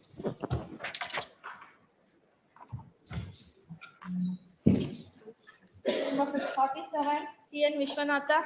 And for the petitioner, my lord, first defendant's writ petition, my lord, the first respondent filed a suit for partition against the petitioner and other respondents. And when this suit was filed on 30/6/2010, OS 4476/2010, and then on 28/7/2010, IA number 4. When is IA number 4? That is, IA number 4 was filed, that is on 28/7/2010 for amendment. That was allowed, that was before issuing notice. 28/7/2000? 28/7/2010. Date of filing of the suit is on 30/6/2010. And then IA 4 for amendment was allowed. Then notice was ordered on 30/7/2010. Thereafterwards, on 25/11/2011, issues were framed and the matter was set down for plaintiff's evidence. What is the date issues? 27/5/2011. And then the matter was set down for plaintiff's evidence. And then on 17/12/2011, affidavit evidence filed and posted by the plaintiff and posted for further evidence. From 17/12/2011 to 19/8/2015, the matter was adjourned from time to time. Then evidence of plaintiffs was closed on 19/8/2015 and posted for defendant's evidence. That is again on 30/9/2015, defendant's evidence closed and posted for arguments. Then 16/10/2015, plaintiffs filed an application under Order 23 Rule 1 to withdraw the suit with liberty to file a fresh suit on the same cause of action.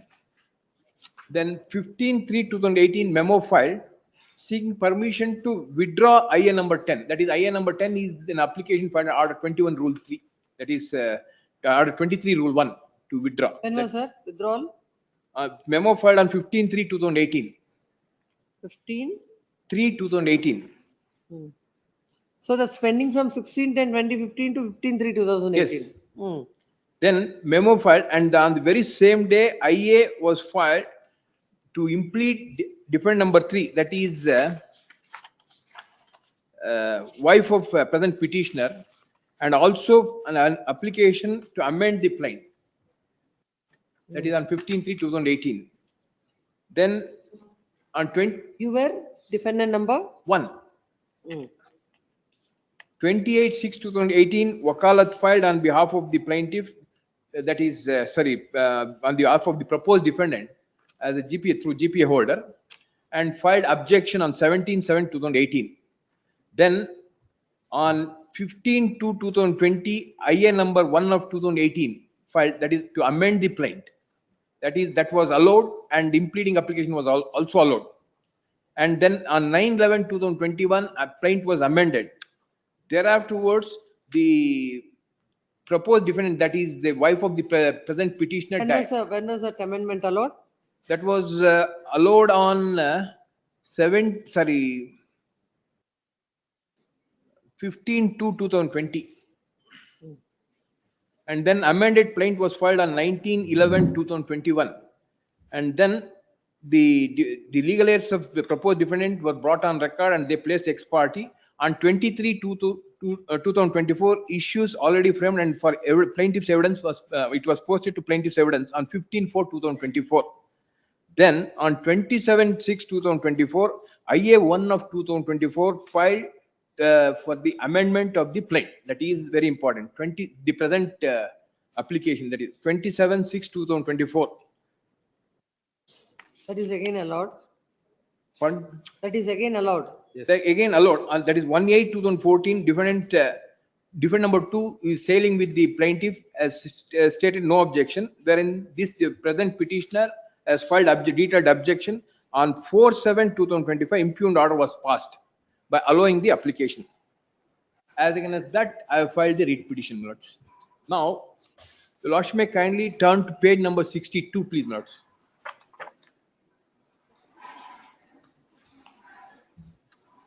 This application is filed after lapse of 14 years. Let us see Please. the affidavit first. That is Affidavit. affidavit, please. Affidavit is at page number 68.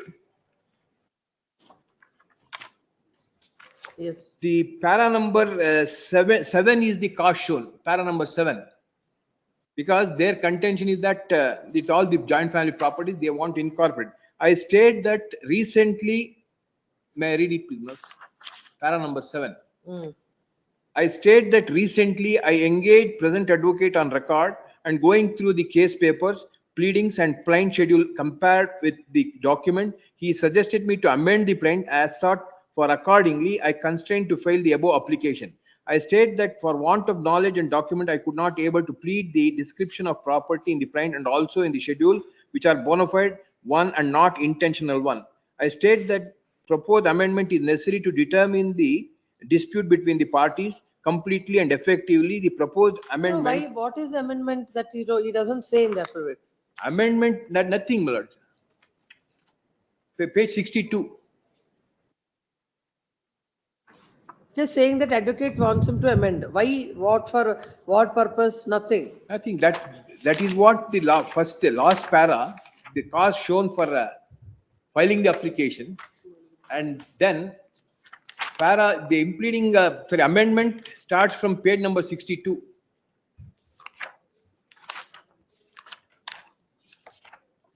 And he wants to delete some portion and he wants to incorporate some portion in the plaint and also some properties. Delete the date which are founded on so and so pertaining to date of death of so and so. Sentence of Banswadi village.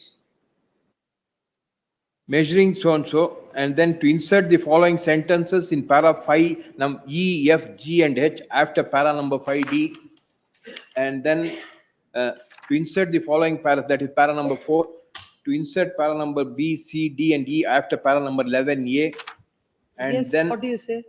entire this thing they are stitching. My lord, admittedly suit for partition between the brothers. Father of the plaintiff and the defendants was Karta of the family. After the death of the No, forget about all that. Yes, ma'am. Let it be a partition suit or any other suit. No, already 2 times amendment is over.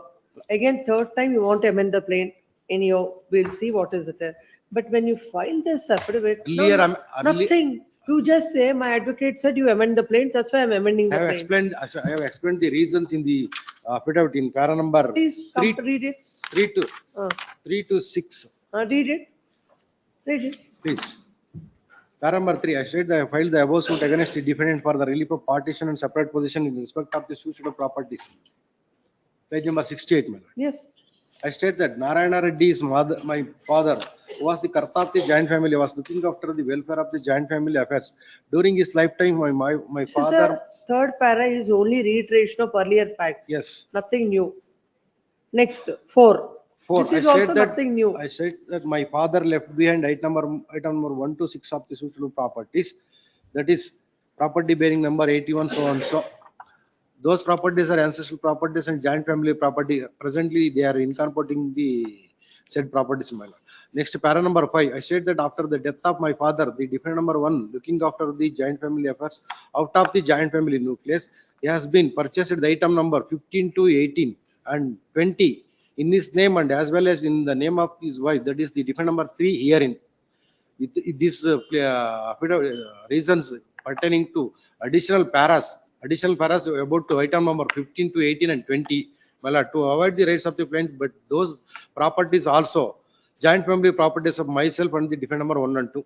Para number 6. I said that as stated earlier. Then where is the end for this this litigation? Where is the end for this litigation? Every 3 years you feel like amending your plaint. Well, there is really clerical mistakes in the plaint with respect to kindly peruse the para number. Your affidavit should say so. Where your affidavit says all that? What is the purpose of filing an affidavit in support of the IA? Para number 6 ಅಲ್ಲಿ ಹೇಳಿದ್ದೀನಿ sir. And why should so casually you file the affidavits? And why casually this kind of application shall be allowed by the I court? stated in the para number 6. I've seen that, what you have stated there and what you are pleading, the amendment that you are seeking unconnected. Admittedly, Amendment is like go running into seven, eight paragraphs. By way of amendment, the plaintiffs intending to elaborate the things, what were. That you never said so in your affidavit. Respect to acquiring the title of the properties or question. What were you doing all the while? Right from which year is the suit? 2010, my lord. 2010 suit, you realized it in 2026 that you should do something. 22, 24. No, but that is unfair. How many times the court, forever the respondent defendants will be waiting that when you will amend the plaint. One submission. That is not their case. There was partition. Admittedly, this is suit for partition. You have come to the court, suit is your suit. Yes. You have to plead things. Whenever you remember, you cannot plead. Or whenever you want to plead, you will not After plead. death of my father, the defendant. When he died? 88.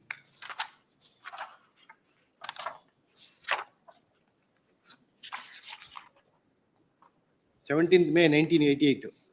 He was minor. Plaintiff was minor. When did you Number file one, the suit? 2010. That time you were major. 2010. After that, 2 times you have amended the plaint. That is the claim And of third time you want to amend it in 2025. earlier amendment regarding to only para 88 and corrections, my lord.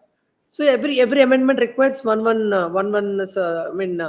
for every correction, after every 5 years, you will do one correction to the amendment to the plaint. By way of amendment, the plaintiffs That's explaining not the the reason purpose of amendment of how pleadings. the defendant number 1 acquired the title of the property in question in the name of the. So the order, there is order. Order to annex A, please, my lords.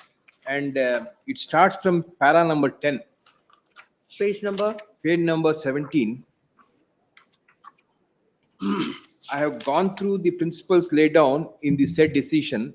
No doubt, as per order 6 rule 17 CPC, the court can amend the plaint at any stage of the proceedings, except otherwise the due diligence should be shown by the party that he could raise the proposed amendment before commencement of the trial. Admittedly, the present case is posted for taking steps against the legal ace of defendant number 3, and thus the trial of the case is not yet commenced. It is incorrect. And that it is worth to note that the plaintiff claiming his right over 2 properties on the ground that the suit said properties are self-acquired properties and ancestral properties of himself and the defendant. On the other hand, the defendant Says the trial is not yet commenced. that's incorrect, because at one stage the affidavit evidence was filed at the first stage, and then the matter was closed. And thereafterwards, when the matter is set down for argument, then he files an application order 23 Sorry, my rule lord, 1. that is not their objection. They are not stated in. And then when second application. When matter was posted for evidence, the plaintiff has reduced the chief evidence only. Did not cross-examine, nothing has been conducted. You will not now, this is a 2010 suit, for till 2030 also, you will file one application or the other and the suit will be pending. I inadvertently. And at whose expense all this is happening? It is a suit for partition, my lord. There was no partition. And it is between the brothers. If we file fresh suit, their objections, they can file fresh suit, with liberty to file fresh suit on the. I'll set aside this order. I will set aside this order, and why you want this amendment, I'm not able to understand. And the filing affidavit is not a formality. My lord, it is settled position of law in a partition suit. In the FTP proceedings also, it can be insert the properties left out. So does it mean that the plaintiff will be going on amending the? Not only, plaint. this is only the. How many times you will amend? Not only adding property. Only one application, my lord. Now, come to your amendment. At least you have wanted, how many paragraphs you have added by way of amendment? At least any factual foundation for this in your affidavit? Not even one. Except saying that my advocate has asked me to amend the plaint. I have given the reasons in the para number 6, my lord. You can't call it reasons. You can't call them as reasons. You have just narrated something which is already narrated in the earlier pleadings. In As on the date of filing of the suit, 22 years, you are not a minor. That is incorrect statement. When then father you- was died, he was minor. The defendant No, number no, one was it is- looking, 1 minute, sir. Defendant number one was looking after the welfare of the joint How family. many paras you want to insert? 1, 2, 4, 3, 5, 6. 3 again, 7, 3 E, F, G, H, Most. 4A,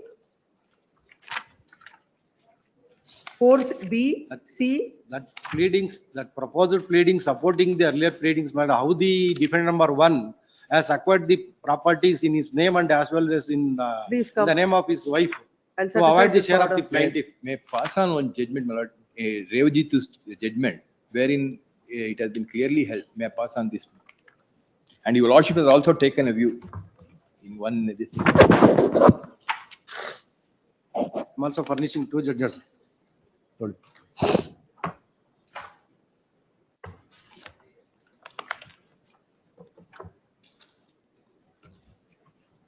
What is the Sorry, judgment of, What officer? delay aspect has not been considered by court as well as in the affidavit also. And in this 14 years, delay has not been properly explained. That is the first judgment. And the second one is your lordship, that is with regard to due diligence. And then the third one is, that is after commencement of trial, the application is not maintainable. And then the fourth one is with regard to Revajitu's case, that it has to be, that is para numbers. no, 64 you are and relying 60. on WP number 16411/2025. Yes. Which para? Which one? WP 16411. That is last parameter. So Number? that is delay aspect, page number 27. What is projected is oversight by the said survey number. Paragraph, no paragraph? But that's a paragraph, is not. 12, it starts from the paragraph 12, page number 12, page number 25. And then it ends at 13, and then the fourth para number 14. And then please, the next judgment, please not 13, 14. Yes, Then 2216 SCC, that is which paragraph? 71.1, sorry.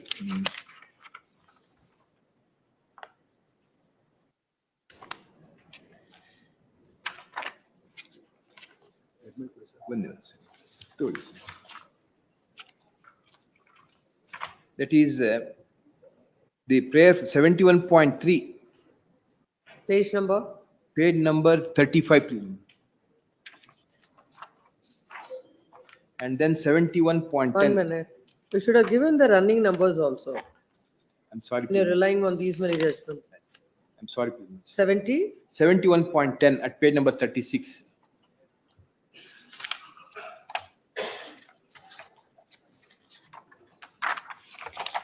And then in next judgment, page number 513, please. Para number 43.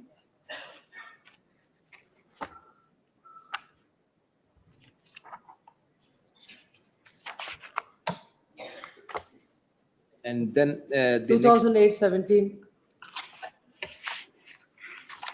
517, sorry, 513, page, para number 43.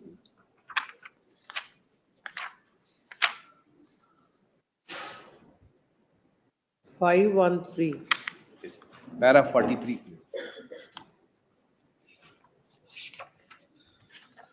Para 43. 43, please. And then the next judgment, that is page number 102, Yes. para number 64 and 65.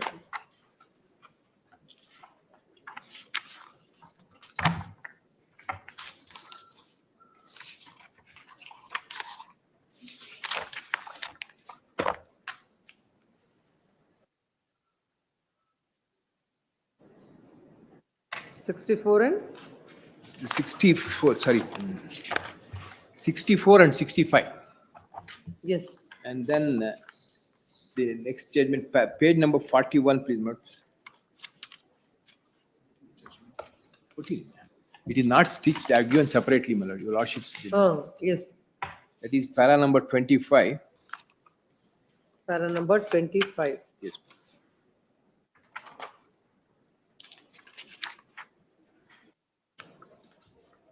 Yes. That's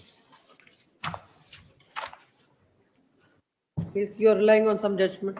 Madam, with respect to delay is concerned, and one submission, but delay aspect has not been considered by the trial court, and also In your whatever submissions he is making, let it. Yes. first judgment is already referred in the Which trial court. paragraph? Note A. 2022-1 Yes, yes. Karnataka law reporter.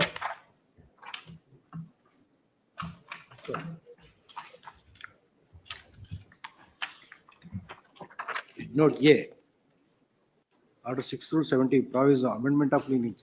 The court may at any stage of the proceedings. So which allow either- paragraph I am asking?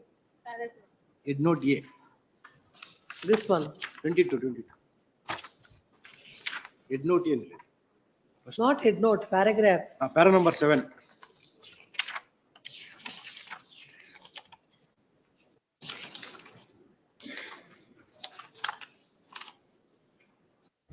Paragraph number 7. There are no paragraph number 7. It is only 3.7, 3.8. Miss agide, miss agide. It is.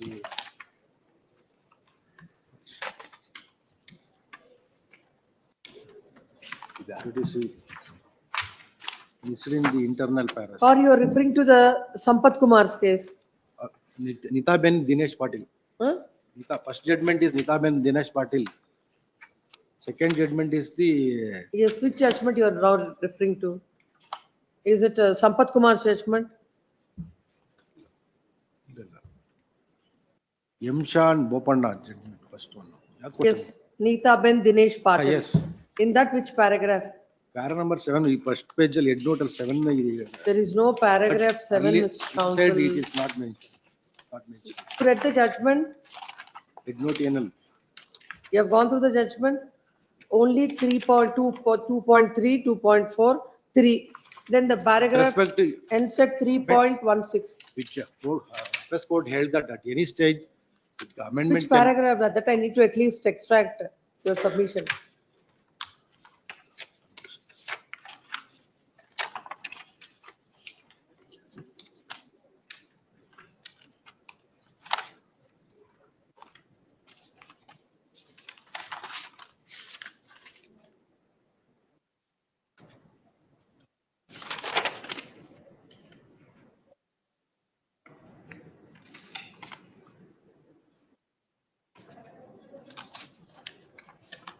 Para number 3.13. It all reads as it is further, it is further submitted, it is further submitted, whatever. How the judgment is like this? Sorry, not understanding. Judgment doesn't give any finding. It just says it's further submitted, it is further submitted. Just to miss again. I think something is wrong with this reporting. I will furnish next week. Tomorrow. Another judgment regarding delay. Any delay issue is not at all considered by the court that I will take your submissions on that. Then what about Sampath Kumar? I am not furnished Sampath Kumar. Another judgment, So you have Estrella given the judgment. Rubber. Give it to him. Sampath Kumar judgment is amendment of pleadings, delay of 11 years in filing application for by itself not a ground for anta ಇದೆ. Para number. ಅದೇನಾ sir? ಇದು ಏನು ಹೇಳ್ತಿಲ್ಲ.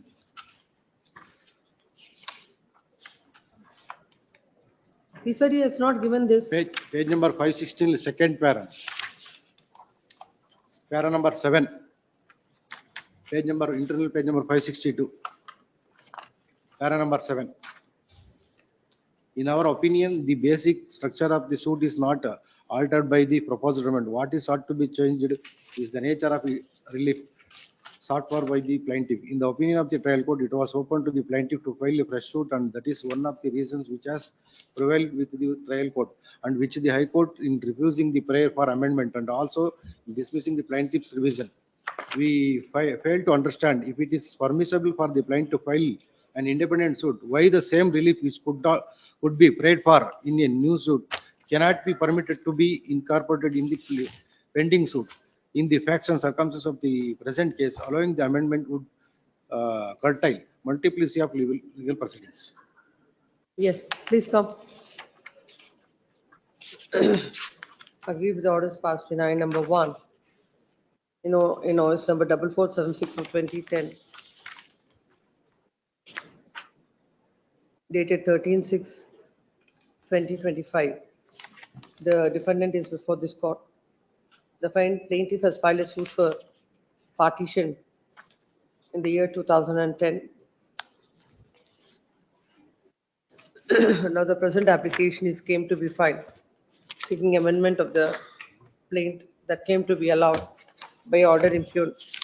While allowing the application, the court has considered the case of both the parties.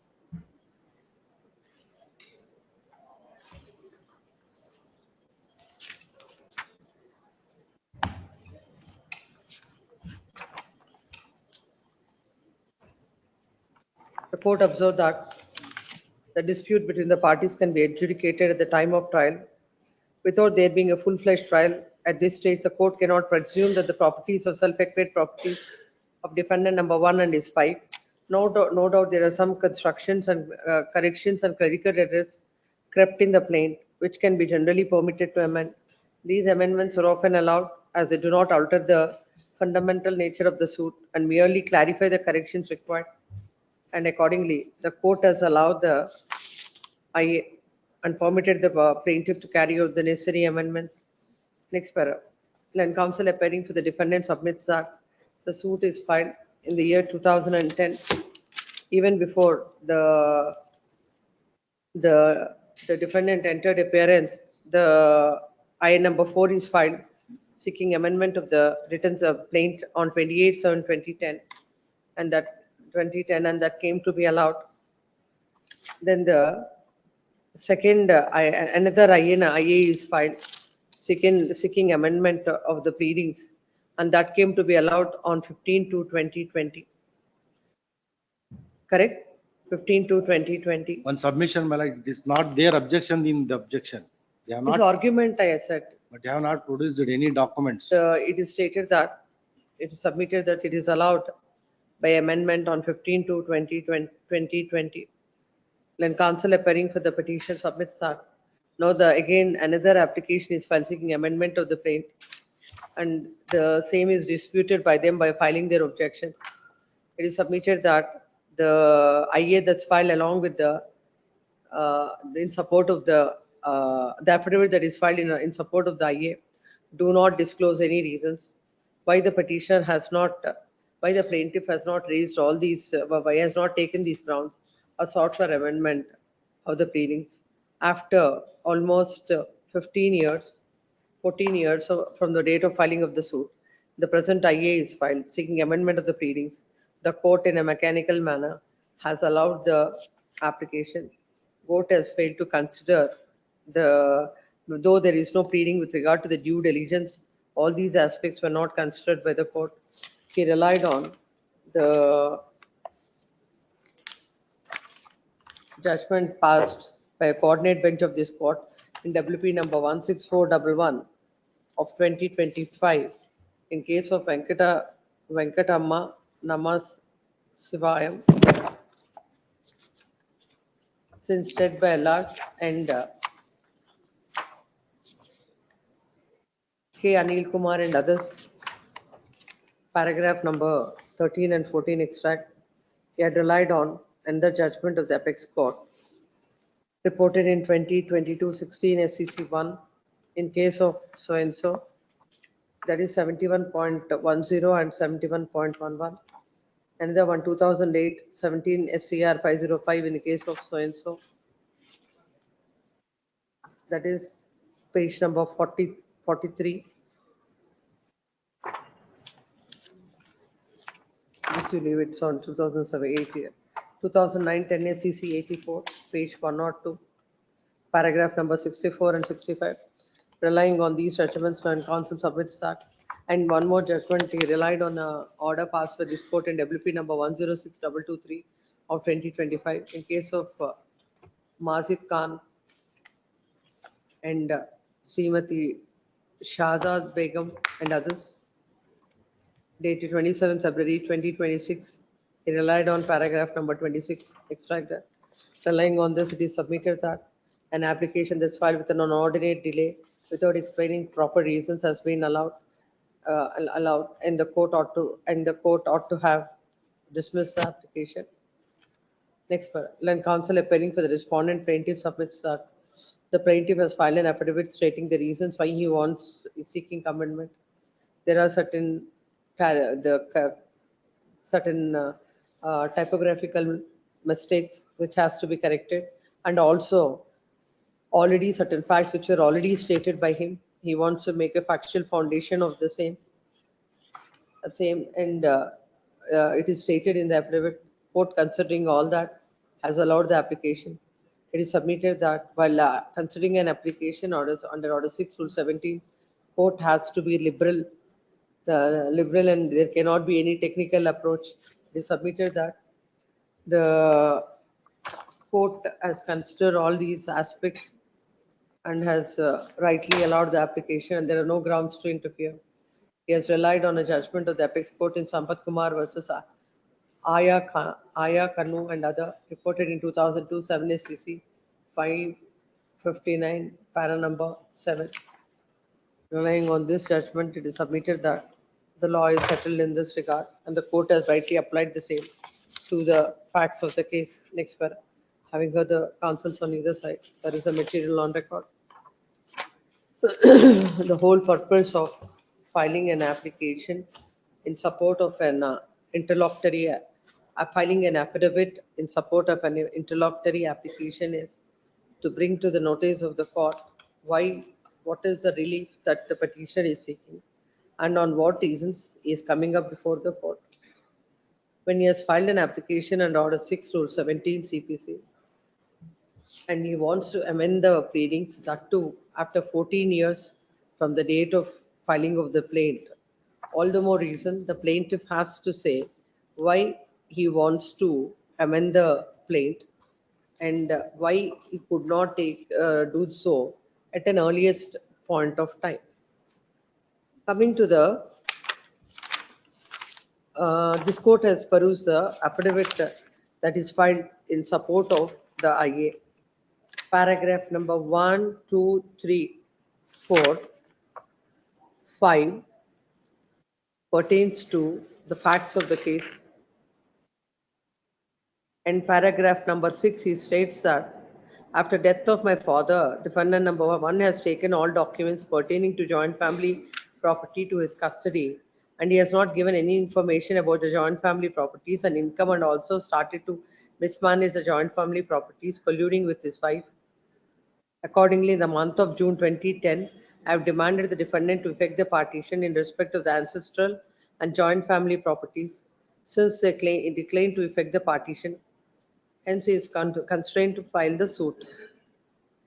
However, for want of knowledge about the entire joint family properties, he was not able to include all the properties left behind by the father and also properties purchased by defendant number 1 out of joint family nucleus. However, by collecting some documents, he has filed the suit. Recently, he has engaged the advocate on record and going through the case papers, pleadings and plaint schedule. Compared with documents, he sought to amend the plaint as sought for. Accordingly, he is constrained to file the application. For want of knowledge and documents, he could not able to plead the description of the property in the plaint, also in the schedule, which is a bona fide one and not intentional one. And as such, he wants to amend the pleadings. And this court has also perused the amendment that the petitioner is seeking.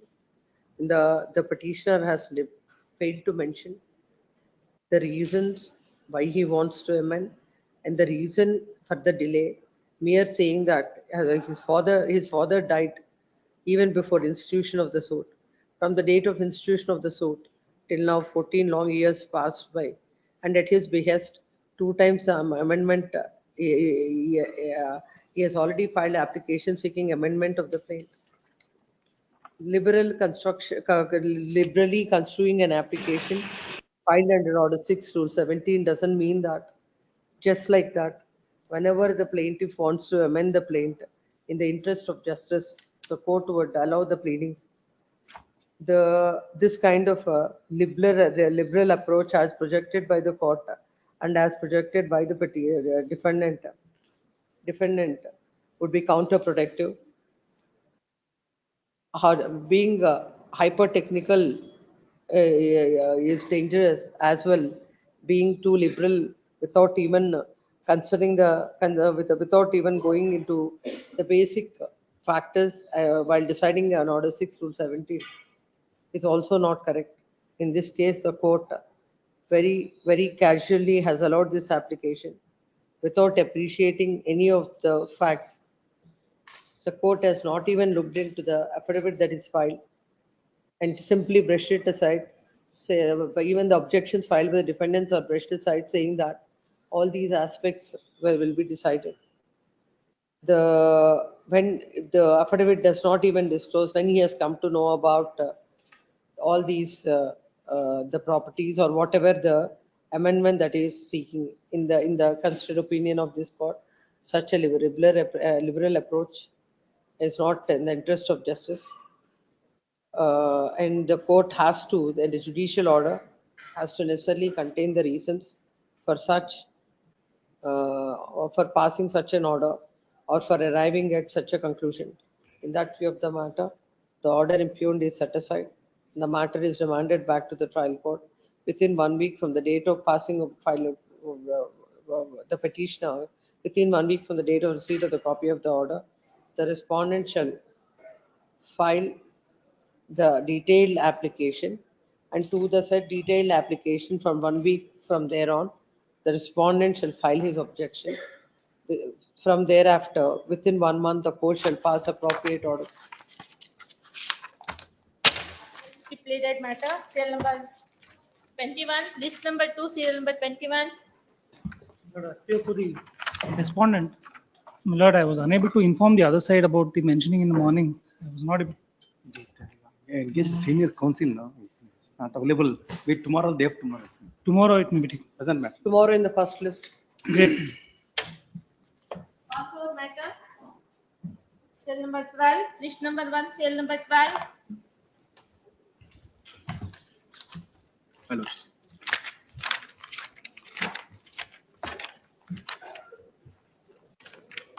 Yes. My lords, the decree copy, page number 110, my lords. What were the properties, what is the finding on her entitlement? Yes, my lords. My lords, from page number 110, the court makes the list of counterclaims that are filed. And this respondent number 1's counterclaim is that? The question is very clear. Suit scheduled property and the counterclaim scheduled property are two different properties. No, ma'am. No, my lords, it's one and the same. There are different items. Item number 8 is the same suit scheduled property which has been impugned in OS number 4738. So, in a partition suit, yes, my lords. You have filed a suit for partition saying that these are the joint family properties and you are entitled for a share in that. Yes, ma'am. Then the respondents have filed a counterclaim. In that counterclaim, they have added some more properties, saying that these are also joint family properties. This also has to be partitioned. Yes, ma'am. Her counterclaim is dismissed. That I understood. When it comes to the partition of your suit for partition, what has been decided by the court? My lords, yeah, that's at 114. It's clear. It is ordered and decreed that IA number 23 and 43 are allowed. Consequently, plaint and counterclaims are rejected. Plaint and the entire suit is dismissed. Yes, my lords. When the entire suit is dismissed, in the position where you stand, they also stand in the same position. My lords, my apologies. In the morning, I had stated that I am also one of the plaintiffs in that particular, in OS number 7498. In fact, I am not the plaintiff, my lord. The plaintiff is one Kasturama, who is this present petitioner's aunt, my lord. She had filed the plaint. in OS number Then 748. now are you And entitled to file a suit for cancellation of a sale deed unless and until you're a member of a joint family? my lords, and in that particular suit, my lords, my father, that is this present petitioner's father, is one of the defendants. And my lord, the matter is heard at length. And what happens, my lord, there is an existing will that No, before going to that, whatever is the property in the earlier suit, where your father and now this lady, order 1 rule 10 who filed is your aunt. yes, my lords. So both the plaint was rejected, counterclaim was rejected. Yes, my lord. So your father's rights, your aunt's rights, both are settled in that you have nothing to do with those properties. Yes, my lords. So when you have a right to question it, how can you rely on that she cannot be a party to this? Already she is a party to the earlier suit. My lords, because my lord, her claim was she claims that with regards to this particular suit scheduled property, since it is my father's, I also get a share in that, is what was her counterclaim, my lord. Now, after hearing her arguments, my lord, the court holds that there is no merit in that argument because there is a will, and as per that will, my lord. I'll issue notice to the respondent. My lords, in this matter, the issue is that, my lord, the learned trial court has set it out for amendment, my lord, and When we say it is when we allow the writ petition, it will go. my lords, caused The status notice quo, to my the lords. respondents, petition is permitted to take out hand summons on the counsel appearing for the respondent and shall file a memo to that effect by, when can you file? By Monday, my lords. It's listed on the 4th, my lord. So I can serve them on the 4th. This Saturday it is listed, my lord. This is matter, if the memo is filed on, by July 9th, list the matter on 14th of July. Published. Yes. 26 matters. Okay. The continue in the first list remaining matters.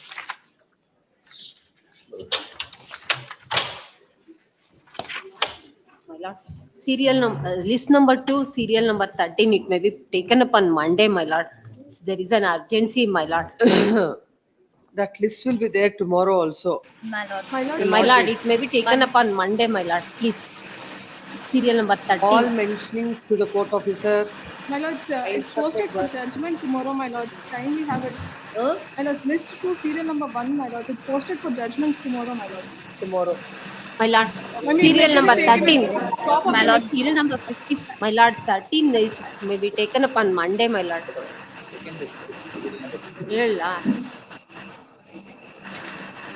List number 1 in list number 1. All the remaining matters in list number 1 will be repeated as it is in list number 1.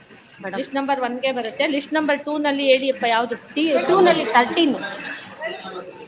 13 ಹಂಗೆಲ್ಲ ಕೊಡಲ್ಲ ಇವ್ರೆ, ಅವ್ರು submission ಮಾಡಿರೋದು 2 matter ಅಷ್ಟೇ. ಇಲ್ಲ, list number 2 ನಾಳೆ ಬೇಡ madam. ಇವಾಗ ನಾಳೆ ಜಡ್ಜ್ಮೆಂಟ್ ಅಂತ ಹೇಳಿದ್ ಯಾವ್ದಪ್ಪ? 11. Case 11. List number 2, 11 tomorrow. List number 2, 30, madam. Madam, list number 13. The advocate who submitted that tomorrow judgment is there. ಯಾವ್ದು? List 2?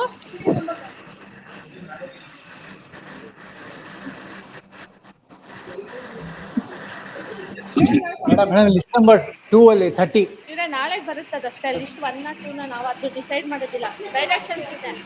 ಡೈರೆಕ್ಷನ್ಸ್ ಇದೆ ಮೇಡಮ್, ಬರುತ್ತೆ. ಬಂದಾಗ ಬೆಳಗ್ಗೆ 10 ಸಬ್ಮಿಟ್ ಮಾಡಿ. ಮತ್ತೆ ಇವಾಗ ಬರುತ್ತಲ್ಲ ಅರ್ಜೆನ್ಸಿ ಇಂಪ್ಲಿಡೇಟ್ ಮಾಡ್ತಾರೆ, ಆ ತರ ತಗೋತಾರೆ. List number 2 ಯಾವಾಗ ಮೇಡಮ್? ಸರ್ ಒಂದ್ ನಿಮಿಷ. ಡೇಟ್ ಅದೇ ಯಾವ ಡೇಟ್ ಮೇಡಮ್? ಇನ್ನೊಂದು ಯಾವ್ದೋ ಹೇಳಿದ್ರಲ್ಲ ನಾಳೆಗೆ ಅಂತ. ಸೀರಿಯಲ್ ನಂಬರ್ ಇನ್ನೊಂದು ಯಾವ್ದೋ ನಾಳೆಗೆ ಹೇಳಿದ ಯಾವ್ದು? ಅದು 21. ಈಗ ಯಾರು ಸಬ್ಮಿಟ್ ಮಾಡಿದ್ದಲ್ಲ, ಮೊದಲನೇ ಕೇಸ್ ಆಯ್ತು. ಇನ್ನೊಂದು ಯಾವ್ದು ಸಬ್ಮಿಟ್ ಮಾಡಿದ್ದು? ಇನ್ನೊಂದು ನಾಳೆಗೆ ಅಂತ.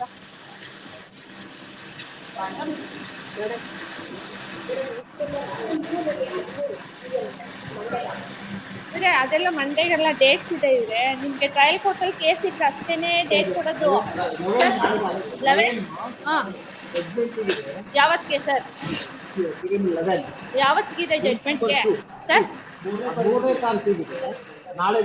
ಯಾವ್ದು serial number?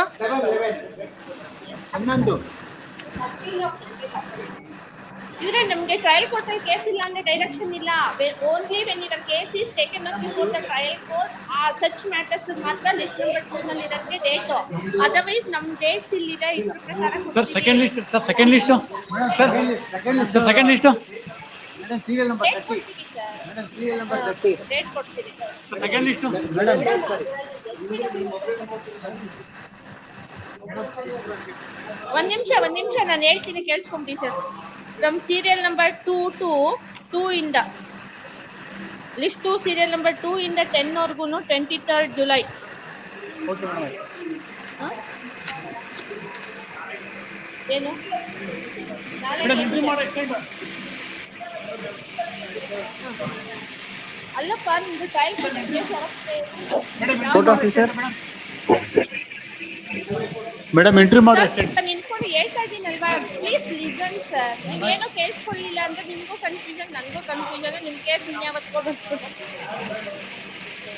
Please listen. Serial number 2 ಇಂದ ಸೀರಿಯಲ್ ನಂಬರ್ 10 ವರ್ಗು 23/7ಗೆ ಡೇಟ್. ಅದ್ರೊಳಗಡೆ except the serial number 7 tomorrow the trial court case. ಅಲ್ಲಿ ಕೇಳ್ತಾರೆ ಮೇಡಮ್, ನಾನು ಇಲ್ಲಿ ಬರ್ಕೊಂಡಿರ್ತೀನಿ ಟ್ರಯಲ್ ಕೋರ್ಟ್ ಅಂತ.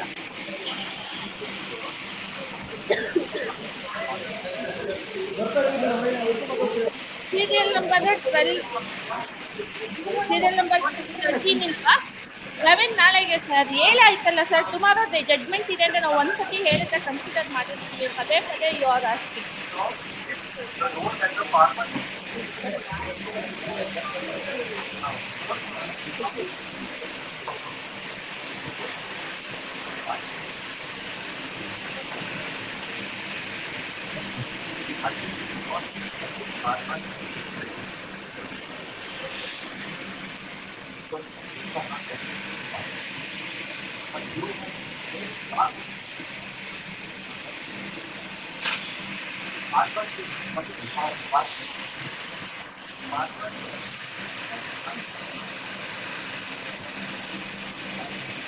Hello, madam. Hello. Madam. Court officer. Hello, madam. Court officer. Hello.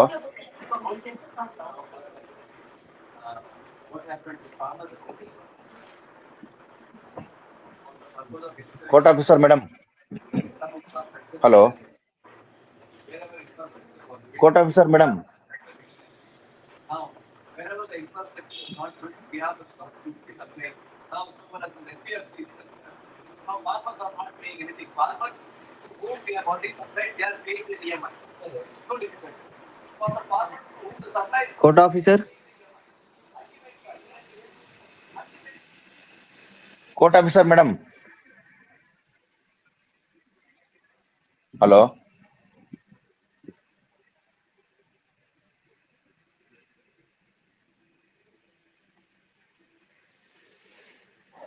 Hello, madam.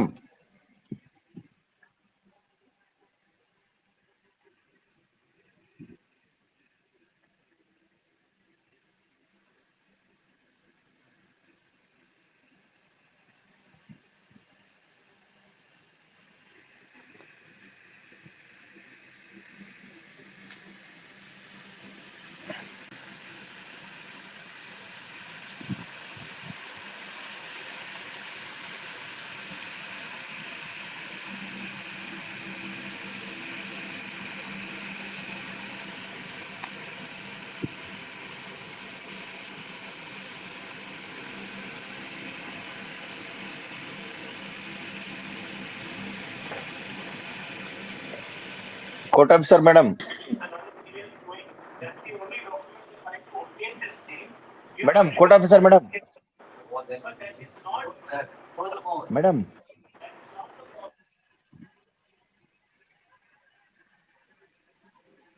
B taking the dates here. ಆಮೇಲೆ ನಾನು ನಿಮ್ಗೆ ಕೇಳ್ತೀನಿ. VC ನಲ್ಲಿ ಇರೋರು ಹಾಗೆ ಇರಿಪ್ಪ. Okay, madam. Okay, thank you.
ಅವತ್ ಬಂದಾಗ ಹೇಳಿ. Hello? ಅವತ್ತು ಮ್ಯಾಟರ್ ಕನೆಕ್ಟೆಡ್ ಮ್ಯಾಟರ್ ಲಿಸ್ಟ್ ಆದಾಗ ಹೇಳಿ ಮೇಡಮ್. Madam, ಹಲೋ ಸರ್, ಹೇಳಿ sir.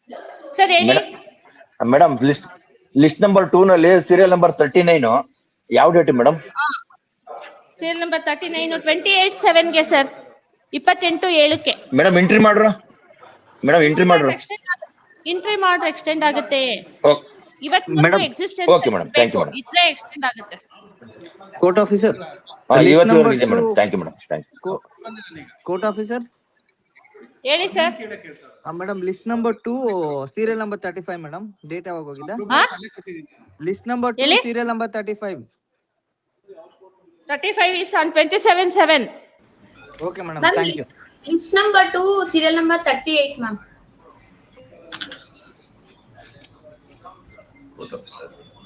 27/7 sir. Okay, thank you. Madam ಅದರಲ್ಲಿ ನಮ್ಗೆ ಹೇಳಿದ್ರಲ್ಲ, ನಿಮ್ಗಿಂತ ಮುಂಚೆ ಪೋಸ್ಟ್ ಆಗಿ ಆಲ್ರೆಡಿ ನಿಮ್ ತರನೇ ವೇಟ್ ಮಾಡ್ಕೊಂಡಿರೋರ್ಗೆ ನಾವು ಡೇಟ್ ಕೊಟ್ಬಿಟ್ಟಿದೀವಿ. ಯು ಆರ್ ಏನೋ ಲೇಟ್ ಕಮರ್ ಟುಡೇ. ನಿಮ್ಗಿಂತ ಲೇಟ್ ಕಮರ್ಸ್ ಅರ್ಲಿಯರ್ ಡೇಟ್ ಇರೋರ್ಗೆಲ್ಲ ಡೇಟ್ ಅಸೈನ್ ಆಗ್ಬಿಟ್ಟಿದೆ. ಹಂಗಾಗಿ we are unable to assign the dates. ಅದಕ್ಕೆ ನಾವು ಕೊಟ್ಟಿರೋದು. ಇಲ್ಲಾಂದ್ರೆ ಆಪ್ಷನ್ ಇದ್ರೆ ನಾವೇ ಕೊಡ್ತೀವಿ. ಎಕ್ಸ್ಟ್ರೀಮ್ ಅರ್ಜೆನ್ಸಿ ಇದ್ರೆ ನಿಯರೆಸ್ಟ್ ಬಂದಾಗ ಸಬ್ಮಿಟ್ ಮಾಡ್ಕೊಳ್ಳಿ. ಬೇಕಾದ್ರೆ ನಿಮ್ಗೆ ಏನಾದ್ರು ಟ್ರಯಲ್ ಕೋರ್ಟಲ್ ಕೇಸ್ ಪ್ರೊಸೀಡ್ ಆಗುತ್ತೆ, ಅಲ್ಲೇನಾದ್ರು ಅಡ್ವಾನ್ಸ್ ಆಗ್ತಿದೆ ಅಂತಂದ್ರೆ ಯು ಸಬ್ಮಿಟ್, ನಾವು ಮೇಡಮ್ ತಗೋತಾರೆ. ಎಲ್ಲ ಡೇಟ್ ಕೊಟ್ಟಿದ್ದೀನಿ ಸರ್. ಒಂದ್ ನಿಮಿಷ ಸರ್. ಇದು ನಾನು ಅವರು ಲಲಿತಾಗ್ ಒಂದು ಫೋನ್ ಮಾಡ್ಬಿಡು. ಅಲ್ಲ, ಬೆಳಗ್ಗೆ ಬಂದಾಗ ಹೇಳೋದು ಇಲ್ಲ ಅರ್ಜೆನ್ಸಿ ಇದೆ. ಈಗ ಅವರು ಮಾಡಿಸ್ಕೊಂಡು ಹೋಗ್ಲಿಲ್ವಾ? ನಾಳೆ ತಗೊಂಡು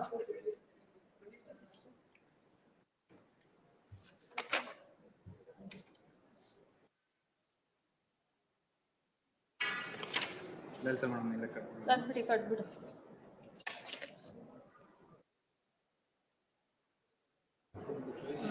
ಕರ್ಕೊಳ್ಳಮ್ಮ. ಲಿಸ್ಟ್ ನಂಬರ್ 1 ನಲ್ಲಿ 48 ಮೇಡಮ್ ಬನ್ನಿ ಮೇಡಮ್ ಕೋರ್ಟಲ್ಲಿ 48 ಆಯ್ತಾ? 50 ಇಂದ ಲಾಸ್ಟ್ ವರ್ಗುನು ಮೇಡಮ್ ಬನ್ನಿ ಲಿಸ್ಟ್ ಇದೆ ಬನ್ನಿ ಮೇಡಮ್. 48 49 ಇಲ್ಲ ಅಲ್ಲ? 49 ಇಲ್ಲ. 49 ಕಾಟ್ ಹೊಡೆದ್ಬಿಡು. ಇನ್ನು ಉಳಿದಿದ್ದು ಲಾಸ್ಟ್ ವರ್ಗುನು ನಾಳೆಗೆ. ಇನ್ ಲಿಸ್ಟ್ 1 ಅಲ್ಲೇ ಅದು ಆಯ್ತಾ? ಲಿಸ್ಟ್ ನಂಬರ್ 2 ನಲ್ಲಿ 1 ನಾಳೆ, 2 ಇಂದ 2-3 23/7, 4 ರಿಂದ 6 ವರೆಗೂ 23/7, 6 7 ನಾಳೆ. ನೆಕ್ಸ್ಟ್ 8 ರಿಂದ 10 ವರೆಗೂ 23/7. ಕೊಡ್ಲಾ ಬೇರೆ?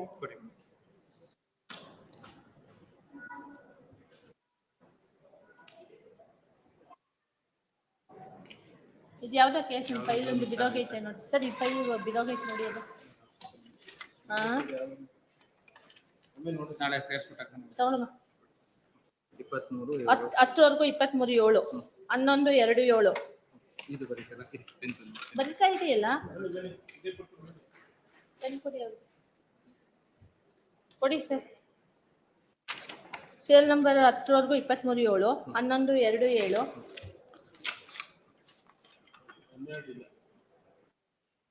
12 ಇಲ್ಲ, 11/2/7 ಬರ್ಕೊಂಡ್ಯಾ? 12 ಇಲ್ಲ, 13/21/7, 14/3/7, 15 ರಿಂದ 18 ವರೆಗೂ 27/7. ನೆಕ್ಸ್ಟ್ 19, 20, 23/7. ಅವ್ರಿಗೇನೋ ಅರ್ಜೆಂಟ್ ಇದೆ ಅಂತನು. 19, 23/7, 20, 27/7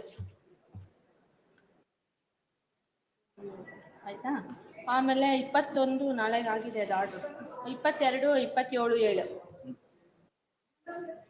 ನೆಕ್ಸ್ಟ್ 23 ರಿಂದ 23, 24, 25, ಅದೂನು 23/7 ಡೇಟ್ ನೋಡೋಣ 23/7 23/7 15 23/7 ಆಯ್ತಾ. ಆಮೇಲೆ ನೆಕ್ಸ್ಟ್ ಸೀರಿಯಲ್ ನಂಬರ್ 26 23/7 ಅದು 27/7 ಬರ್ಕೊಂಡ್ಯಾ 23/7 27/7 ಒಂದು 22 ಮಾತ್ರ ಅಲ್ಲ ಒಂದು 22 27/7 ಇದೆಲ್ಲ 23/7 ಇದೆಲ್ಲ 27 23/7 27/7 ಇದೊಂದು 23/7 ಕನ್ಫ್ಯೂಷನ್ ಮಾಡ್ತಿದ್ದೆ 19 23/7 ಆಯ್ತಮ್ಮ. 20 27/7 ಆಮೇಲೆ 22 27/7 ಆಮೇಲೆ ನೆಕ್ಸ್ಟ್ 23ರಿಂದ 27ರವರೆಗೂ 25ರವರೆಗೂ 27/7 ಇದೊಂದು 26 ಒಂದು 23/7 26 23/7 ಆಯ್ತಾ. 27ರಿಂದ ನೆಕ್ಸ್ಟ್ 30ರವರೆಗೂ 27/7 ಅದ್ರೊಳಗಡೆ 31 3/7 ಇದೆಲ್ಲ 27/7 ಸರ್. 31ರಿಂದ 35ರವರೆಗೂ 27/7 36ರಿಂದ 41 28/7 28/7 ಏನ್ ಸರ್ 20 29 27/7 20 27/7 ನಾಳೆ ರಿಪೀಟ್ 45 ಒಂದ್ ನಿಮಿಷ 45 ಆರ್ಡರ್ ಆಗಿರ್ಬೇಕಲ್ಲ 45 ಆರ್ಡರ್ ಆಗಿದೆ in the month of August. Time ತಗೊಂಡಿದ್ದಾರೆ ಅವ್ರು ರಿಕ್ವೆಸ್ಟೆಡ್ ಪೆಟಿಷನರ್. ಎಲ್ಲ ಸಂಜೆ ಅಪ್ಲೋಡ್ ಕೇಸ್ ಅಪ್ಲೋಡ್ ಆಗುತ್ತೆ ನೋಡ್ಕೊಂಡ್ಬಿಡಿ. ಅಲ್ಲಿ ಲಾಸ್ಟ್ ಅಕೇಶನ್ ಅಲ್ಲಿ 160 ಮ್ಯಾಟರ್ ಆಗಿತ್ತಲ್ಲ ಸರ್ 180 ಏನೋ ಅದಕ್ಕೆಲ್ಲಾನು ಫಸ್ಟ್ ಲಿಸ್ಟ್ ಡೇಟ್ ಕೊಟ್ಬಿಟ್ಟಿದ್ದಾರೆ 20 ಬೈಫರ್ಕೇಶನ್ ಮಾಡಿ. ಈಗ ಇದು ಎಲ್ಲ ಯಾವತ್ತು ಎಲ್ಲ ಆಗುತ್ತೋ ಆ ಮ್ಯಾಟರ್ಸ್ ಎಲ್ಲ ಕಂಪ್ಲೀಟ್ ಆದ್ಮೇಲೆ ಈ ಮ್ಯಾಟರ್ಸ್ಗೆ ಡೇಟ್ ಬರುತ್ತೆ ಫಸ್ಟ್ ಲಿಸ್ಟ್ಗೆ ಆತರ. ಯಾವ ಲಿಸ್ಟ್ ಬರುತ್ತೋ ಗೊತ್ತಿಲ್ಲ ಒಟ್ನಲ್ಲಿ 27/7 ಬರುತ್ತೆ. ಫಸ್ಟ್ ಲಿಸ್ಟ್ ಅಲ್ಲಿ ಎಲ್ಲ ಫ್ರೆಶ್ ಮ್ಯಾಟರ್ಸ್ ಇದೆ. ಫ್ರೆಶ್ ಮ್ಯಾಟರ್ಸ್ ಮತ್ತೆ ಈ ಡೇಟ್ ಅಸೈನ್ ಆಗಿರೋದು ಅಪ್ ಟು ಎಲ್ಲಿವರೆಗೂ ಇದೆ ಸರ್ ಅದು ಡೇಟ್ಸ್ ಆತರ. ಫಸ್ಟ್ ಲಿಸ್ಟ್ ಅಲ್ಲಿ ಕಡಿಮೆ ಆದ್ರೆ ಸೆಕೆಂಡ್ ಲಿಸ್ಟ್ ರೀಚ್ ಆಗುತ್ತೆ ಸರ್. ಫಸ್ಟ್ ಲಿಸ್ಟ್ ಅಲ್ಲಿ ಮ್ಯಾಟರ್ಸ್ ಕಡಿಮೆ ಆಗೋಯ್ತು ಅಂದ್ರೆ ಈ ಫಸ್ಟ್ ಲಿಸ್ಟ್ ಹೋಗಿರೋ ಮ್ಯಾಟರ್ಸ್ ನಂಬರ್ಸ್ ಕಡಿಮೆ ಆಗುತ್ತಲ್ಲ ಅವಾಗ list number 2 will reach early. ನಿಮ್ಗೆ ಅರ್ಜೆನ್ಸಿ ಇದ್ರೆ 10:00 ಸಬ್ಮಿಷನ್ ಮಾಡ್ಬಿಡಿ. ನನ್ಗೆ ಅರ್ಜೆನ್ಸಿ ಇದೆ it may be taken up ಅಂದ್ರೆ ಪಾಸ್ ಓವರ್ ಮಾಡ್ತೀವಿ 4 ಗಂಟೆ ಕರಿತೀವಿ.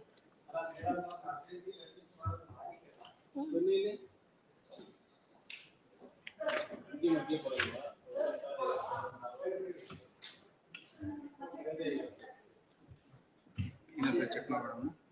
ಚೆಕ್ ಮಾಡ್ತೀನಾ ಲಿಸ್ಟ್ ನಂಬರ್ 1 ಸೀರಿಯಲ್ ನಂಬರ್ 48 ಅದು ನಾಳೆ ನೆಕ್ಸ್ಟ್ 50 ಇಂದ 58 ಗಂಟೆನೂ ಇನ್ ಲಿಸ್ಟ್ 1 ಅಲ್ಲಿ ಫಸ್ಟ್ ಲಿಸ್ಟ್ ಅಲ್ಲಿ ಆಯ್ತಾ. ಲಿಸ್ಟ್ ನಂಬರ್ 2 ನಲ್ಲಿ 2 1 2 7 2 3 23/7 ಆಮೇಲೆ 4 5 26 23/7 7 2 7 ನೆಕ್ಸ್ಟ್ 23/7 8ರಿಂದ 10ರವರೆಗೂ 23/7 11 2 7 ಆಮೇಲೆ ಸೀರಿಯಲ್ ನಂಬರ್ 12 13 71/7 14 3/7 ನೆಕ್ಸ್ಟ್ 27/7 ಒಂದು ಇದೊಂದು 2/7 ಹಾಕಿದ್ದೀನಿ ನೋಡಿ 16 ಒಂದು 2/7 ಹಾಕೋಣ 2/7 ಇನ್ನು ಮಿಕ್ಕಿದ 27/7 ಆಯ್ತಾ. ಆಮೇಲೆ ನೆಕ್ಸ್ಟ್ 19 23/7 20 27/7 ಆಮೇಲೆ 22 27/7 ನೆಕ್ಸ್ಟ್ 23ರಿಂದ 27/7 26 ಒಂದು 23/7 ಆಮೇಲೆ 27 27/7 ಅದಾದ್ಮೇಲೆ 31 3/7 ಇನ್ನೆಲ್ಲ 27/7 ನೆಕ್ಸ್ಟ್ ಎಲ್ಲ 27/7 ಇದು 28/7 ನೋಡಿ ಸರ್ ಹೇಳಿ.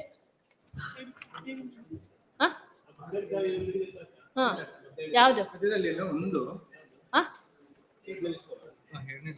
ಹೇಳಿ ಏನ್ ಬೇಕು ಹೇಳಪ್ಪ ಬರ್ಲಿ. ಇದೊಂದು 16 ನಾಳೆ ಲಿಸ್ಟ್ ನಂಬರ್ 2 ತೆಗಿಯಪ್ಪ. List number 1 serial number 48 48 2 5 court officer madam. Sir ಹೇಳಿ. ಮೇಡಮ್ ನಿನ್ನೆದು ಮತ್ತೆ ಮೊನ್ನೆದು ಡೇಟ್ಸ್ ಕೊಟ್ಟಿರಲಿಲ್ಲ, ಅದಕ್ಕೆ ಮತ್ತೆ ಮೆಮೊ ಫೈಲ್ ಮೂವ್ ಮಾಡ್ಬೇಕಾ ಮೇಡಮ್? ಅರ್ಜೆನ್ಸಿ ಇದ್ರೆ ಮಾಡ್ಕೊಳ್ಳಿ ಸರ್, ಸಬ್ಮಿಷನ್ ಮಾಡ್ಬೇಕು. ಅವಾಗ ನೀವು ಸ್ಪೆಸಿಫಿಕ್ ಆಗಿ ಬಂದ್ ಸಬ್ಮಿಷನ್ ಮಾಡಿ ಡೇಟ್ ತಗೋಬೇಕು. ಯಾಕಂದ್ರೆ once it is comes and urgent ಅಂದ್ರೆ we will not assign the dates. Okay okay madam. ಅಲ್ಲ ನಿನ್ನೆ ಮೊನ್ನೆ ಸಾಹೇಬ್ರು ರಜಾ ಇದ್ರಲ್ಲ ಮೇಡಮ್, ಅವರು ಡೇಟ್ ಕೊಟ್ಟಿರ್ಲಿಲ್ಲ ಇನ್ನೊಂದು. ಅದರಲ್ಲಿ ಬಂದು ತಗೊಳ್ಳಿ ಸರ್, ನೀವು ಮೆಮೋಸ್ ಕೊಡಿ, ನಾವು ಡೇಟ್ ಕೊಡ್ತೀವಿ. ಸರಿ madam, okay madam, thank you.